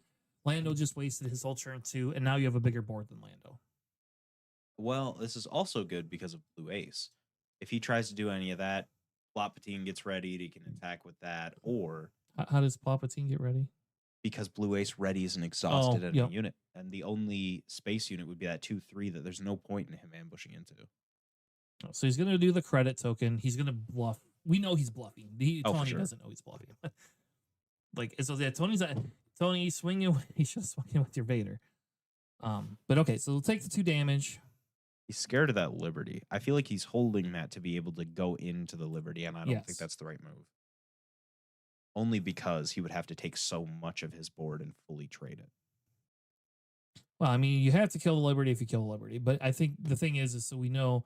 So and then here you claim. You claim, you let him play whatever he wants. I don't think you do the Yes. 1 damage. Okay, he's gonna do Well, 1 it damage. is 2 damage. Oh wait, no. No, it's 'cause he only never 1 played because he didn't Victor play Leader. that. And I guess like we know he's gonna play something, and you're not gonna be able to avoid it. And he does still how have is that spy ready? set. How does that come in ready? If you control a non-unique unit, Candy front runner. Oh, Canyon front runner. Okay. Yep. You're right. I forgot he had Canyon front runner. So now he can play that unique or that stupid card. So now the question is do we have a jamming communication in our hand? We have a Beguile, That's all right. but that doesn't get the card out of his hand that you need. The Correct. problem is he has the tap down card. This Lando doesn't. Have He has much. 2 Agnogs. Yep. That's when you probably resource one of those because Yes. like what are you doing with it? And he's gonna play corporate warmongering. That's a good play right now. And he's probably not putting any tokens out.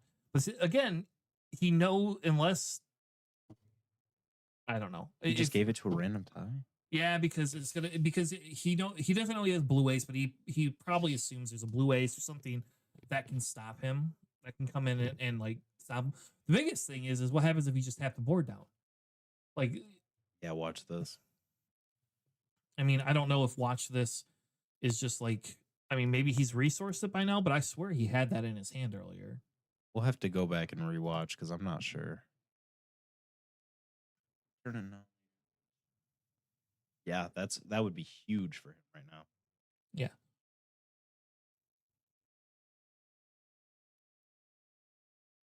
So he's gonna give that guy -2. Yeah, he must have resourced to watch this. That's the only thing I could think of. And you know what? Maybe he did. Maybe he did. So now we have. Oh, Yeah. And now I don't know who do you kill? Like, Rose probably. you just kill Rose? Yeah. Yeah, just get the damage out of the way.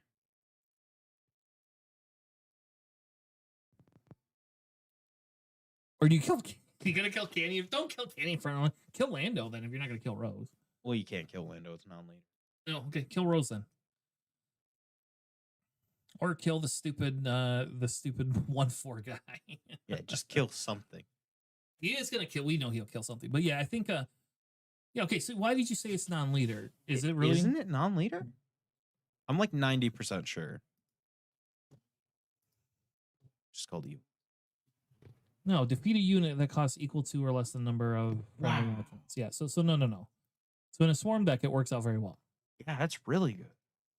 Now, if he has to watch this in his hand, I bet he regrets playing it. Not playing it. Oh, yeah, he's just giving up at this point. No, he's not. He's not giving up.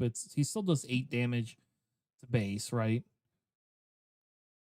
Oh, I didn't see he was at. It's going to be at 21 now. Okay, that does change that. Yeah, because now next turn you have the ability to swing in and do more damage. So he's not out of like. I don't think this is a loss yet.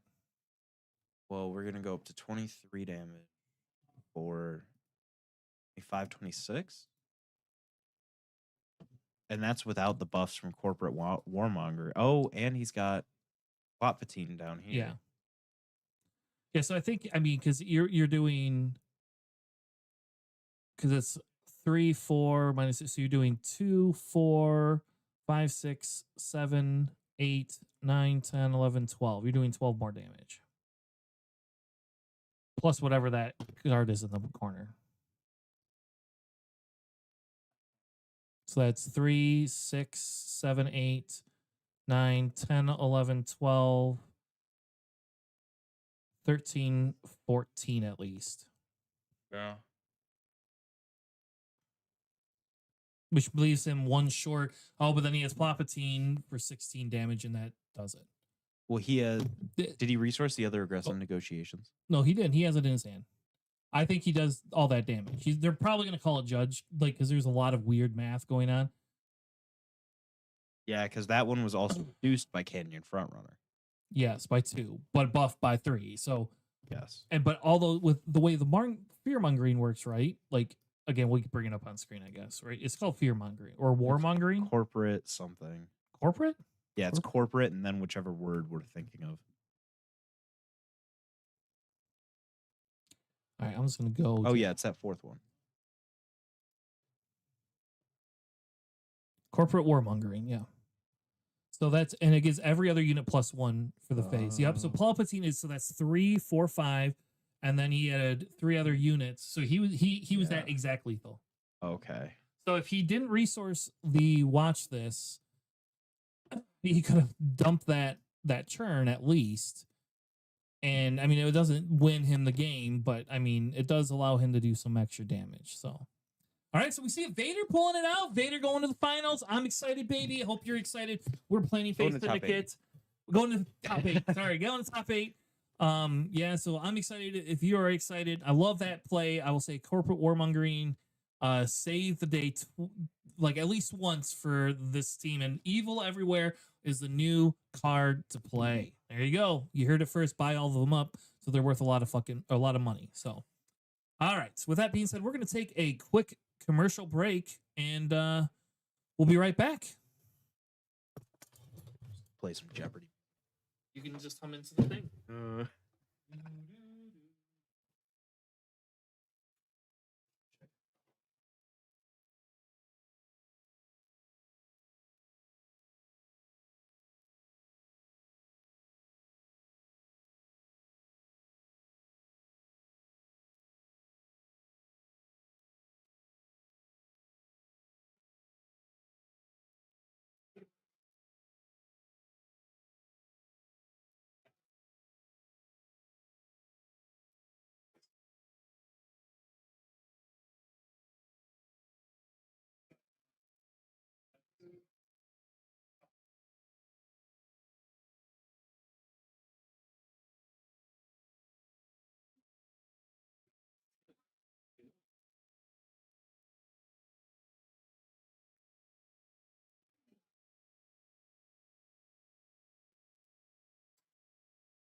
He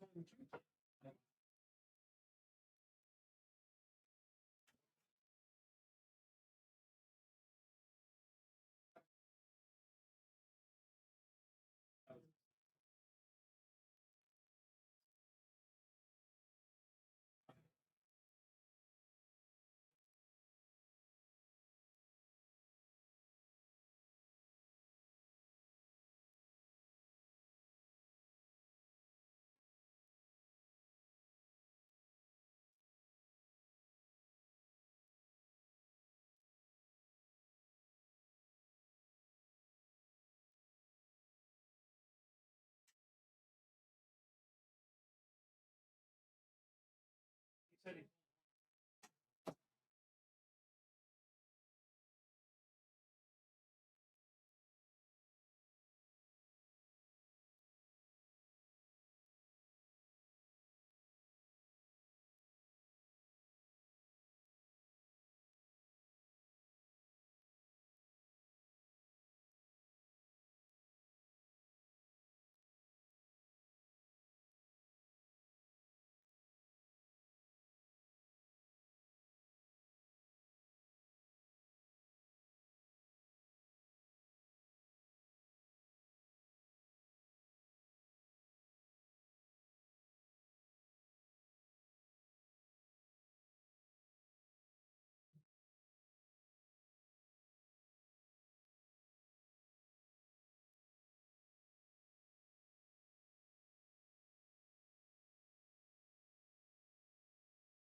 Round timer ended.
Nice.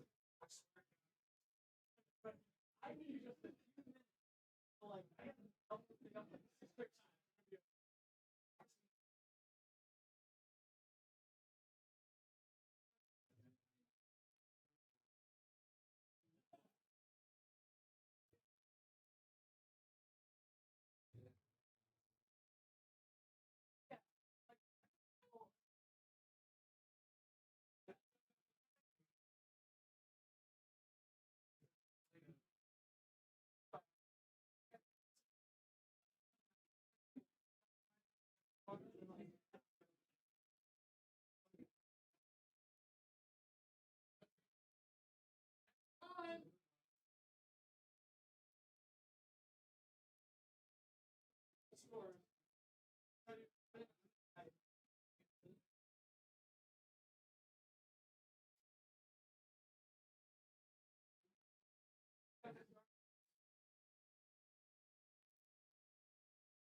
Nobody talks on One.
Good. You can take as long as you want.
All right, Michigan PQers.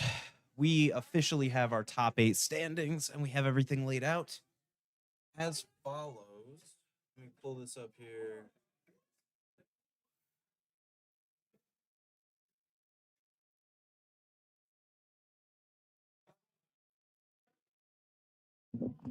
All right, the standings about as of round 6, we have an Aura Singh Data Vault, a Colonel Yularin red, a Vader yellow, a Lake Country Lando, another Vader yellow. Okay. Oh, that's awesome. We have multiple Vader yellows. And then we've got a Mother Talzin, I believe this is yellow, Vel Data Vault, and yet Imperial Prison Complex, which I believe is red. We're about to click on it and find out. Yes, that is red. That is awesome. All right, let's jump into some of the deck lists here. The first one that we're going to have on stream is looking like it's shaking out to be the Vel versus Yularin. Hold on, folks. Wi-Fi is just a little slow at the moment. No biggie, no biggie. Top cut after this break.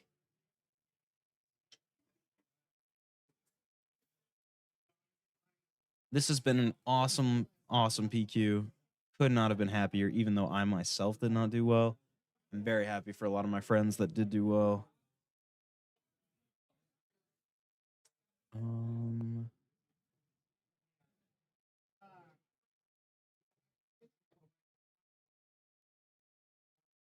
Let's see here.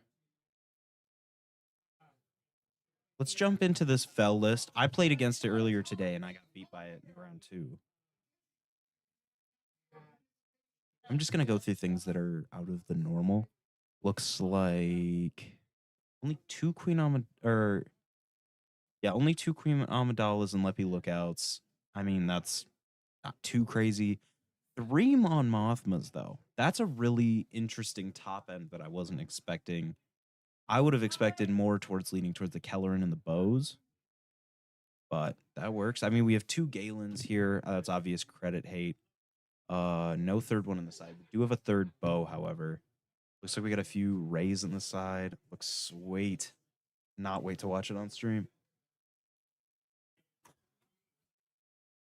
Do you guys have like a? You guys have like a bulk stash that you guys use for like players or anything like that? Okay. Okay. All right. And I'll give it. Yeah. Got 2 rares out of it, so I was like, yeah. It's some uncommon. Thank you. Sorry about that. Let's see what else do we got. Get hype, get hype. We got deck checks going on right now. I don't know if it'll be a full hour break. I'm unsure. But what we do have is more lists. So we went over the Vel a little bit, just went over. I'm not going to like word for word read you guys all the lists. But I will go over some of the like cool things that I'm seeing in it. Like when we jump over to this Piet Red, Honor Bound Partisan, pretty good. I'm not seeing any Benthics at all in this list main deck. Or side deck at all. In the side, though, I am seeing some Let's Call It Wars, and I'm glad those are back because Faith in Your Friends didn't go away. However, I think collateral damage is probably the move over that. Unless you're really finding you're running into a lot of the 2-3 red villainies like Cyril and Allegiant General Pride. 2 Maul legendaries from this set in the side as well. That's something that hasn't seen an absurd amount of play, but it's still like there, and it's very noticeable, and it's a standout card. It's just not standout enough for people to be incredibly hyped about it. A bunch of big ships. That is true. It's not a splash base, though, which is what I was expecting at first. Let's see.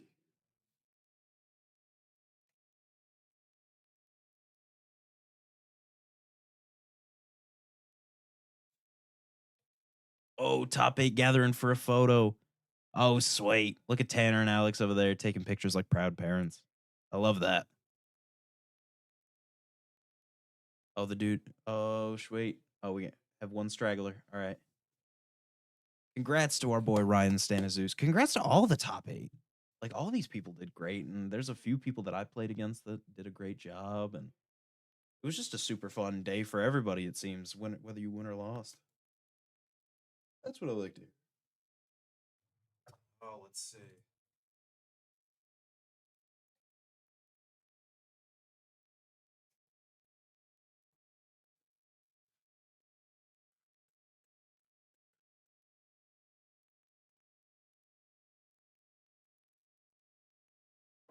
Let's take a look at the Colonel Yalarin. Anything out of the ordinary? I'm glad Zatan's making a comeback. Only one L337 legendary. That's a little surprising, just because of how easy it is to flood the board when you play it. Even if that's just dropping it and kind of saying, it's here, deal with it, because of how big you're making that swarm to come back from. Like, for example, if a Boba topples your board and then you just drop an L3 in response, you could get, I don't even know, let's look at this card. Search the top 10 cards of your deck for any number of droid units with a combined cost of 5 or less and play each of them for free. That's a minimum of 2 droids with the way Piet mainly goes. Because if you get a triple O and like a BT combo off of that, or an HK or something, like that's just gnarly. In the sideboard, I'm liking a lot of these one-offs. I'm just not liking the fact that they are one-offs, if you know what I mean. Like, we got a one-off Corellian Hounds, a one-off Devastator, one-off Eager Escort. Obviously, something is working really well to bring them to the high status of top 8 that they've gotten to.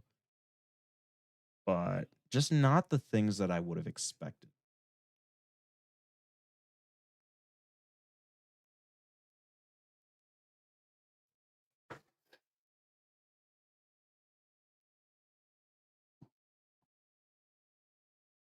Let's see what else we got.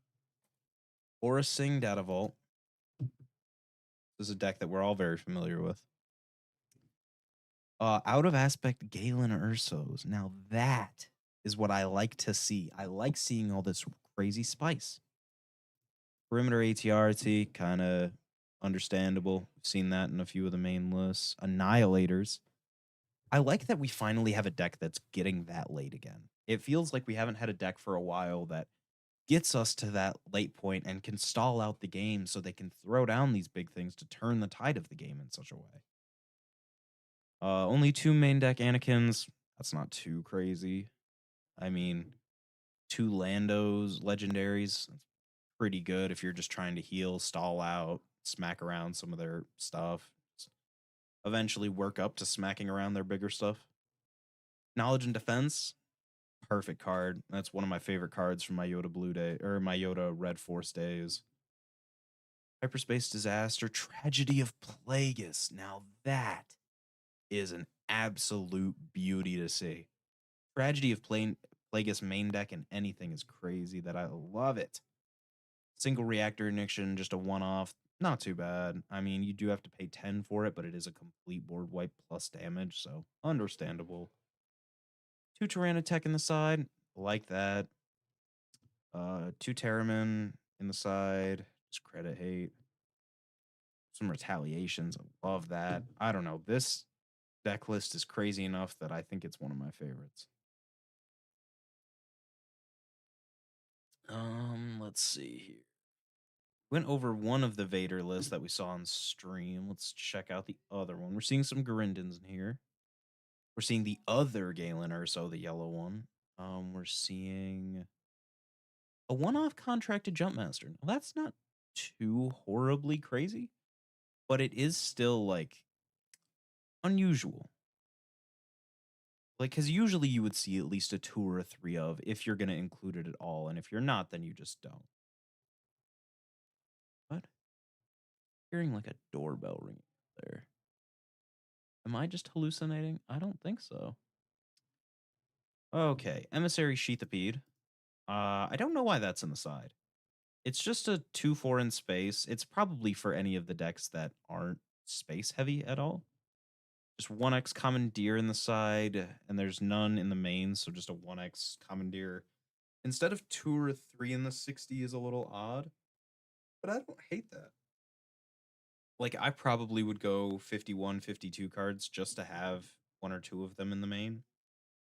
But that's because I just ran a 54 card deck and look at how that worked out for me. Good stuff.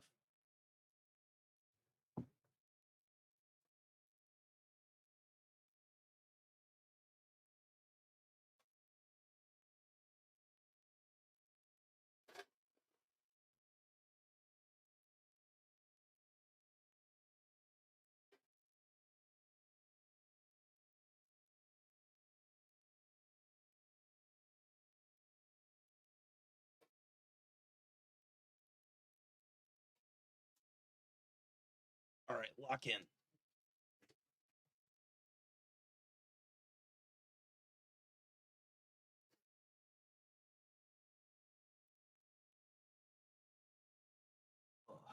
All right. So we went over the list. Let's look at the trends that we've been seeing for today. We're just gonna. Is there a way to sort by deck list? There's. Okay. You know what? We're gonna take a look at where I ended up for the day. We landed in 49th. Sure. You know what? 62 people. That's not good, but that's not as bad as I've done before. So I will take it. Let's look at. Yes, I'm just one above Paul, so I'll be able to give him a good old haha for that.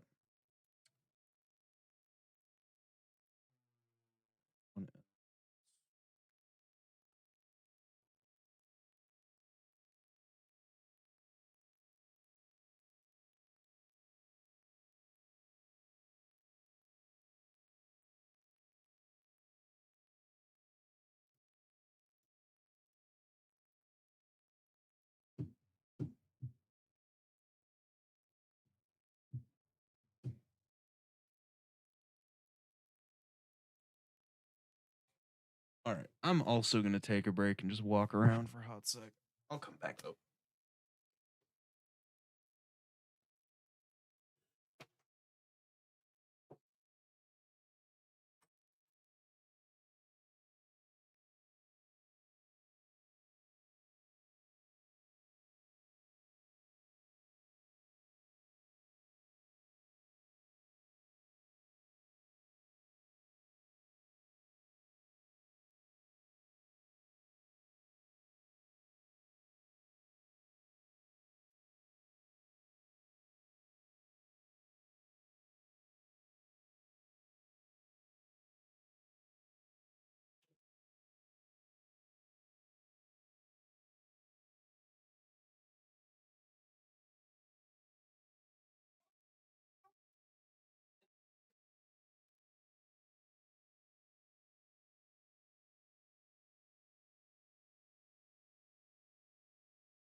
All right, we are back with top 8.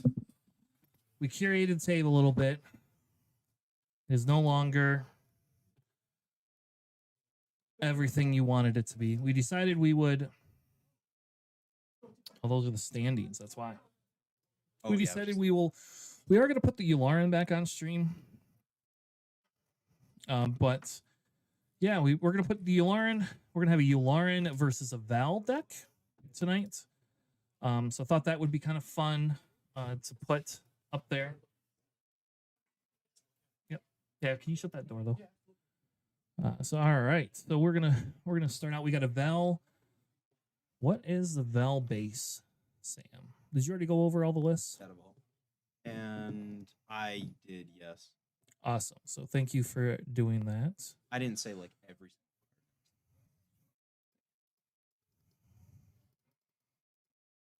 Okay.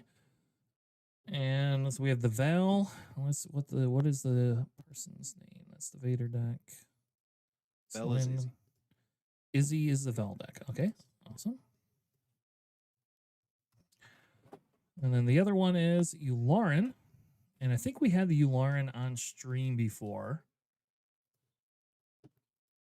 Question is what is the Yularen? It's the Imperial one, right?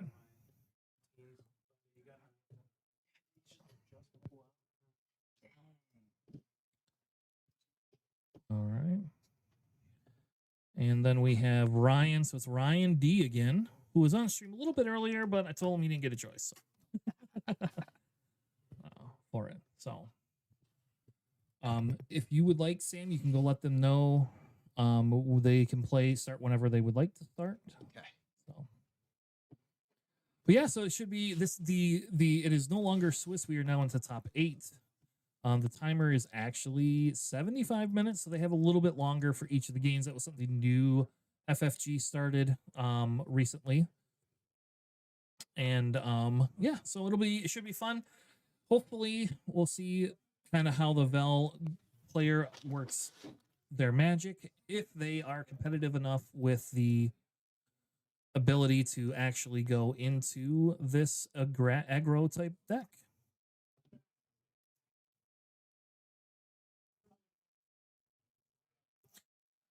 Yep.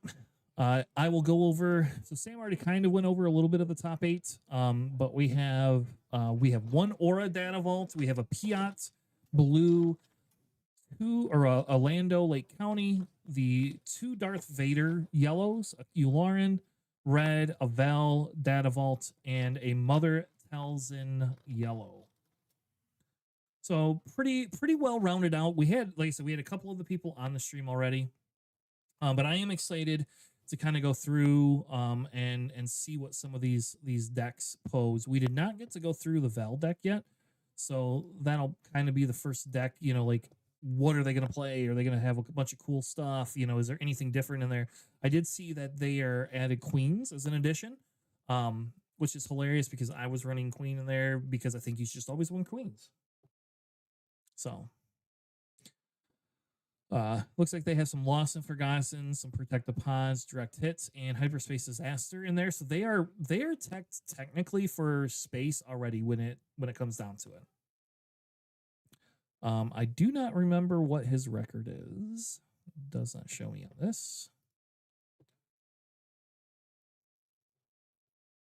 Understandings. Yeah, it probably is. Yeah, so it looks like we have a BT and a Han coming down. Going ahead and giving the credit token. So the question becomes, Sam, do you think the credit tokens really matter that much for you, Lauren? Like your biggest ship you're playing is a 6 cost, right? And I mean, we know he has them all in his deck. Yeah. I mean, I guess it depends on how it all depends on how his draws shake out. See, like we just saw, he has a Craving Power in his hand. 2 Craving Powers now. Exactly. So if he gets even one more credit than he already has, like that's gonna be a really good spot for him to start in. He can Craving Power he's killing this Han pretty much no matter what, unless he doesn't get a red off top deck. But I guess it just depends on how well he can control the Vel's board. And once those typhos start dropping versus when the cravings and those counters start dropping. That's really how it's going to be for the aggro deck. Yeah.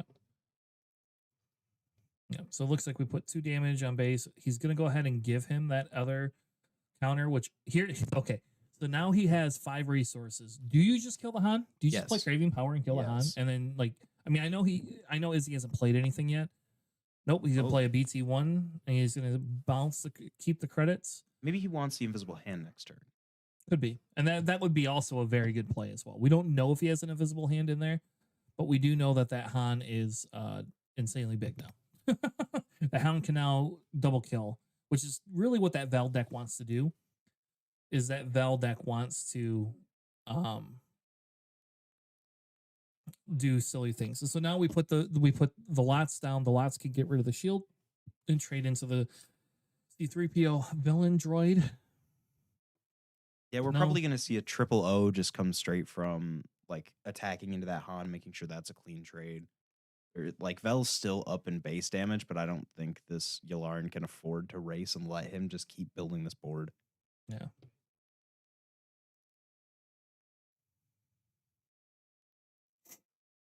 All right, so now we're at 6 credits, and again, like, do you? 6 credits? No, 6 Well, they have 6 resources total, Sam. So they have 4 resources and 2 I credits. was like, what happened with this? No. Vel deck? Yeah, Vel played. I don't know what Vel would play to give them the credit.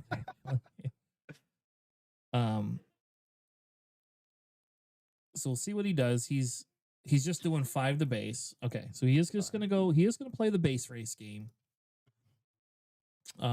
Loses the thing, but now it does allow him to pivot to space if he has that unit.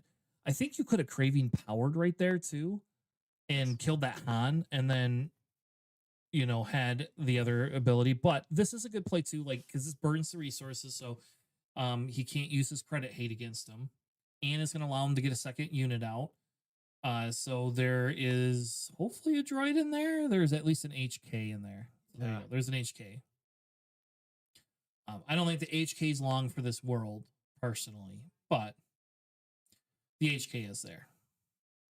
I mean, after this Han's able to attack this HA. Oh, Yep, no. there's direct hit. That's not good. Because now this Han is big enough where it can eat a Yularen on attack. So all he has to do is just trade with Yularen. Yep. So yeah, so I think that the misplay, in my opinion, the misplay was you take when they drop the watch, you should have put that Craving Power either earlier down to get rid of that Han, or just put it on the 000 to get rid of the Han unit to begin with. So we didn't see him give him another credit token. So we are only at 5 resources. But yeah, you can't flip your Yularen here without just getting it eaten. And I think if you're the Val player, you don't give 2 poops about you sacrifice Han all day long to eat, Oh, yeah. to eat that Yularen. You're playing the control game until you can just basically win. Ooh, Typho, Lando, and I almost said Village Protectors, but that's a Chandrillan sponsor. And a Lats. That's a pretty good hand for him to have on 5 resources. He has 3 different things that he can do. Yeah, so okay, so he plays a BT1.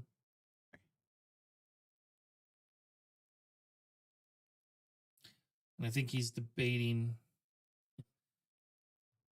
Yeah, he's thinking about what Sentinel to put down here. I don't think it really makes sense for him to play the 2 units. He just needs to have that one big. Yep. Yeah, he just plays the Lando, right? Yep.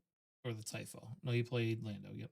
Yeah, I think you just play the Lando because then, like, now if you flip Yularen, you can still eat Yularen, and you have your thing up. I think you still kill that Yularen though. If it's me, I think the Han just kills Yularen, and we move on with our lives. And yeah, he made the right choice. No hesitation. Like immediately just ate it. Yeah.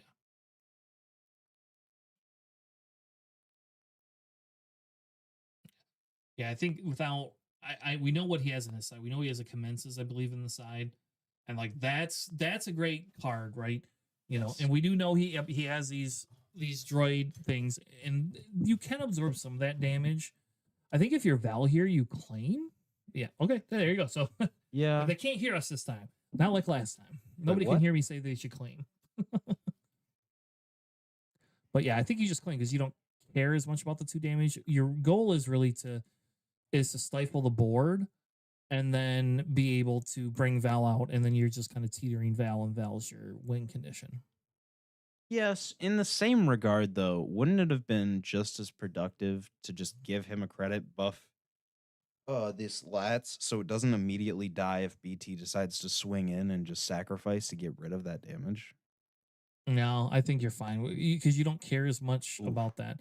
The craving power is nice because it will just defeat that Lando, and now you have a unit in space. He's going to play a Lost and Forgotten. Yep, there you go, and get rid of it. There's And another one in hand too. basically, he does 3 damage to base and he heals 3 damage, so we're still even. And so yes, so Yularen should just swing into base and play and do the ping damage, with it. Yep, and he got it. Yeah. But it is a little bit riskier, right, to do something like that. Like it is risky. It's just, I don't know. I still think it's the right move, though. Yeah, I think this Vel has already won. He's let it get too late, and he has nothing on board. I mean, there wasn't a whole lot he could do with how it was being controlled and all the sentinels that was being thrown in his way, but like Vel just kind of thrives from here on out. Yeah, and this is where if Val play if Yularen can get their L33 or L337 off, that's usually a good, good thing. But not being able to race the base is really hard. And yeah, look, he's got another Lost and Forgotten in his hand. I don't know if he had that before or if he drew that this turn, but now he's got another Lost and Forgotten. So if he plays a big ship, it's like you just eat the ship and not worry about it. And there's that Kelleran right there, that just in case. Like he doesn't even need to play it if he doesn't have to. Yeah. And so this is where Val has to decide. Yeah, so now you're going to play the Kelleran. You see what you get. Do you get a Sentinel or not? Because if you get a Sentinel, I think you just swing into base with Val. I think you just leave the 000 to. Yeah, see, so like there is, nope, there is a blue leader, so not a Sentinel. That was an interesting pick over, because we saw an OB Sentinel in there. We saw blue leader. We saw a few, like at least one more 2 or 3 cost. I don't know why blue leader was the, maybe just to control that 4-2 in space that he kept playing. Yeah. Oh, that thing's got to go. Yeah. There's no way he would let that live. But now O can just go right into Val. Yeah, but are you going to? Are you going to waste your 1 unit? I mean, sure you can, but yeah, I don't think he really has a choice. Yeah, I think the problem is if Val has the ability to establish all these units and control his board, the Yularen board, it becomes a really hard race for it. And I see a Bo-Katan in the hand, so Oh yeah. once Bo-Katan comes down, I think you look at it and you're going, "Hey, I think we're probably pretty good." I'm a little confused why he's resourcing. I don't know how many cards he has in hand, but I don't know. And as a Yularen, you really need to resource still. Like, wouldn't you rather have cards in hand to play? Yeah, but he only did go to 7. He didn't resource the previous turn. Okay, So he fair could enough. just want to play 2 cards. Yeah.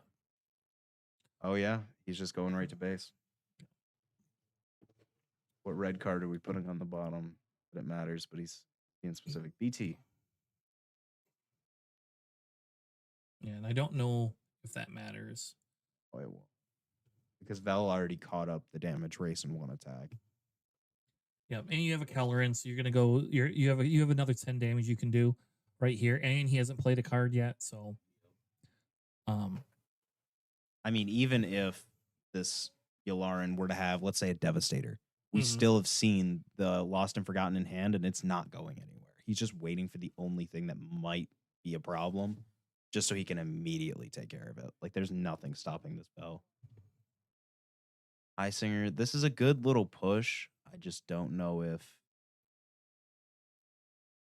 What do we Yeah, got I mean, here? again, we still have. I mean, there's a Sentinel. We still have Yep. the Typho in hand, right?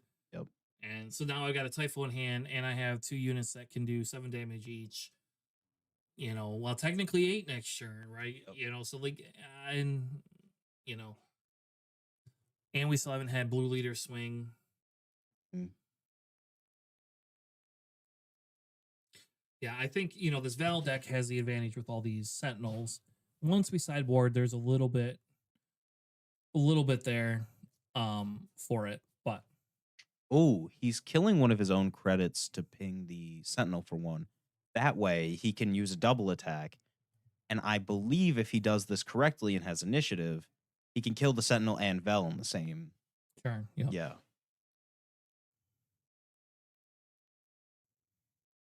Yeah, which will not save him completely, but it will stall the game enough for him to be able to get some attacks in for it. Oh, yeah. Vel attacked. That's.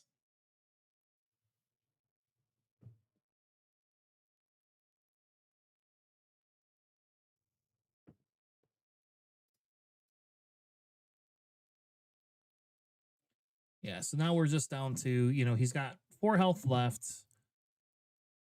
Why is his whole board is tapped? It shouldn't be tapped. I think he's just doing all the math himself, and he's realizing there's not a whole lot he can do. He can Lauren double tap and take 2 units into. Oh yeah, he's gonna. Yeah, I mean, you have the HK and the Heisinger. I don't know what he's swinging in with, but Yeah, I don't. Yeah, Yeah. he's like, let's just go on to the next one. yeah, that's the smart play. So okay, so Val deck does take the win. And I will tell you, I think this Val deck is very well positioned into the Vaders that are around. I Right. talked to him, and he seemed a little nervous about that matchup. It is a little bit harder because you don't have the control, but like, okay, the Val deck is main decking hyperspace. It's main decking blue leaders, eager escorts, and the defense fleet X-wing. So like you've got a sentinel and 2 ambush units. You have 2 direct hits, 2 hyperspace disasters, and 2 retaliations. So your sideboard doesn't have a lot. Like you have the smugglers YT 2400, which is a good card to be able to play because you can ambush in for 5 for 6 resources. It does have a couple of rays, but that's not going to help you. And it does have the Grogu, so you can redistribute damage to some extent if it's put around there. But I think the big thing is you aren't. I don't think his board is horrible into some of the Vaders, but it is draw dependent. So for this matchup, I think Vel brings in a direct hit, right? And you bring in the Grogus, I think. You bring in the Grogus here, right? That's what you bring in? He was explaining it to me because me and him talked for a good bit after our match and before this one. And he was saying that really the only time he's bringing in Grogu is just to soak up damage. It's mostly a Boba card, and it's mostly just like, all right, I'll maybe poke it just to redistribute if that 4-2 is in space. So this isn't a horrible matchup for him to do that, but I don't think this is the ideal matchup where he is. And we can actually see what he's de-sideboarding right now. Taking out an Unveiled Might, 2 Kellorans, and then 2 of something else that I totally just blanked on. But yeah, the Kelloran, removing the Kellorans is a little weird. I don't know if I like removing Kellorans. I'm not sure where the... Oh, yeah. Hyperspace Disaster is what he's taking out, as well as both Unveiled Mights.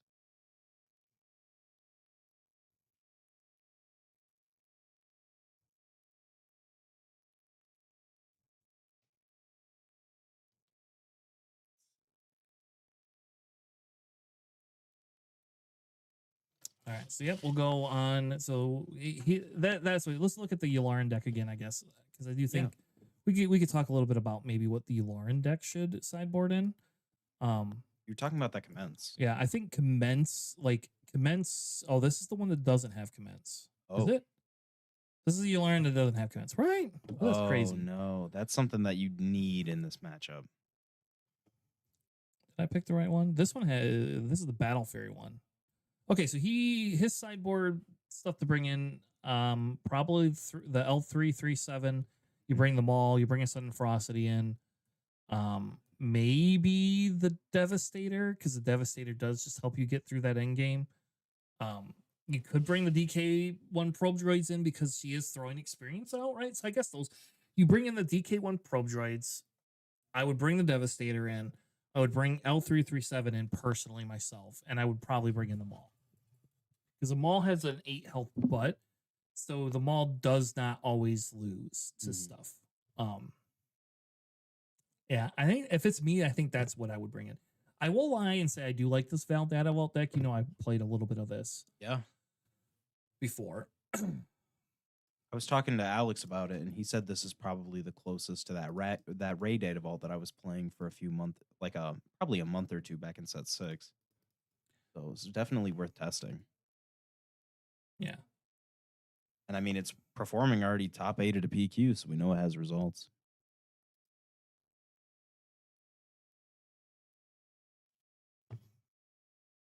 All right. So it looks like they're going to begin the next round. Oh, man. I'm tired.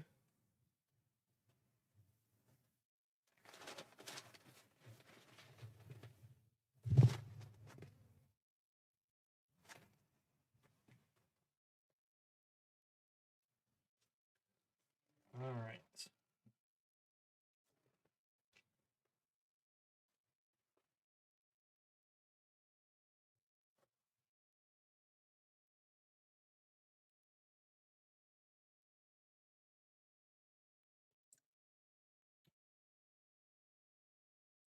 If you are just tuning in for the top 8, this is the Michigan PQ and Garden City at Excel RC and Hobby. If you have not checked them out, they have tons of RC products. If you ever, and if you want to come race, they have tons of races that you can actually come around.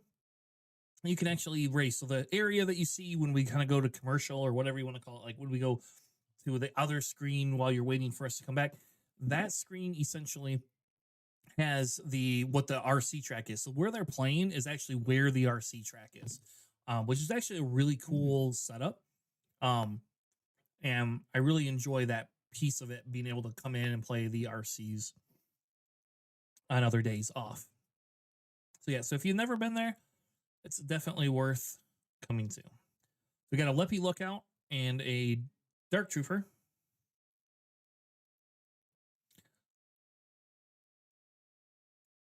See, and here's where do you just go base? Like, do you try to kill the Leppy? I mean, you know the Leppy's going to kill you. Like, what can you play, Sam? What can he play that is going to stop that? The Yularen, he needs to find a way to get rid of that shield. If he can just find a way to make him clean trade by getting rid of that shield, like a system shock would be perfect here. Just fully get rid of the unit in general. Highsinger isn't bad. The only problem is that Bell is just going to match his energy and buff with him. Yeah, so he's going to just let him have the credit. This Yularen, you did utilize it that one turn and did make that really big play. However, he's learning from his mistakes, and he didn't buff turn 1 because he doesn't want to give him too many credits. All right, we're seeing him take out... He hasn't taken off his shield yet. Okay, there we go. Now we just got 2 4-2s on the board. It looks like Yularen's ahead in the race of damage, as well as has that credit just laying around, but Vel does have the better board state overall. Yeah, and if Vel plays something that kills the credit, what do you do then, right? Yeah.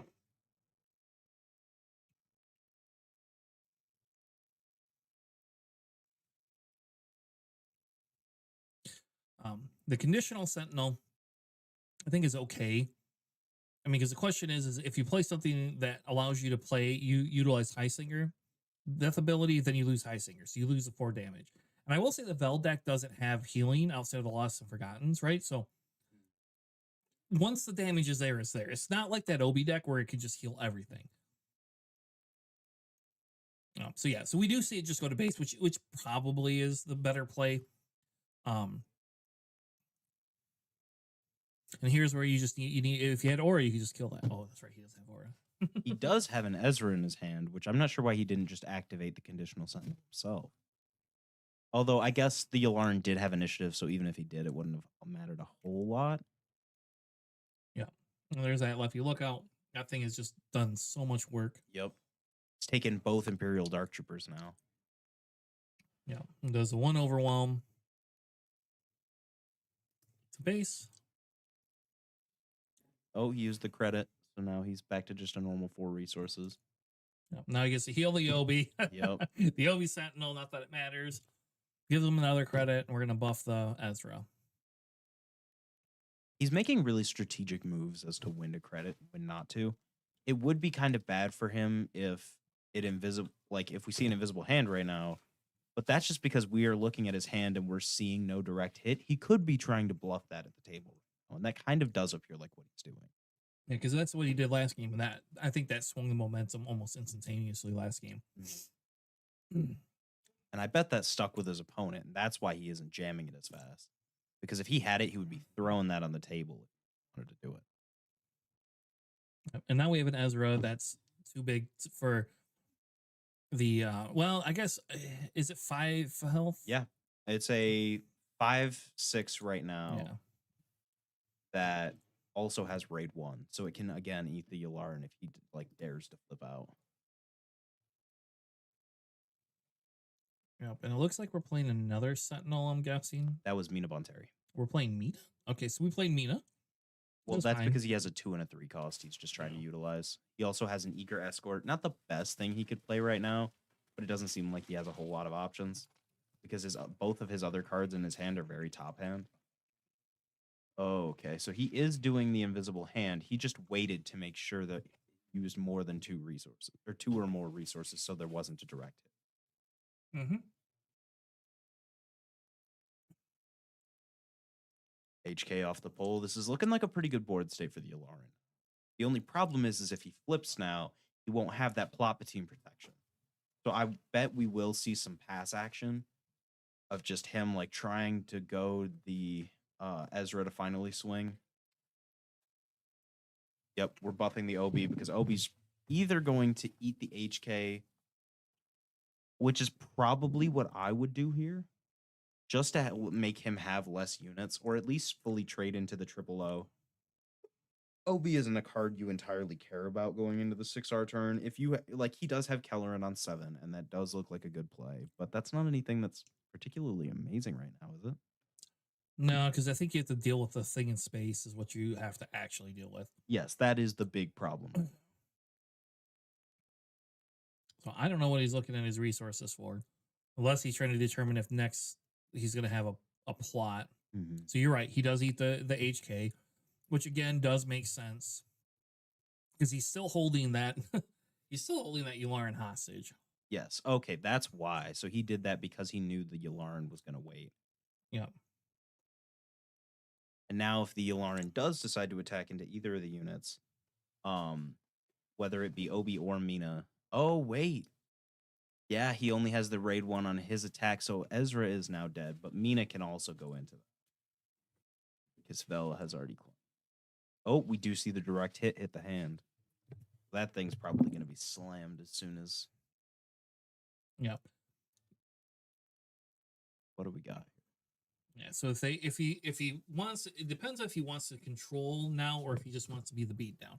Because you could just swing Mina into Yularin and call it a day, and let him get the 6 damage to base, flip your Val, and then because you have a lot of things that you could mess around with. No, he's just gonna. You're right. He's gonna slam the direct hit. Yeah, he needs to just minimize all the damage that's going on to his base right now. Because if he does get too deep, it is a blue-green hero deck, which naturally has Restore, but it isn't one of the decks that has built-in Restore like Satine or Ray or any of those kind of things. So he's taking advantage of his strengths and trying to cover his weaknesses. Yep. And if he had an Unveiled Might, well, he has another, never mind. He has another one of those.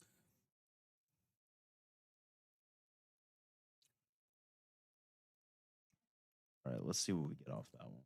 Yeah, maybe we'll get a probe droid. Isn't that his only L3?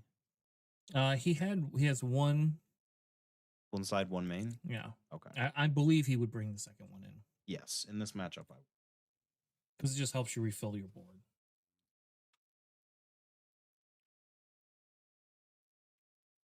Seeing some contemplation. Personally, the obvious choice for me here is slam Mina into Yularin and then disclose to get a draw, hoping that there can just be a 2-cost play to fill your hand and just maximize value for this turn. But if not, whatever. Oh, he plays that for free. That is a really good. Usually I only see that in Splash.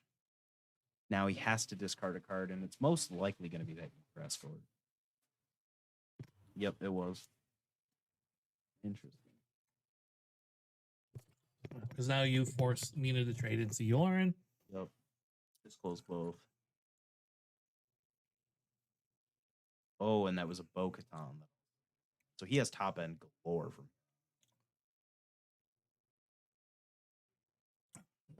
Oh, that's what the Mina's there for. Is she can get the extra swung attack with Vel when she's exhausted, buff again, and then going into the next turn, it's +2 experience instead of +1.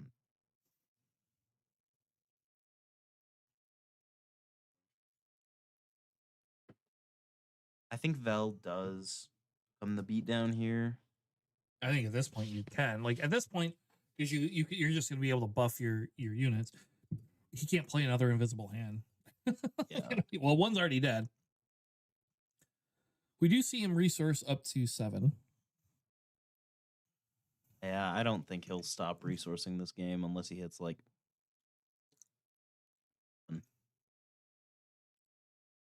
What is that one? The puck keeps dying.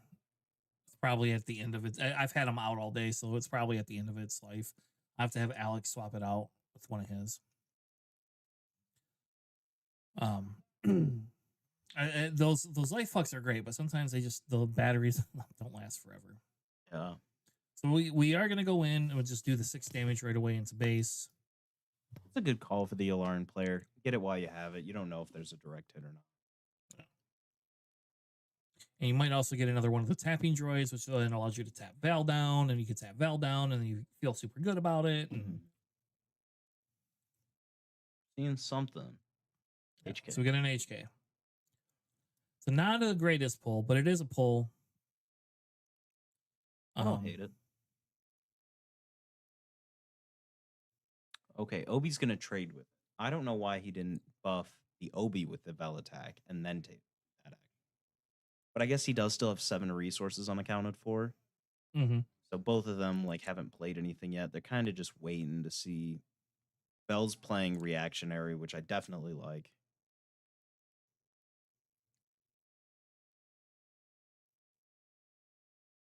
Yeah, I think you were right because I was calling the moves that he was making, but you were saying the ones he should have done. He needed to be the beatdown earlier, it looks like, in this one.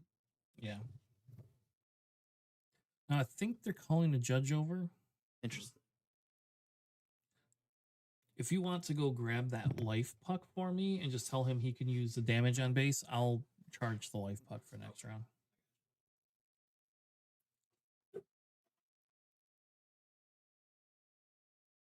Yeah, so we don't know exactly what they're waiting on. We do know they have extra time. So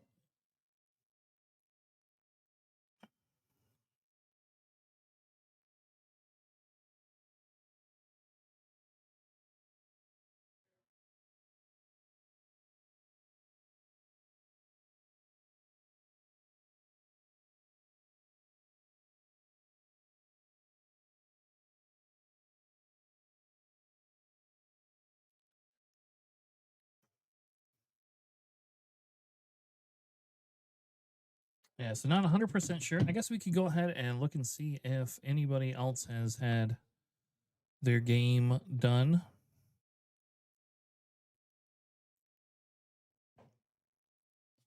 We had the Tony. It looks like Tony. Well, not a Sheath Pete.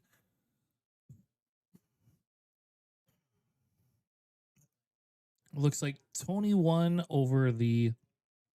So the Vader won out over the Talzin, which is very interesting. Vader winning out over the Talzin. Usually the Talzin is kind of a bad matchup for the Vader. So Tony being able to take that down, pretty awesome. I like that.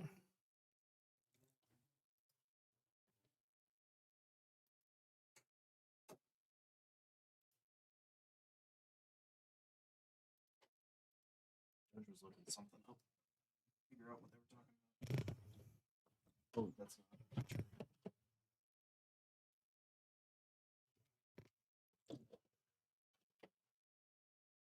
Okay. All right, so we only had one other report score. We had Vader take down the Talzin, Ooh, okay. which is interesting.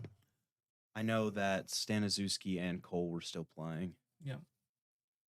But we have a Devastator come down, and now the Val is going to struggle. I mean, you can put down the Bo-Katan.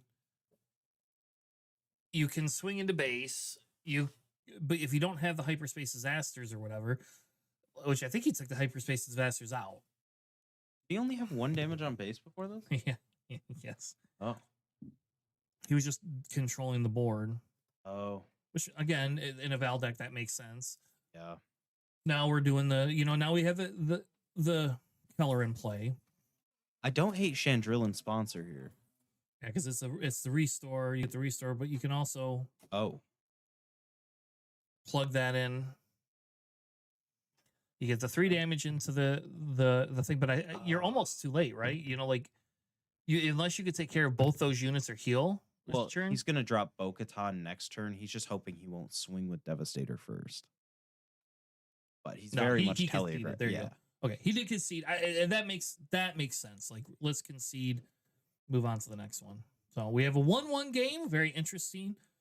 Very excited to have the Val on the stream. A lot of people were high on Val and then became down on Val, and now I think he's Credit. rethinking his sideboard too. You don't need the Ray. If it were me, I wouldn't have all of my direct hits in, and I would leave my hyperspace or my hyperspace disaster thing, because you never know when you have 2 units that can play it. Now I will say he did not see a protect the pod either game. So like that is a thing. Not being able to see that protect the pod. That is a big like different communicate. I guess it's not a misplay, but it's like the inability to be able to actually utilize something when you have a high health. And I think that affects everything. So now he's going through his sideboard again, it looks like. Yeah, just taking a look over, making sure there wasn't anything he missed. Yep. So we have a top 8 tie game. We'll go back and check to see if anybody else has finalized their round yet. We have the next set of round in. We have 2-0. It looks like Brian took the match. So we had a Piat beat an Aura Singh. Yeah, red or blue? Piat blue. The Imperial Prison Complex. Sure, it's not red. Oh, that might be red. Yeah, that is red. You're right. Yeah, I think I covered that. So that one. So that will be probably our next stream game. Yeah, we haven't had Piat on stream, so we probably will put the Piat on stream next game. I am pretty familiar with Piat after taking him to a PQ. Piat red. Yeah. What was your record at that PQ, Sam? I don't remember. I think I do. I think you were like 2-4. It was something pretty bad. Yeah, It was either okay. 2-4 or 3-3. So how familiar are you with that deck? Are you? I'm familiar with the. You're familiar butt with whoopings I losing with got. that Yes. deck. You know how hard it's gonna be not to put the Vader on stream, though. Oh yeah, You know me. I know you. Does he have a turn 1 play? Yes, that BT all the way in the back of his hand. Yeah, What and he about has a Bell? Plopatine, which I think you need. I think you want. I don't think you get rid of that hand, but Oh, Bell is going to mulligan Yeah. and pile shuffle everything. Okay, I was not expecting that. I thought he was totally just adding more cards to his hand for a second. no. It's like, I don't think that's how that works. No, and that's what I will say. That the biggest issue with the data vault sometimes is that you don't always get what you need. And so there's a new website, and we'll talk about it on the podcast a little bit on Sunday.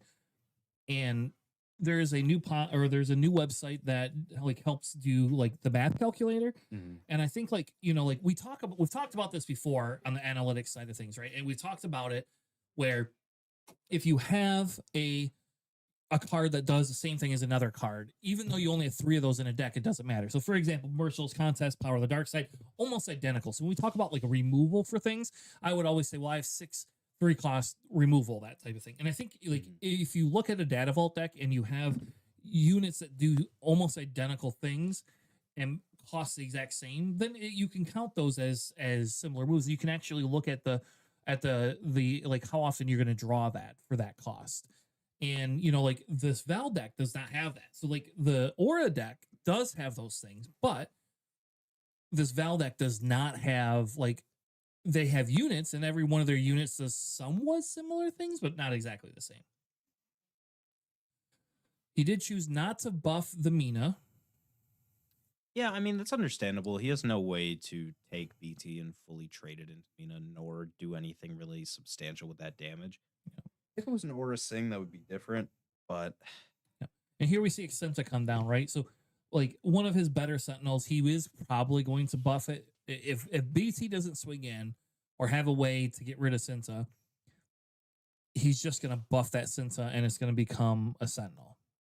You know, if I were this Yularen player, I would have taken the gamble and tried to actually go into the Cinta because he knows it's about to be buffed and he knows what's going to happen. So the best likely possibility for him is to have 3 damage on it already, and then with a non-dead BT that he can then take into it the next turn. Yeah. Because you're really only doing the 2 damage to base. It looks like he must have whiffed on the turn. He still did get the ping damage. He just put it on Mina instead. Oh, because it's a stupid color. I see. Yularen is going to have initiative, which is actually a really good position for him to be in. If he claims and double attacks, not only can he probably still ping Mina for a damage, he can also get the the triple O's ability. Because there is already a red in discard. You're right, but there's a Sentinel there. Yes. That's a 6 health. That's going to kill that Sentinel. Does the double it because it's a 4 and a 2. True. You're right. Yes. But he would have to trade both units into it. Now you're right. Now it's the 2-for-1 conundrum again, and that we've ran into this whole time. But I don't see what other choice he has. He doesn't have any good 4-cost removal unless he has a craving and that credit that we don't know about. Well, he has Haymaker. True. Yes. But Haymaker only removes one of them. But he does have a Haymaker. We also have a Battle Fury. Look at that. Okay. And your direct hit there is not going to help, but you can play he does have a Protect the Pod in hand. And so the problem, though, is it's 6 health. He has 7 health and Vel has 6. Yeah. And so we're now really the question is you know, are you going to swing in with your 000 or not, you know? Yeah, he knows he's going to lose that 000 if he does swing into it because that Mina will then just get buffed.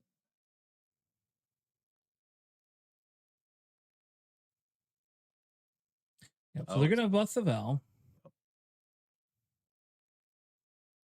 It means it has enough health to survive, or the 000 has enough health to survive. Must not have any cards in hand. Is going to do the double trade. Oh, he did realize he missed discarding the card. Yes, and then I believe Mina's also looking at what to disclose here, even though there's only 2 things that he actually can disclose. But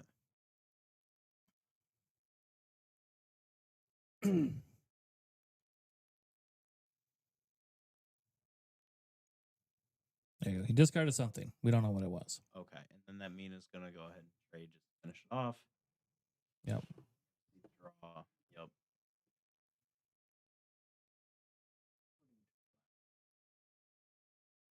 And technically, he should actually have 1 damage on base because of the HK. Yes, and I think they did catch that. Okay. Don't mind. Oh, wait. He had it down before the Cinta died, so 2. There you go. Well, there was a restore 1 for Mina. He was at 2, went down to 1. Oh, I guess the Mina trading in counters Yep. its own restore.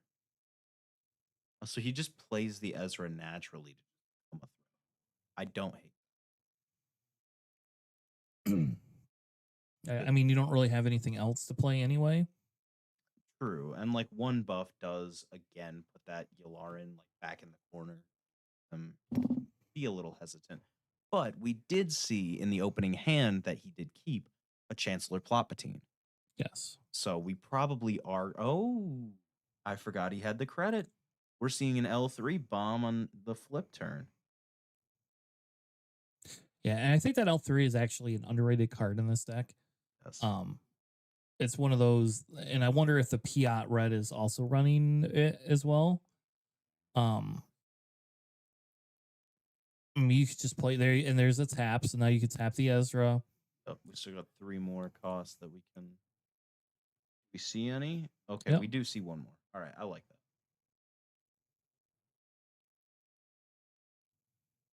Yeah, but now Yularen has a very large board, and you can. The question becomes: is do you flip now, or do you just wait so you can play the Plopatine next turn?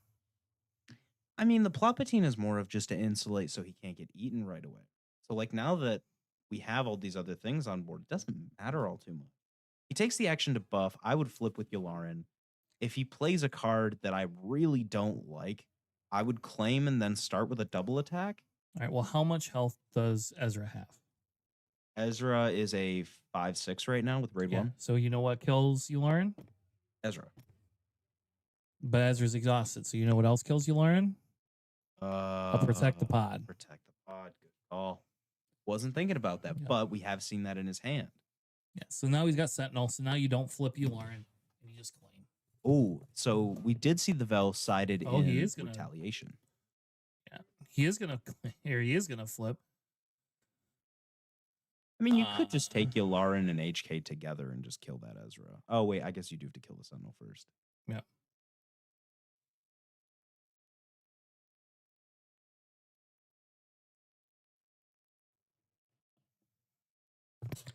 So it's not the worst trade, but not also not the best. And now it doesn't. Now if his Yularen dies, right? Like, I mean, so be it. You lost Yularen because an Ezra swung into him. But you have a pretty big board right now. I see he's not resourcing. So the Ezra will just go ahead and eat the Yularen, which does take protect the pod offline. And I will say, like, there is 4 units that Yularen has. So with the 4 units, I mean, you could push 5 damage to base before Val flips and can do anything about it. Yeah. But I mean, 5 damage is still a handleable amount. And there is still the protect the pod once Vel flips. Yeah. Okay, so he's going to decide to trade and do the interrogation trade there. I'm assuming... Okay, yep, Yaddle, because we can still get a protect the pod in a minute, whether it's with the Yaddle's HP or whether it's with the Vel's. He's obviously planning to kill something as soon as possible. Yeah, I think I don't think you trade into the Seattle, but I guess you could if you were worried about if you're just worried about that protect the pod. I mean, I guess you did see it. So that's the same here. Is I don't know what that what is L337? Is that 3 damage? Yeah, it's a 3/2 hidden. So it's the same thing as like you just take that into Val, right? Yeah, he Arvels here just to make sure the Yaddle's dead, get an extra ping. Like, that's not a horrible move. All right, and see, so the Val just did it herself. So you can still play Protect the Pod and kill Arvel. You can kill anything on his board. He seems to be keeping a lot of lower health units on his board, but I think... Oh, wait, no, because he already has 3 tapped out there, so I guess that doesn't make sense. Is that a Bentic? I don't know what the hell Yes, that is the Benthic promo from today. Okay. It was like, I don't know what that one is. Oh, Galen. I don't know what we're going to do with that, but I do like it. We're going to resource it. That's what we're going to do. Yes, we are. Okay. He don't want no Galen. We have 2 Mothmas in hand, 2 Protect the Pods, something else. Direct hit. One Protect the Pod and 1 direct hit. Yeah. So I think he's debating if he's going to resource. So what it tells your opponent is you don't have Devastator, right? And like now he's not going to. Now you're so far behind, you might not be able to play the Devastator for a while. Nothing on 5R you're really going to be able to drop to turn this situation around. He didn't even resource to be able to play another L3 if he had it. Yeah. So he has Haymaker, is my guess. Nope, he has a interrogation droid. Okay. Okay. So he's just going to use it to tap Val. That's his entire turn. Yep. Oh, Mothma. Back. Didn't actually see what he. He's gonna gain another credit and experience. So now that Imperial Dark Trooper could easily just trade right into. Well, I guess HK can as well. He's gonna undo that. Oh, he's not. He's gonna keep it. Okay. That Imperial Dark Trooper, yeah, should just eat the Vel while it can. But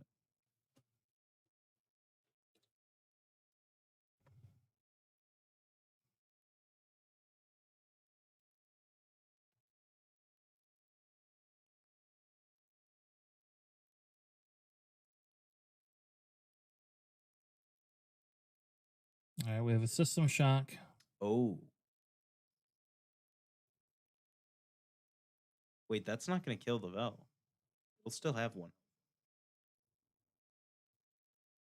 No, it doesn't, because it's at 6 damage. It does the damage and removes the resource. So you're at 8, you go down to 7, and then you match. He had 2 experiences. You 6 remove damage. you remove an experience token. But it has 7 base health. 6. On Vel? He Vel's a had 4/7. 6. He had 6 damage on there. Yes, plus 1. So that would bring it up to a 5/8 natural stat line. You only did 1 damage to bring it to 7 damage.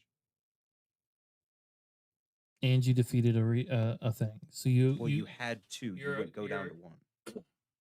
Yeah. I don't know. I'm gonna trust that they did the math right. We'd have to watch it back. I'm pretty sure that it had enough damage that it could be done that way. All right, so we did swing in with the rest of our unit. We have Mon Mothma taking out the L3, is my guess. Mon Mothma has Restore on her. Oh, yes, restore 3. All right. So I was wrong. I did not know this. I didn't know Mon Mothma had Restore. So I guess Val does have some Restore. You should have corrected me earlier. I didn't know that it had Restore. Well, we were talking about a natural restore deck rather than a deck that just has some. Because like Chandrillan Sponsor also is a 2/3 with restore 2 that they run. Yep. See, that's very risky here, throwing that Son of Ferocity out there. Yeah, it's about to learn why. Well, he has we got trade. Lando. I mean, it's still. I mean, the Lando stops the damage, but it still can kill the Lando. Yeah, but it would have to fully trade.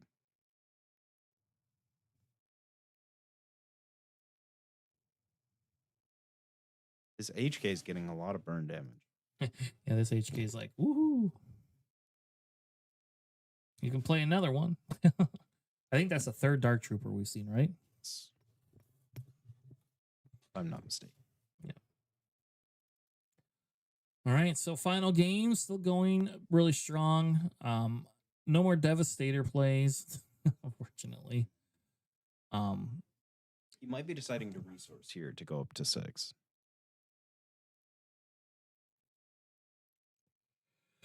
I think the problem is you need resources to play cards, but you need cards to play cards.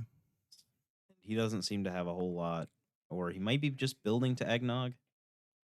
But Agnag. Agnag? What is Agnag? Aggressive negotiations. Oh my god, just call it aggressive negotiations. I usually just or call it Eggnog. AN.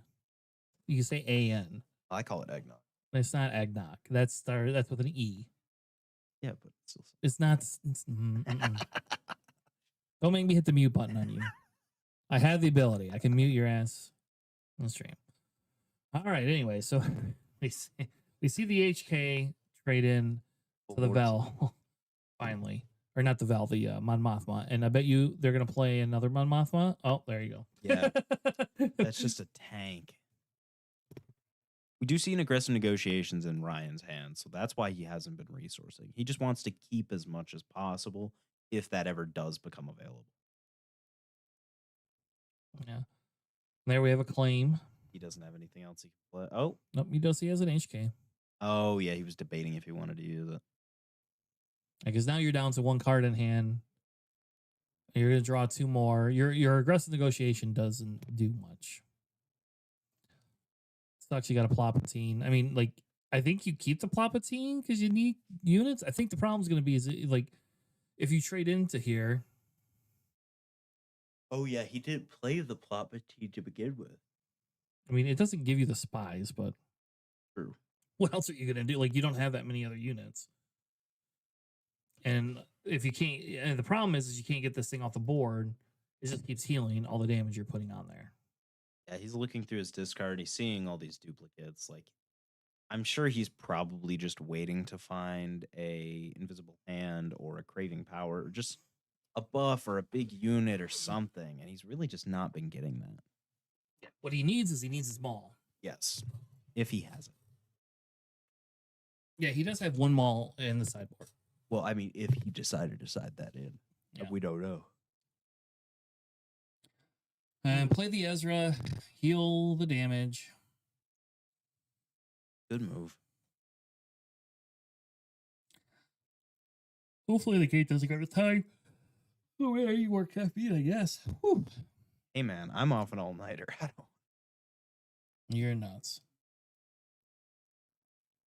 I went to bed actually pretty early last night. I was in bed by 12:30. Oh, that's. All right, so we do 2 to base. Oh, Now we put down another sentinel. this is like an impenetrable ground defense. And I think we also have, I'll be honest, I think he has a bow in his hand. I mean, if he does, that's just nothing you can really do against this, let alone another big thing, whether it be a Keller and a bow. Yeah, and if he doesn't resource here, which I don't think he is going to, like, I think now you're saying, okay, hey, I don't have the invisible hand. Because the only way to play the invisible hand is 6 resources, right? Like, you can't, unless they play They Hate the Ship, which seems silly. They hate that ship as heroes.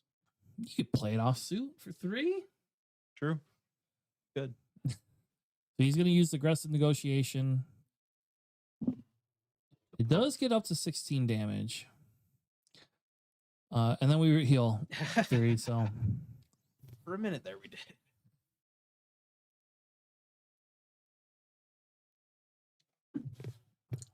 You can play another space unit, which I think is the smart move, except for the fact that if he does play bow this turn, bow makes it very hard.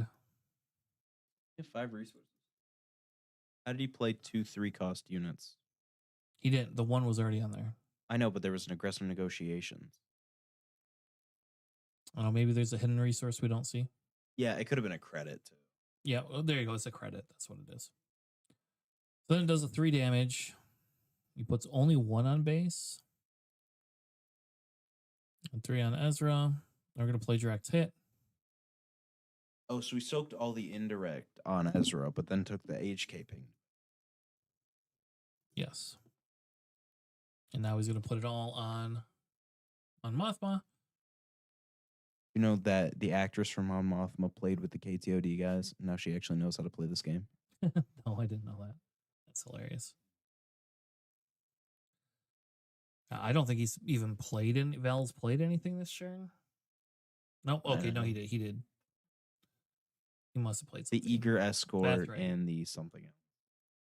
And the Protect the Pod. All right, so I do see a Craving Power in his hand. You could Craving Power. It doesn't kill the Sentinel though, but it does kill the Restore at least. He's not able to alleviate a lot of that pressure that he still has on board. Like, he's still representing 10 damage right here. That's a big problem, that type. Oh, yep. Yeah, just every time he builds something up or is able to do something, it's immediately knocked down. Yep, hitting in for the extra damage. That's 7 days. Oh, wait, no, that's 11 days.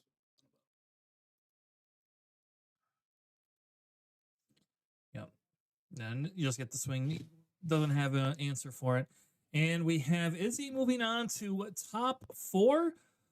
Congratulations to the Val player on your top 4 recording. We're going to take a quick break. I'm going to grab another water, I guess, and we'll get some games going here in just a few minutes.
Owen, You want me to leave this open for when you come back?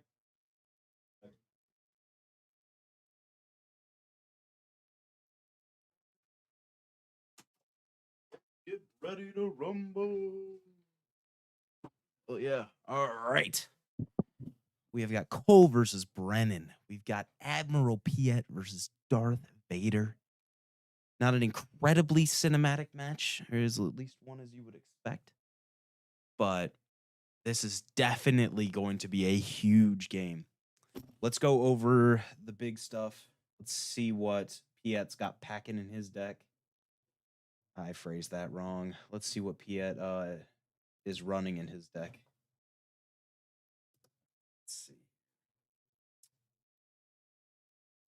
I'm not seeing any IG 2000s, which really, really would help here. Nothing in the side. There's some salvages in the side, which might be able to help, but I don't think Vader's going to be going control heavy at all. I think he's just going to keep trying to slam damage, and like he's going to be the aggro in this matchup 1000%. But Piet, I definitely think if he can get those turbo laser salvos or ramp when he needs to ramp, then this match could go either way. But I guess it's all going to be decided by what happens on the 6 resource turn. That is still my grand belief. He is running Craving Powers main deck, so there's a very high probability we see like turn or on 4 resources we go the 5/5 raid 1 overwhelm into a Craving Power on that, blow something up in space, kill something else in space, like just controlling the space on Piet's side to Vader's side as much as possible. However, Vader, who I believe is favored in this matchup, is running. Let's see if there's any anti-Piet tech. I'm not even sure what that would look like. However, we cannot be certain.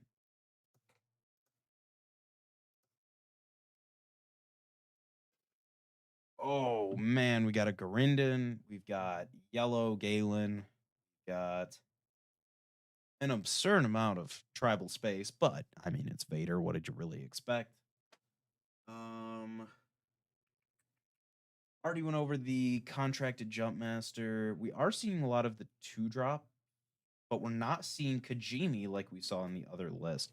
I personally am on board with that. I don't like Kajimi. All right, we're getting straight down with it. We're going Gonk, Forge Stars, double 1-drop opening. That is what we like to see from the Vader standpoint, at least. I know Tanner's gonna be hyped once he sees that. Oh, and we just saw the Palpatine go into the resource row, so we know he has that for later. All right, folks, you better get excited now. Are we gonna see a turn 2 5/5 raid 1 here? That's very possible. I mean, we see a Gonk action, or we see a Gonk attack to start. Oh, all right. Giving him the Galen. That was not a beer. I'm just going to openly state that was not a beer. It was just a diet soda. I love that you had to practice that. All right. Arvel coming down. Not really anything that he should usually care about, but see it anyway. What do we have in there? I'm seeing a lot of similarities between the droid packages with Yularen and Piet, because he's also running Invisible Hand with the interrogation droid. It seems very kind of similar. One just feels more like mid-gamey, throw big stuff out, and the other's just hard aggro. Yeah, that's the Yularen. That's what the Yularen wants to do, right? Is the Yularen wants to be the beatdown every single time. Yes. I think this Vader deck will have the advantage until they start playing big space units, and then it's going to become really hard. And here's a good ramp piece, right? Yep. I'm very sad he didn't look at the card though. Like, how do you not want to know what uses resource? But yeah, so I think, I don't think this is an unwinnable matchup for Vader, but I will say like the Piat has a little bit of an advantage depending. The Arvel's there not for the credit thing. The Arvel's there just because I need to have a lot of bloody space things. And the big thing here, right, is so we wasted an action bringing Piet out, but it makes sense because now you can discount something by 3 next turn. But you are going to eat Vader's. I do not think Vader swings in for. Well, maybe he will. Okay, so he is going to swing in for the 2 versus claiming. Well, there's a Galen on board, so all of this has Raid 1 and Saboteur. Oh, okay. I didn't see the Galen. Okay, well, Yeah, it's off below the Gonko. That was All on right. turn 2. Well, that makes sense. And so the Vader is going to have a very I don't know unless if you have red sentinels. Did we look at the list? I didn't look at the list. I went over it a little bit, not a whole lot. This is that Vader list right there. Yeah, I'm more interested in what he's doing in that Piat deck.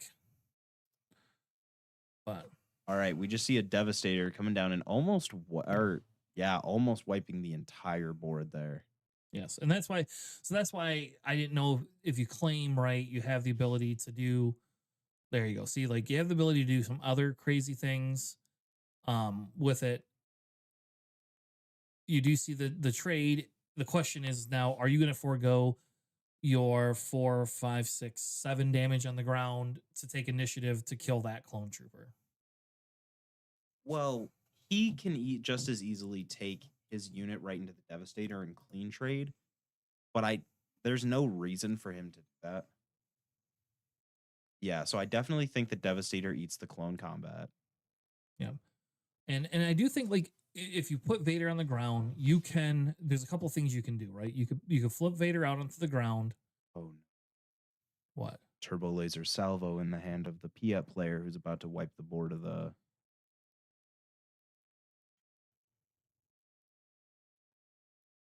Also a Planetary Bombardment. Yeah, I mean the Vader's planetary and that just went right. Yeah, Like the I mean, he has Devastator. both. So, like, there's not a whole lot this Vader can do here. He's 2 planetaries as well. Oh, my God. Yep, so that's 3, 4, 5, 6. He can only do 6 damage off swing. And if you flip Vader onto it, right? Like you got 6, 7, 8 plus 4. Well, Piet should immediately be playing that planetary to base. Oh, wait, no. He's doing this first. Yeah, because now you just play the planetary. If you don't kill, what you have to do is you have to kill that Devastator. But he doesn't know he has a planetary, right? So you have to kill the Devastator. Because if you flip Vader onto there, you play planetary and win. Because it's 12 damage. A Cinta would go really hard right now. You don't run Cinta in that. Yeah, see, he has the planetary, so. Yeah. Oh, he should have Craving Powered that just to blow it up to get rid of that, but he didn't know. And that's why I said I think he could have claimed and foregoed a little bit of that damage. Yeah. All right, so game 1 goes to the Piat player. Let's look a little bit at some sideboards. So let's see if Piat really needs to bring anything in. Piat's going to bring in, let's call it War, Outer Rim Constable. That's what they're going to bring in, and that's it. They probably don't need a much else. I will say that Piat player was very gutsy in the ramp process, right? So like that is a good strategy, except for if you eat too much damage for it. So then we can look at the Vader, right? See if the Vader is going to side anything in. I don't know if he did all the siding already or if he's not siding anything in. Vader has Sheath of Peas that don't matter. The Bog Down could possibly matter. Trade route taxation should immediately come in. I would bring that in, and I would bring 1 Commandeer in. I'd bring Watch though. Well, hold on, because can the Commandeer? No, it's 6 or less. Yeah, so I would bring the trade routes in the Watch this in probably. I don't think you need the Bog Down. You could use it, but I think the big thing is he has to be willing to trade in the.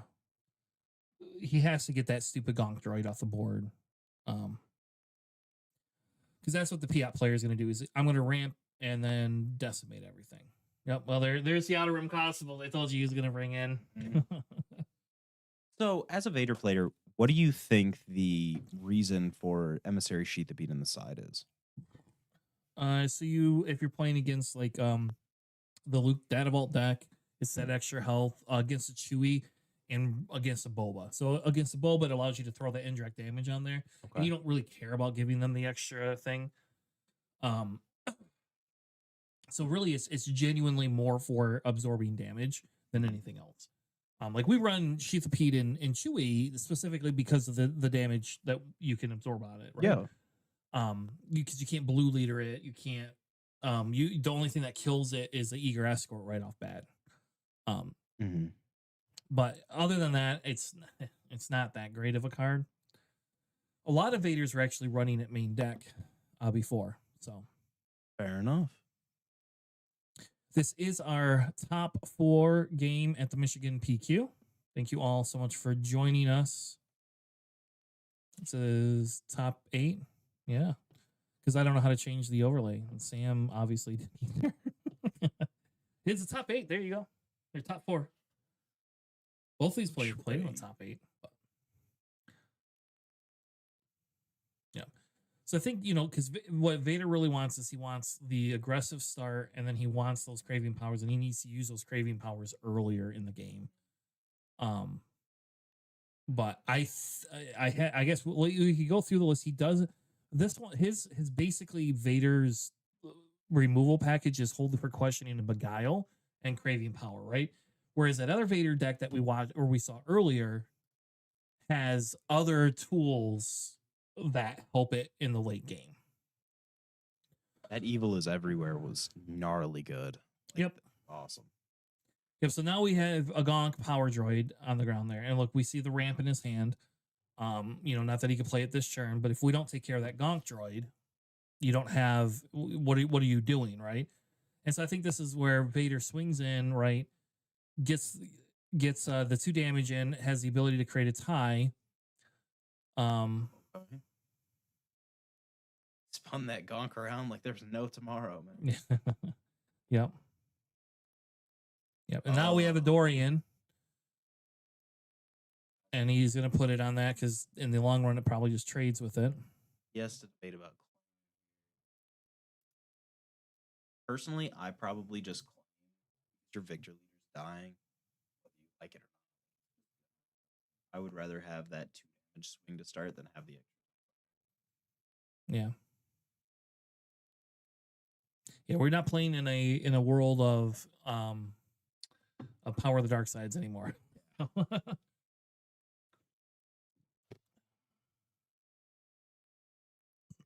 But yes, Piat can be a pretty bad matchup for Vader. It's really just, does Piat get all the stuff they need in space early enough? And can Vader push enough damage? Yeah. I don't know what he should do about that Dornian gunship. Nothing. I mean, he's got to do something about it, right? He is going to exhaust the Gonk, and he has Let's Call It War, and he has the gunship. So he's going to get rid of the thing. And so here you go. Now he's doing that. He gets rid of the one. Vader swings to base. Yep. Creates a tie. Any 1-drop in his hand? I don't think so. No. And so now if he has another Call of War, I think the big thing is, how does he have that many cards in his hand? Oh. The Piat player. I thought he only had the 2 cards. Maybe he dumped them off screen and we just didn't see. Yeah, he has only played 2 things and then discarded 1 card. R5, so I believe he should have.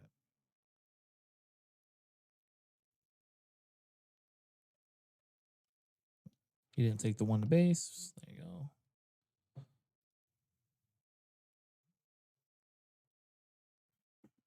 Yeah. Vader has to just navigate this matchup a little different. Vader can't just be, I'm going to be like this extreme aggro type thing. Yep. And now he knows he has a Devastator. And that Devastator is Did you just so nasty. Oh, the Gonk gave it the extra reduction. Yeah. Oh, so it just wipes. That sucks. Yep. And Huge now play. and now you don't have, what are you gonna play? Like you don't have anything really. Yeah, you can't deal with a 9/6 in space on your 5 resource turn. Because now even if you craving power, you don't have the ability to kill it. You could, but you'd only get half the damage on it. He is going to go ahead and go wide again, but I think the Piat player just pivots here, and I think the Piat player now just becomes the beatdown. Well, if he turbo laser salvos, like just as soon as he rebuilds his board, or Planetaries here again, like he did before, that's I think it's the Planetary you have to worry about. The turbo salvo will hit his own Devastator, won't it? nope. It's only your enemy's arena.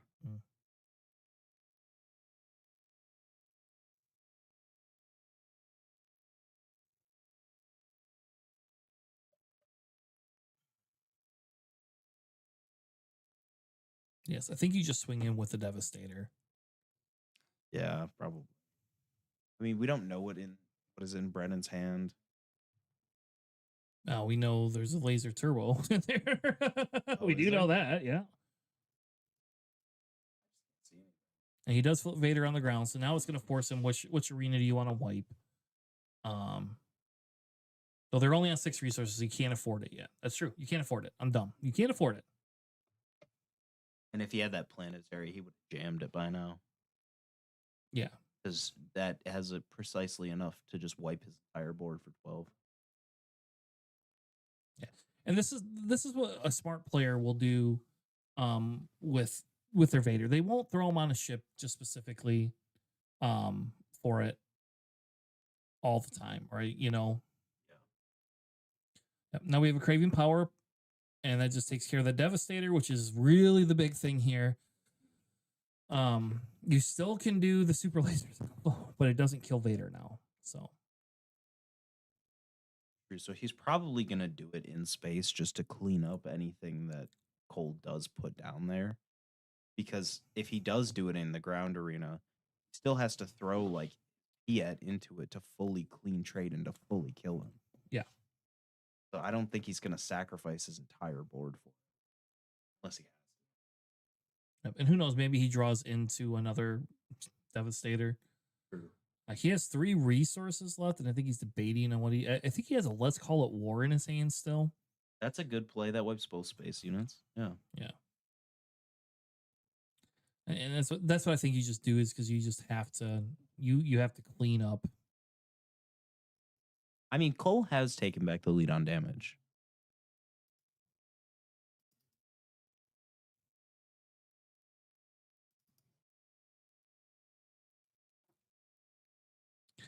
Yeah. Invisible hand. Good. Yep. So now we have the invisible hand coming down. And this will what he's looking for is a tap droid. That's what he's looking for. If he gets a tap droid, and immediately just taps it down, and that's good. He got an HK though, which is not horrible, except for there's no units. So now it is kind of a little bit of a race. And the question for Cole has to be is, you just go into base right now, right? You go into base. Oh, for sure. We have he plays a Galen, which is probably fine because in fairness, do you really give up the? Oh wait, now he can hit for 8. He only needs 2 actions now. Because now he forces. Yeah. Now he forces the claim. Yes. And now he empties his hand. Oh my God, Cole might be able to turn this around. So yeah. So and this is what Vader does. Like Vader can just be nasty. Now we do know I think he still has that turbo laser in his hand. It won't finish it. I do think that finishes the Vader, right? Nope. Yes, it does. It only had 1 damage on it. It only took 6 damage. It should have 1 health left. That's you might want to ask Alex to look at that then, I guess. I don't know off the top of my head, but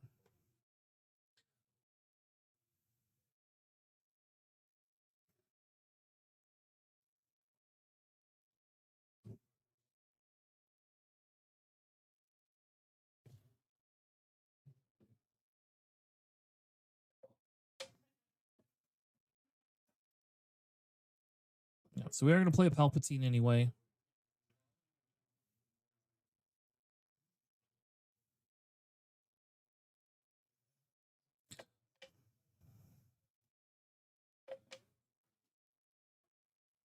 Yep. Does swing again. And we get the droid off of the pull.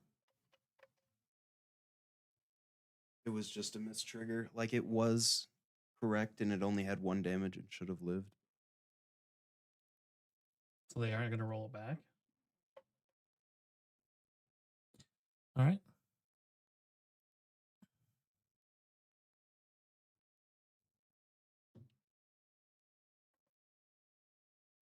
So now Cole has a naked board, and this does present a little bit of a problem for him. He is going to use that. He could tap down a ship.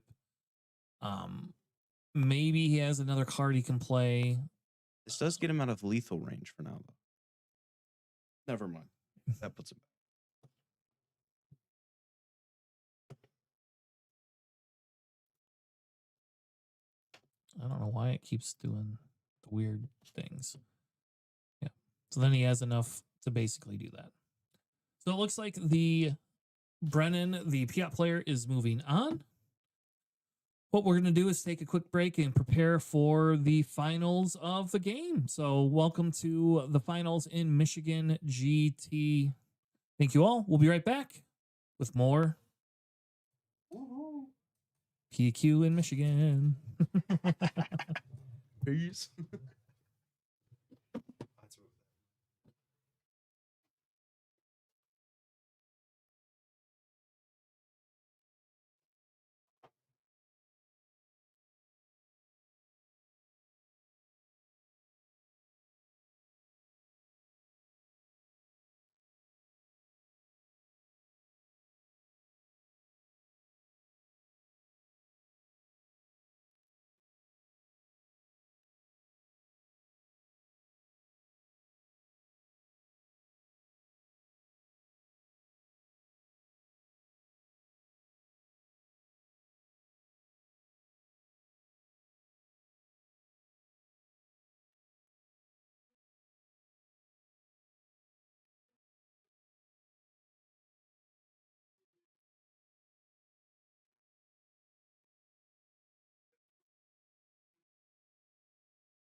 This is the easiest stream cut over.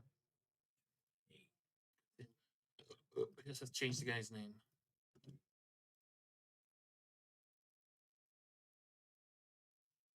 All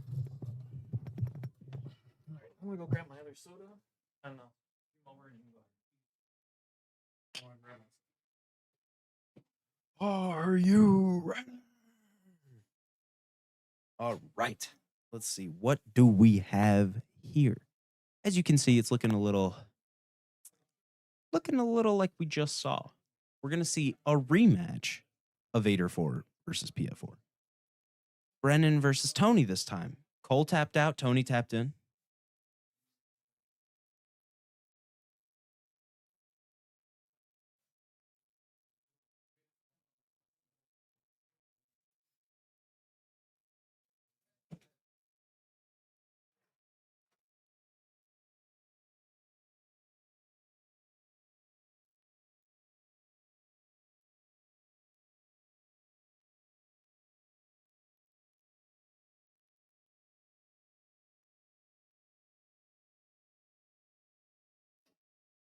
Oh, wow. We are already gone and going for it. So we have Vader starting with a space unit, Piet matching with a ground unit, Piet taking initiative.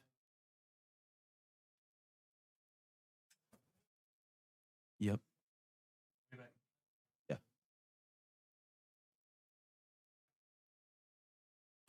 All right. What else are we going to have? We got some draws. We got Piet's got a gunk and an HK. That'll be good for the 4 resource turn. He can just swarm. Of assuming that he doesn't get the 5/5.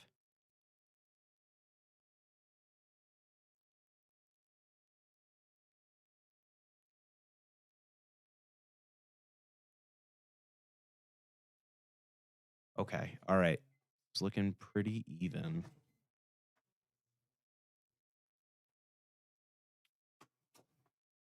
I can't exactly. Oh, it's the lurking snub fighter. All right. Man, they are going fast. Yes, they are. Like, they must really want to go home. They're going faster than I can commentate. All right. So we have not 20 health on Vader's face. I don't know why. Why it's doing that.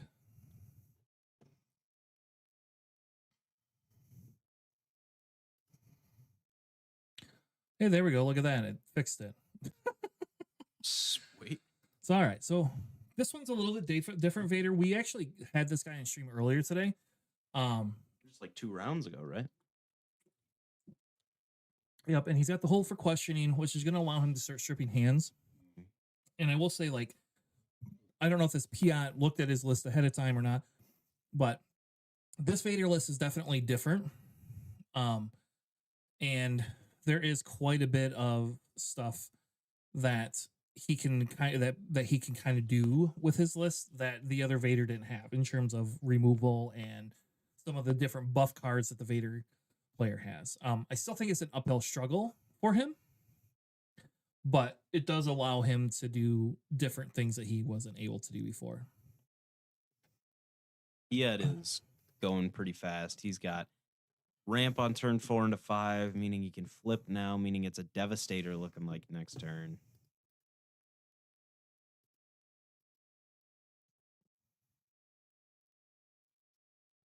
Yeah.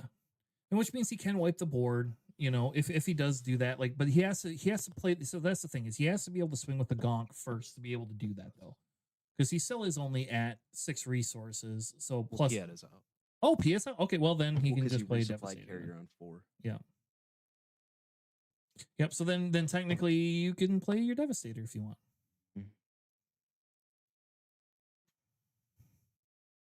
He is playing Vader's ship, which means he must not have a card to strip. Ooh, yeah. He needs to take that out or the indirect so that he can kill more things. I don't know, Tater. What do you think is more of a problem? If he devastators and he's doing the indirect, he's obviously putting it on the units. Are you putting it under the 2/2 and then taking out the tie and putting one on the snub, or where are you doing the indirect as the PF player? I'm doing it. I would do it to the shielded unit just because you can't let that shielded unit live. Yep. So it kills that. Yeah, and then I'd probably kill the 1/1 tie just because I can, and then I would put one on base. Okay. Good call. Um, Yep. See, all Yeah. the same lines. yeah, and that's only just because of the fact that with that indirect damage, you have you have the ability really to kind of race and see the Piat player here is going to forego, which means he has a planetary in hand. That's what that means typically. Yes. I'm also opening another soda and not a whiskey or beer. I don't think anyone was assuming that. I I think think you you just were. really want it. I do want a whiskey. I left my whiskey at my buddy's house. I don't have my whiskey on me. And should have brought it. Now that would have made this a fun commentary. All right, so he has another Dorian. He does not have he does not have, what do we call it? The planetary. Yep. But he's able to clear it all the yeah. same. And then that does leave, even if you flip Vader onto this ship, right? So now it has 8 health, right? Is that what it is? Oh. 3 and 6 is 9 health. So you're forcing the Devastator to trade with it, is what you're kind of doing. Well, he's exhausting the entire space arena. 2 snubs.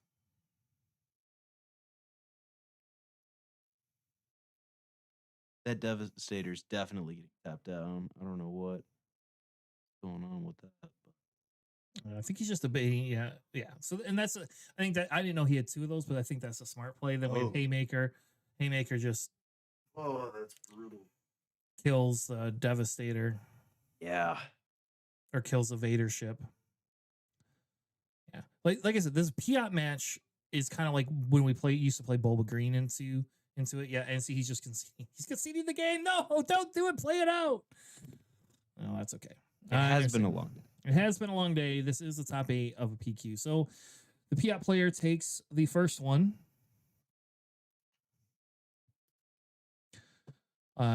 With 8 damage to 5. So we are going to see the sideboard for this. And I think that we could look at his sideboard because I don't think we talked about his sideboard yet. We obviously know, we already know what the Piat player is bringing in. He's bringing in those constables, right? Because the constables are the easiest thing that you can bring in. And he's going to probably bring in the, let's call it wars. Mm-hmm. And I would assume that's about it. The Vader player, on the other hand, has some bog downs, some craving powers, tear the ship apart, and jamming communication. And so I think the Vader player brings in the craving powers, right? Is going to bring in the jamming transmission. Probably tear the ship apart. That's probably what you bring in, but I don't know for sure. I don't think you're lasting that long. True. That could be true, Sam. I guess I don't know because I don't play that card at all. Like I would be playing the Trade Federation to stop everything. Trade taxation. Yeah, route. Because that stops the things. But I guarantee you the jamming communications will come in. I actually talked to Tony a little bit between some of the different rounds. Not before this round, but earlier before it went in Swiss, and was talking to him about his sideboard choices. And one of the things he brought up was the jamming transmission jamming card is a really good card for him in this format. And so I think, when you can't go aggro, you can just strip their hand. And I think both of those will come in. You might see the bog down come in because you could tap the gunk droid turn 2. And then it can't kill anything. And that could possibly be the play. I do think there was a mistake made when he was stripping hands that he decided to get rid of the, let's call it war, versus getting rid of the ramp ship. I just don't think he thought about the gonk and being able to put it down that turn. Yeah, and that possibly could be. I can't tell what he has in his hand. For which player? He has has corporate two war. corporates. He probably should mulligan that, right? No? Okay, guess not. Keeps one corporate, one Black Sun patroller, one hold for questioning, and then that. And see, there's a gonk, right? We see Gonk, Devastator, Let's Call It War, Resupply Carrier, and then whatever he resourced, and there's one other card in there. Yep. And there's a Galen. I do think you could put the Galen down, but the problem is now, like, okay, so it's a no questions one. That no question, only authority or whatever card. Yeah, and he does put the Galen down because I don't think the Galen does. You don't have the hand for the Galen. And so so he's going to play the no questions, exhaust it, and then he's going to be able to strip the hand. And now you strip. Do you strip the resupply carrier now? If he's going to claim, right?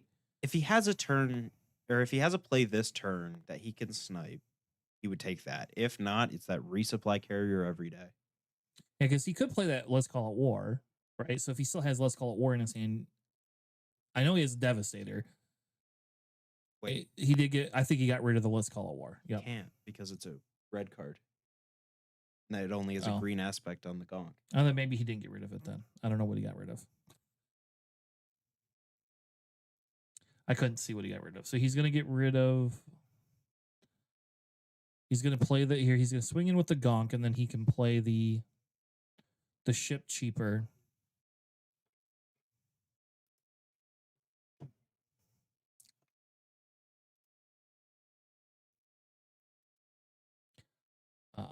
He will play the Clone Command Squadron.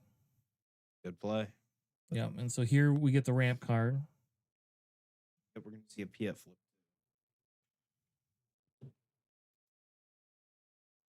Flame. No, I think that's okay. You don't because you don't if he doesn't have the removal right, then you don't have to worry about it. Like I do think he still has Devastator though, right? But he can't play Devastator next turn, can he? Without Yes, he can. He can if he swings the gonk, right? But not. He has the -2 cost on capital flips. Okay, all right. So he can just play that Devastator and wipe the board then. Except for the clone combat, but it'll just be up to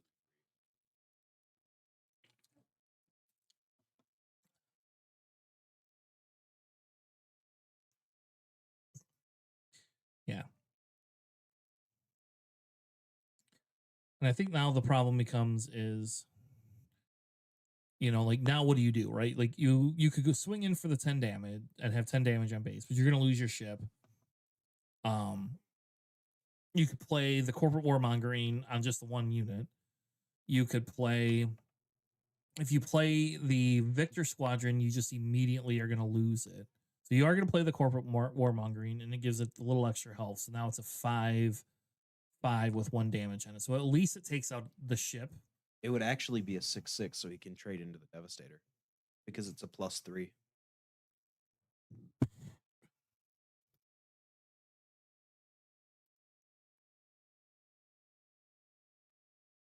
Still drops the 1 cost. It makes I definitely. Okay, Screeching. Oh, that's the only tie he has. No, he has the other. Oh, okay. Yeah, I don't know what the Screeching Tie does because it doesn't do any outside. I guess it doesn't really matter, right? Like, it's just a tie. And see here, you have to resource to get Vader out. Still has 5 costs worth of ships that you can just empty his hand out in. Yeah.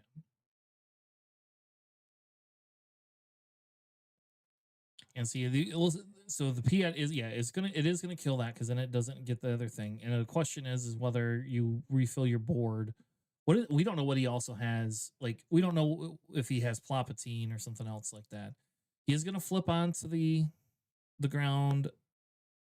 The lurking sub Nope. and a plot.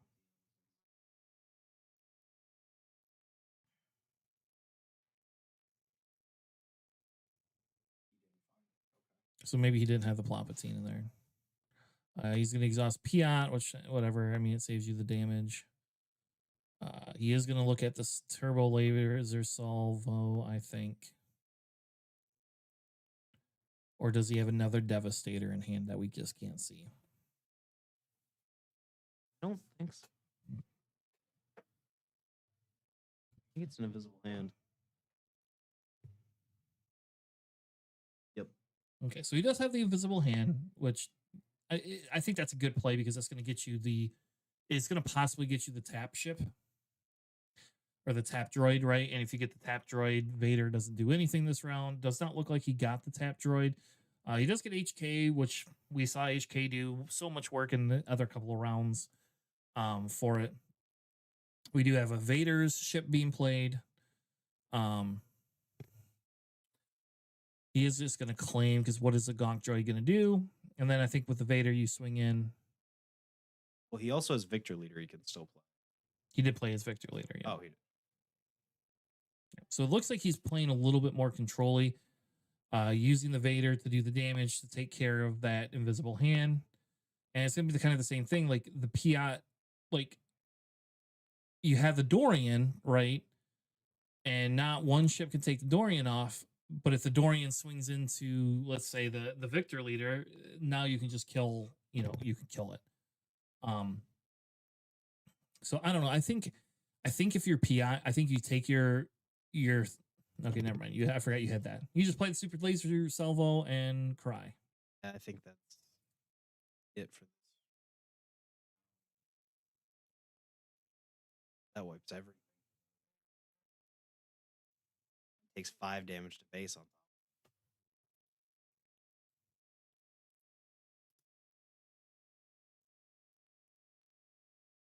Yeah.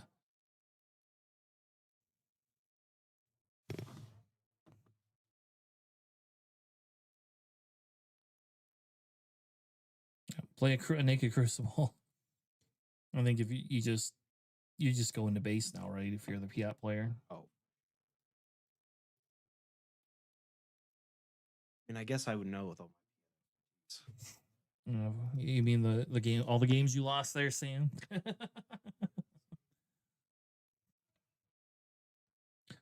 but now he's pretty much in lethal. And so it'll be very hard, I think, for that Vader player to crawl back.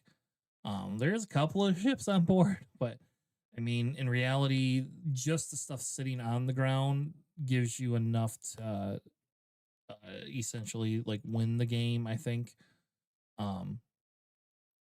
You've always got to watch this if he's running it.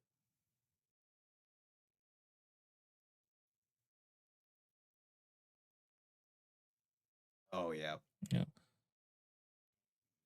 Hard.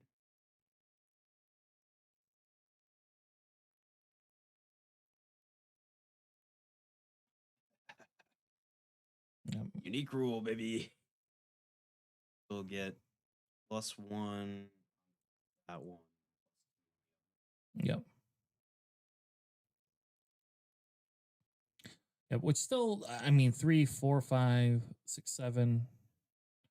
Yeah, you have 7 damage, 8 damage almost there. So I think that just kind of ends it.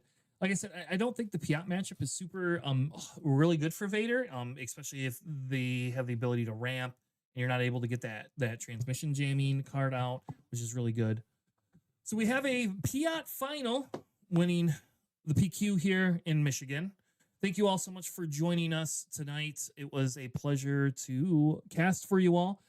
Make sure you check out Planning Phase Syndicate, and we will be back tomorrow night with a smaller podcast, but we'll be back tomorrow night podcasting, as well as we will be hosting the next PQ that we have here at Excel. If they get one, we will be here casting as well. With that being said, congratulations to Brennan, and thank you all. Have a good night, and we'll see you on the flippity flop. Peace.